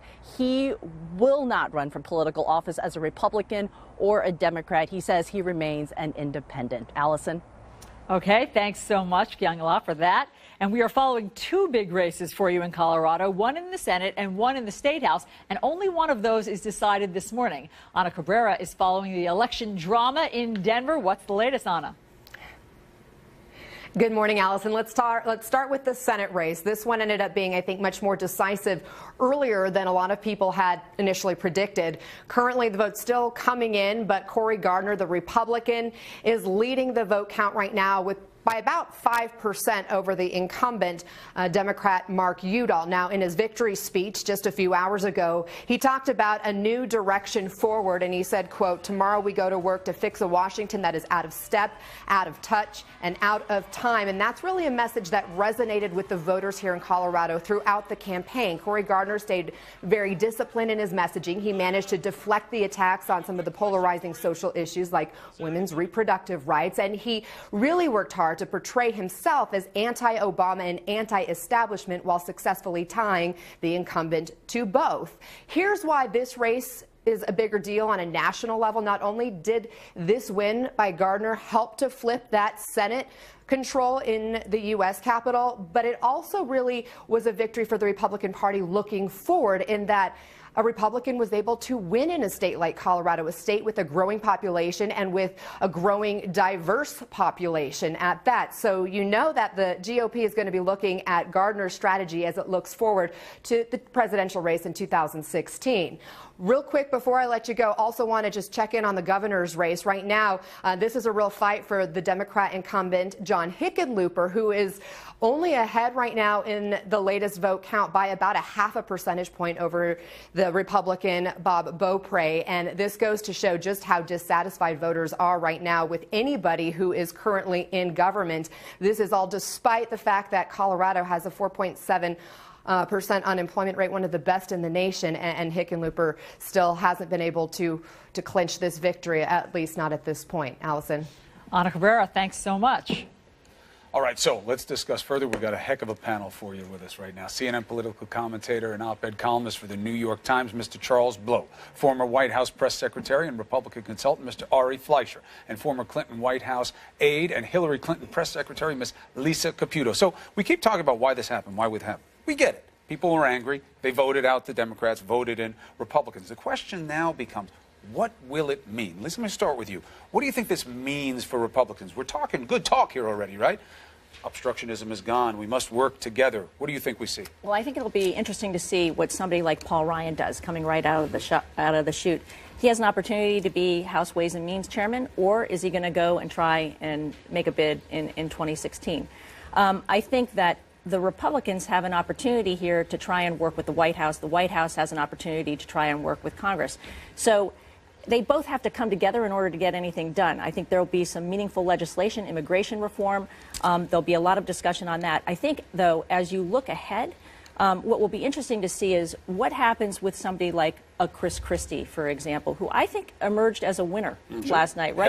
Head of the Republican Governors Association, took seats away from Democrats in the Northeast, particularly. So I think that a lot of speculation about what this means for 2016, but I think we heard from the public that they want a change and they want Washington to do something. Remember, we have a president that they're not happy about, and we have a Congress they're not happy about. And by the way, we should mention we're going to be interviewing Chris Christie live here in the studio in the next hour, so stick around for that. All right, you were surprised last night by just how well the Republicans did. Why? This is stunning. This is historical. And nobody expected it to be this big going into election night. But when you look back on it, it's stunning, the breadth and the depth. Republicans won by majorities that nobody would have anticipated. Mitch McConnell won his race by 15 votes and 15 points. Pat Roberts in Kansas expected to be a close race, 9 points. Purdue in Georgia, 8 points. No runoff in Georgia. Even Scott Walker, 5 points in what was supposed to be a razor-thin race. Plus, they turned blue states red.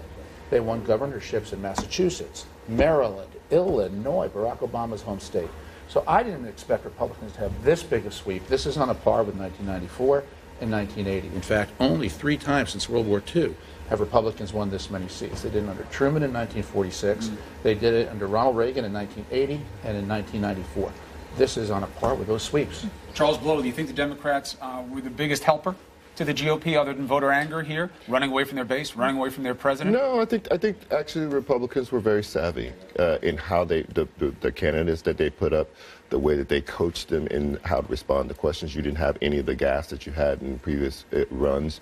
In state after state after state, I was kind of moving around the country in the last month, and all you saw was candidates being juxtaposed with the president, what percentage of the time they voted in line with the president, and it was very little on issues. It was very much about this guy is on the ballot, and then last month when the president said that I'm not on the ballot and my policies are on the ballot, that quote immediately shows up in every contested race. And so the Republicans just did a really good job of running a solid race with better candidates than they had the last time around. But let me, one caveat. The electorate of 2014 is not going to look like the electorate of 2016. The Republicans have to keep that in mind. It's going to be far younger, and younger voters are still voting Democratic, much more diverse, much more minority. Republicans need to become the party of ideas, and particularly at the presidential candidate level. They have to be specific and they have to be positive. Everybody knows Republicans are against the president. What is my party for? I mean, this is our test. To that point, I mean, this time out, 37% of the voters who voted this time around were over 60 years old. That was higher than in the last Not unusual 4 cycles. that young voters cede ground in midterms to older voters, but this was more pronounced. In the last 4 cycles, and you're not going to have that next time out. And so Republicans have to switch it up. This is, the map that we see today looks much more like the ideology map of the United States, right? So when you look at congressional control both in the House and Senate, where the red zones is where Republicans actually, for the most part, have an advantage. But Democrats hold the advantage in the population centers, and they're still going to hold. They're going to turn those voters out in the presidential election, so they still have the presidential advantage. One thing Republicans did do, and they deserve credit for this, which is they got it together. They hand-selected candidates, they vetted them, they plotted, and they, in a lot of respects, held the extreme right at bay. And if you look at sort of the game changers, right, you have now a new landscape developing for 2016, new battlegrounds, Colorado, Iowa. They'll be states to watch in 2016. And so, they deserve a lot of credit. You look at Ed Gillespie in Virginia, who ran a terrific race. A race, I think, on ideas, big tent Republican. I think Ed Gillespie emerges as a winner last night as well. I think also you see, and I spoke to a former Clinton cabinet official yesterday who really, I think, nailed it, said voters are looking for authenticity. And I think that really was driven home last night, and I think you have to now have a message. You have a president who does have economic accomplishments, but it's not been communicated. And I think you're going to see them try and do a better job of that. But I think it's kind of a faux authenticity. I kind of disagree with that. What I kept seeing was, kind of drummed up, hucksterish kind of feeling, a earthiness that wasn't even real to the candidates themselves. But it was kind of appealing to an anti-Washington sentiment that said that if you feel like, if I can get the sense that you are more earthy, you farm. That's called political effectiveness. You know what I mean? But in terms of authenticity, it didn't feel authentic. It just felt very anti-Washington. We haven't talked about the big man here, and that's President Obama. Right. He has an extraordinarily small window before he turns into a lame duck, and he's got big decisions. Yes, is he going to be confrontational, executive orders on immigration, or is he going to say we have to work together and see if he can meet in the middle? He has no choice. He has no choice on immigration. He has no choice on Hold those thoughts, panel. You're going to come back with us, and we do like faux authenticity, the oxymoron of the day. Nicely done, Charles. All right, stick around, panel. All right, we're going to be talking with Senator Rand Paul, because now we're talking about the big shots and how they fared in this, right? We have Governor Chris Christie, we have GOP Congressman Greg Walden, just reelected, and Dave Brat, who beat Majority Leader Eric Cantor a few months ago, secured his spot in Congress last night. So what do the big names have to say coming out of the big day? We'll tell you. Also, some surprises in races for governor this year. We'll break those down for you when we return. Plus, the GOP seizing control of the Senate overnight if you're just waking up. Will this put the rest of President Obama's term in jeopardy? Yes. Welcome back to CNN's breaking news coverage of the 2004 midterm elections. It is breaking because some of the races still undecided. Here's what we know. You, the voter, you spoke loud and clear yesterday, and the message was Republicans win. The GOP picked up at least 7 seats, seizing control of the Senate from the Democrats. Republicans also picked up over a dozen seats in the House, giving the party its largest majority in Congress since World War II. And it wasn't just Congress that the GOP won. The message was also sent to the states, governors' races, including 2 typically blue states, Massachusetts and Maryland, going Republican, Allison. Voters also weighing in on some major ballot initiatives. Voters in Washington, D.C. and Oregon both approved recreational pot use by adults, according to preliminary numbers. And early numbers also indicate Alaska's plan to tax, regulate, and legalize recreational pot use is likely to pass. Florida's medical marijuana initiative received more than 50% of the vote, but it failed to reach the 60% that it needed to pass. And raising the minimum wage, also a big ballot initiative. It was approved in Arkansas, Nebraska, South Dakota, and Alaska. Now let's get over to Michaela, who has a look at our top governors' races. Yeah, a lot of folks want to know what's going on in their state, Allison. There are some real surprises here. Let's start with Florida, marquee gubernatorial race this cycle. Governor Rick Scott, the incumbent Republican, re-elected, facing a tough challenge from former Governor Charlie Crist, a Republican turned independent, turned Democrat. Scott spent millions of his own money in order to hang on to that seat. Illinois, President Obama's home state, of course, it is now red. Republican candidate and venture capitalist Bruce Rauner declaring victory over incumbent Democrat Pat Quinn. That ended a 12-year Democratic streak in the state of Illinois. Massachusetts, once known as a deep blue state, also now with a Republican governor. Republican healthcare CEO Charlie Baker winning the race over Democrat and Attorney General Martha Coakley to become the state's first Republican governor since Mitt Romney. To Wisconsin now, another term for Republican Scott Walker, perhaps a boost to his 2016 presidential ambitions, bolstered by an easy defeat over his Democratic challenger, Mary Burke. He won re-election by double digits. Now, last but certainly not least, a significant pickup for the Democrats in Pennsylvania. Businessman and former Pennsylvania Revenue Secretary Tom Wolf pouring millions of dollars into campaign ads, and it paid off.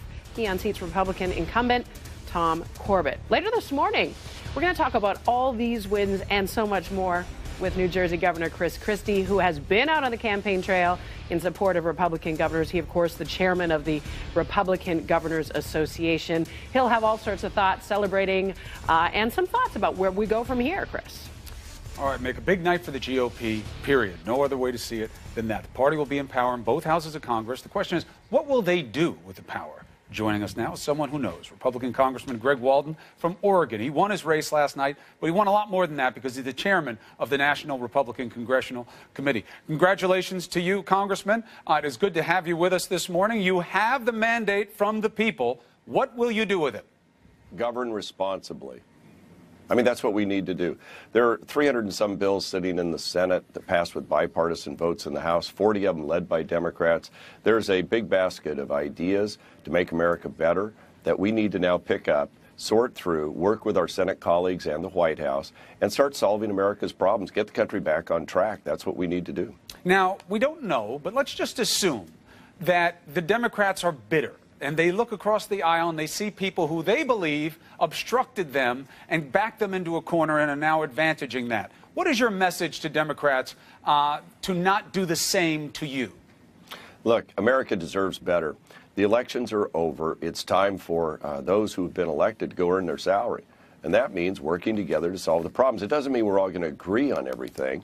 You see a referendum on the president's policies last night, rejected soundly at the polls. So America wants us to go in a different direction, but they do expect us to get our jobs done. And so, I mean, I've got bipartisan legislation that's passed. I've got legislation that's passed unanimously. The Senate never bothered to take up. And so I think there's a great opportunity for the country here. Let's put country first. Fair criticism that message could be met with skepticism, despite the mandate that you just got. But let's face it, people are just angry. But you have done a lot of obstructing. You have stopped the president. That has been somewhat of a mantra. Shut down the government. Why will you be different now? Well, let's start with what the House has done. I'll let somebody else speak about the Senate. I'm from the House, and we've performed. We opened up the process. We allowed Democrats to have amendments on the floor, something the Democratic Party didn't do under Nancy Pelosi. They shut us down, locked us out. We changed that under John Boehner, opened up the House. I think somebody told me the other day Sheila Jackson Lee had more amendments, Democrat out of Texas, in the House than all the Republicans combined in the Senate. So let's take a look at who is really doing what. But you know what? That should be behind us. Why don't we try it differently for once? Open it up, get it done, move legislation, make things happen, be positive about it. Now, of course, you represent the House, and of course, you're overseeing the shift there. But this is a big headline about the Senate, and it is about Mitch McConnell now coming into leadership there. Do you have any concerns about your party being able to get its house in order and whether Mitch McConnell will get there? Ted Cruz is saying he won't back him. I mean, you know, it's a legitimate issue. Well, first of all, I'm not in the Senate again. I was here to talk about the House races, and the biggest majority it looks like we may have since the 1920s if we pick up 13 or 14 seats, which it looks like we're poised to do. Right, but what good is the House if you don't have the Senate? You can't get anything ultimately to the president's desk without both. That's why I'm asking you. I'm extending your authority. That's correct. We need both. I think there's a good working relationship between Mitch McConnell, who I believe will be the majority leader of the Senate, and John Boehner, who will be the Speaker of the House. And I think there's a huge desire among the leaders of both parties and the bulk of those who have been elected in both parties to get big things done, get small things done, get the people's business done. So give us a chance to go to work, and we need to prove ourselves and earn it every day. Great message to send, no question about that. Last point, quickly, Congressman. Money is politics. We hear it all the time. Not last night. You got outspent by $41 million. You still won. What do you take that to mean? Well, I think what it means is we got data and digital right. We figured out how to run good ground campaigns. Elections are decided by those who turn out to vote. We identified them early. We worked them often. We had great candidates. We had a good message. We put it all together. We ran it like a small business, which is the background I come out of. And we got results. And I think that's really how you measure things is do your job, keep focused, get results. And I think we had a great team and I had great support in the conference for everything we were doing at the NRCC, and our staff there did an amazing job. And as you say, we did it with less money. We got more done. I think that's what Americans want the government to do, by the way. Congressman Greg Walden, congratulations on your win. I hope you're able to do everything that you say you want to do. Hear, hear. Thank you. All right. Allison? All right, Chris, we're taking a closer look at just who turned out to vote yesterday and how it compares to the presidential election in 2012. The interesting findings that we will let you in on. And the president will speak about the results later today. So what will he say? We have a live report next.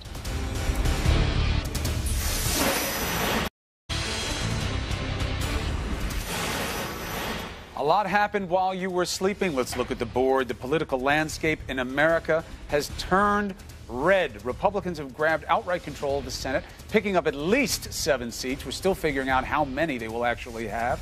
Now, some of those races being outstanding. One of them, that means we'll have a runoff. That's Louisiana, December 6th. So let's get over to John Berman right now. He's looking at all the exit polls and see who took the decision into their hands last night, JB. Chris, one of the big questions is who voted? And the answer is, well, a very different electorate than we saw 2 years ago. We talk about the gender gap. Look at this. Last night, 51% of the people who voted were women, 49% were men. Let's look at a couple years ago. Then it was 53% women, 47% men, more female. But here's the trick here. 2 years ago, 55% voted for President Obama, 44% Mitt Romney, an 11-point margin for the Democrats. Compare that to what happened last night, and the margin for the Democrats just 5 points. So it's from 11 points 2 years ago to 5 points last night. Let's talk about race. There's one thing here I want to point out. Look at this. Latinos made up 8% of the electorate last night. Let's compare that. Let's compare that to 2 years ago when Latinos made up 10%. So 2 years ago, a larger slice of the electorate. 2 years ago, Latinos voted for President Obama by a 44% margin. Compare that to last night, and again, if you're looking at race last night, the Latino vote broke by a 28% margin for the Democrats. Not bad, but not 44 points. Let's look finally, if we will, at age. This was a much, much older electorate than we saw 2 years ago. If you look here, 13% were younger than the age of 30. 22% older. Compare that to 2 years ago, 19% were under the age of 30 and 16% were over the age of 65. So a much older electorate than we saw 2 years ago. So this is what we saw last night, and we already know, Chris, we will see a different group 2 years from now. Allison? All right, John, thanks for breaking those down for us. So President Obama will hold a news conference today to talk about the election results, but the White House claims that these are not a referendum on the president. So what is their interpretation of what happened last night? Let's ask senior White House correspondent Jim Acosta. Hi, Jim. Good morning, Allison. I would say that there has been a change in tone. You know, yesterday they were saying that this was not a referendum on the president. They were saying that this was about a bad map, that they were fighting on Mitt Romney's turf. They are still saying that somewhat. But I did talk to a White House official earlier this morning, Allison, who said, you know, they are clear-eyed about these results. They do get it over here at the White House. And when they say they mean that includes the president as well. And so, yes, you're right. The president will be holding a news conference this afternoon over here at the White House. He'll be asked all of these questions. Was this a shellacking? He'll have to come up with a new phrase for that. But they are a bit shell-shocked over here about these results last night. I don't think they were anticipating so many Democrats to fall. But one thing that they have been preparing for, I'm told by a White House official, is a GOP Congress. Dennis McDonough, the White House chief of staff, has been quietly reaching out around this town over the last several weeks to prepare for that potential outcome. And now that it's here, they feel like they're ready for it. At the same time, we should note that the president did reach out to Mitch McConnell last night, the incoming Senate Majority Leader, to congratulate him. They did not connect, but the president did leave a message. Allison. All right, Jim Acosta, thanks so much for that. I hope they were prepared for the outcome of the Senate shifting hands. The writing was on the wall. Absolutely. The president's team ran away from him in this entire race. So this was inevitable. The question is, what do they do about it now? What does this mean for the Republicans going forward? They all have their eyes on the prize. That's 2016. We have an expert panel telling you which team may get there first.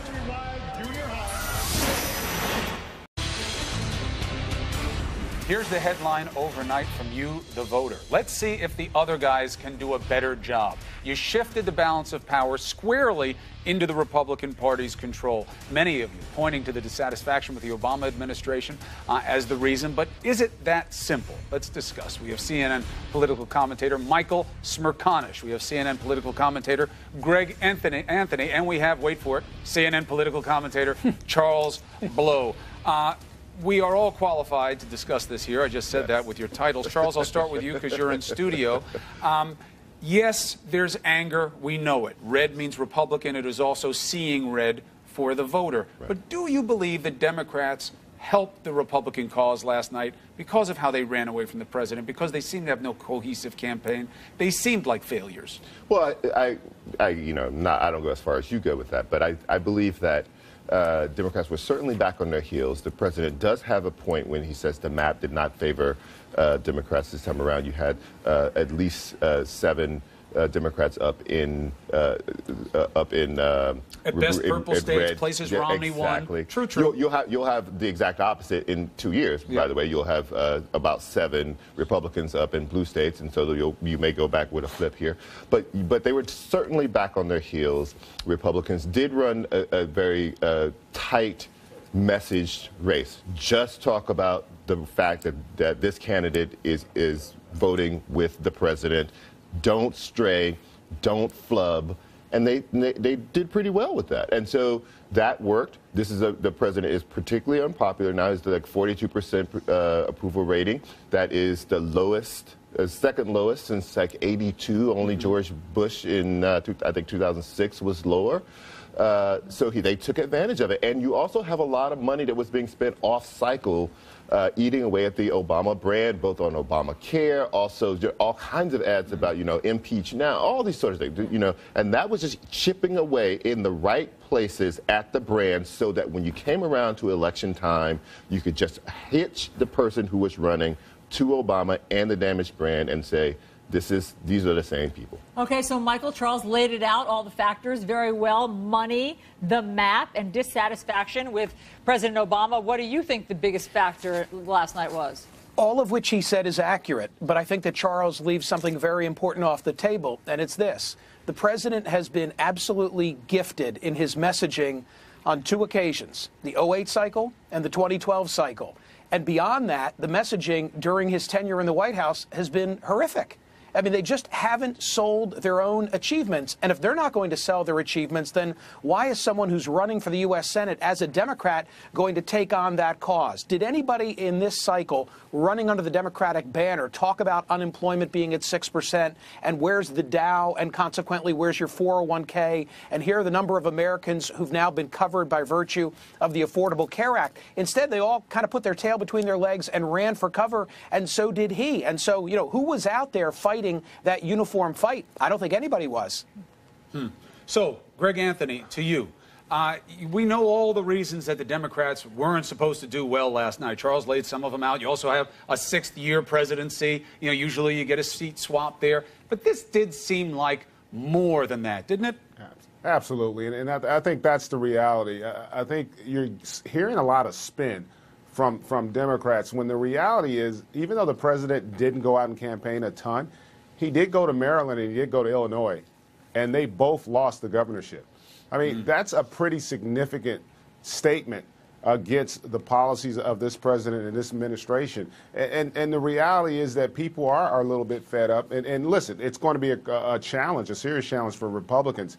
I always say that experience is your ability to learn from your mistakes. And so they're going to have to look back at what happened in '94 in particular. And they're going to have to come out and they're going to have to govern and they're going to have to lead and they're going to have to reach across to this president and try to get some legislations that people can agree upon. And I think there are a lot of opportunities where you're going to see that materialize over the next 2 years. So, but to sit here and say that this is purely about an inability of Democrats to get their base out, it does a disservice to America. The country elected Barack Obama twice because they're far more sophisticated as a voting electorate, but that's also the reason they've sent a resounding message to why they didn't go out and support his party and his policies over the course of this last election. And listen, don't think just because Democrats didn't get out a lot of their vote that means they were disinterested.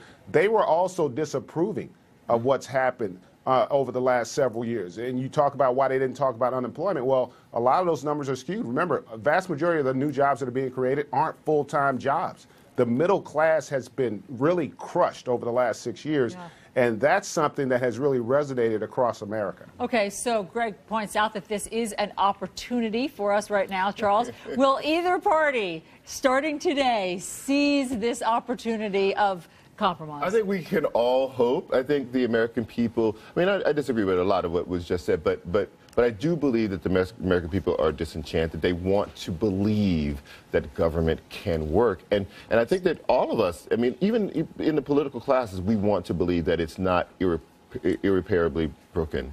And you're not completely convinced because there is very little incentive to give your opponent anything that looks like a win. There may be a window, though. There may be a window here for that. And let's go to Michael Smerconish for this, Michael, because I've heard you talk about this a lot. Yes, negativity got them through the midterm. It will not get them through the general. The Republican Party is showing they win midterms. They don't win general elections. They don't win presidential cycles. So they are motivated to show a different side to themselves going in 2016. And the Democrats are completely lost, so they need to find a way to be positive going into 2016. Do you see a window? Yes, I think the Republicans have earned an opportunity for some rebranding, and I think they desperately need it, frankly, in time for 2016.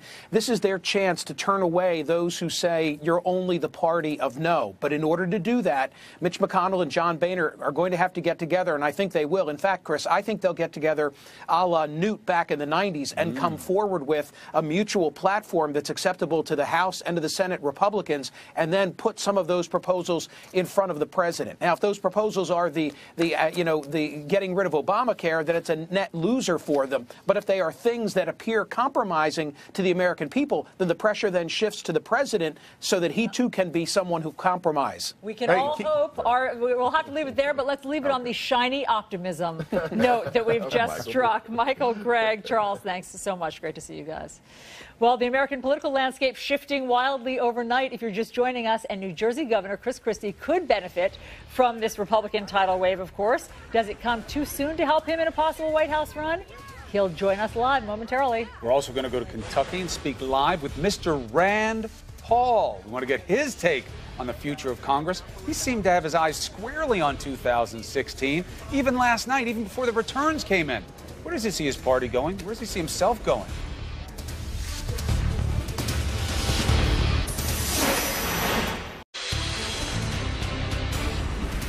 All right, breaking news. Republicans seizing power in the Senate, coupled with the House. They've got their biggest political advantage in 70 years. 7-0, I just said, Chris. So what does this mean for the president and the rest of his term? We'll hear from him just before 3 o'clock this afternoon. But for now, let's go to Washington, where our chief national correspondent, John King, is standing by. John, give us your thoughts. Allison, the president's tone today, I think, is critical because he's waking up in a very different America than he was first elected. And let's just let the colors do the talking before we go through the numbers. This is the House of Representatives. Look at all that red. And I just want to go back in time. This was the House of Representatives right after the president was elected. 257 Democrats and a majority back in 2009. Now, again, watch this. And it's everywhere. It is everywhere. Look at every region of the country. Blue up here when the president was elected. A lot of blue down here in the Southwest. Blue here even in the southern states, in the Midwest, up in New England. Now watch all this change. This is how America has changed in the 2 Obama midterms. A whole lot more red. Now he's dealing with the highest Republican majority, somewhere in the ballpark of 250 in the House of Representatives since World War II. That's the House perspective. Now let's flip over and remind people what happened last night when it comes to the United States Senate. We started the night with 55 Democrats. That includes 2 independents and 45 Republicans. We've had almost a total flip there in the numbers. Here's where we are now. We haven't called the Alaska race yet because we're waiting for absentee ballots. Louisiana will be a runoff in early December, and the Virginia race also so close. We're going to wait until they count all the votes there. But at the moment, we're at 52-45. The expectation, and again, let's let them count the absentee ballots, but Dan Sullivan, the expectation is the Republican will pick up that seat as well. And right now the polls show, and our exit polls show, that in the runoff, the Republican is favored in the Louisiana Senate race. So most people think we'll have 54-45 and that Mark Warner will hold on here, but Ed Gillespie still in contention. But Allison, even if it plays out this way, 54-46, look at the change. Democrats, the president loses a seat here in North Carolina, loses a seat in the Midwest, loses a seat out here in the West. So regionally, ideologically, the country changed dramatically overnight. The question now is, A, what is the president's tone today? Is it conciliatory? And B, let's remember, the Republicans now control the Senate and the House. There's an obligation on them, too. What will their tone be? Where will they be willing to compromise? And how will they deal with their own internal differences? We watched this play out with the Tea Party last year in the House of Representatives, and Ted Cruz pulling at Leader McConnell. Now it will be Majority Leader McConnell. So the math has changed. The maps have changed. Now the question is, will Washington change? Will it be confrontation continue, or will the word compromise actually enter back into the dictionary here? Well, and if not, if we can't get that ambitious, John, the Republicans now are in the position of having to figure out what they asked for now that they got it. You know, what do they have to do going forward, controlling their own party to show who they are? And as Ari Fleischer laid out to us, to be a party of ideas. Right. Obstructionism, negativity got you this far, won't get you to the next level. Part of it depends, Chris, the answer to that question, on what kind of a Republican Party do you want to be. Do you want to be a majority congressional party? Do you want to be a majority House party, as I switch back the maps? Or do you want to be, remember, if we go back and look at the presidential race, let me come back to the other map here. If you look at a presidential race, look, the Republicans won big last night. That does not mean they solved their demographic problems. It does not mean they won over African-American voters, because they didn't. It does not mean they won over Latino voters. They did a little better, perhaps a little bit of progress there. But at the presidential level, Republicans are still looking at a map that looks something like this. Maybe their situation is a little improved today, but they had no huge breakthrough. So do you want to be a presidential party, or are you content to be the legislative party in the country? And I know you're going to talk to Governor Christie, you're going to talk to Rand Paul. Those are two people who are studying this map, trust me, very well. And that is the challenge for the party, to try to change your own demographics and to build on this victory, not look at it and say, see, we're great. And we will be talking to Governor Chris Christie about that and so much more. John, thanks so much. You're welcome. 5 gets you 10. Governor Chris Christie says, look at that. We are great. They're definitely going to take a moment to say that. Certainly is the head of the governor's organization for the Republicans. There's a lot of news to look at in this election, and we have it for you. So let's get to it.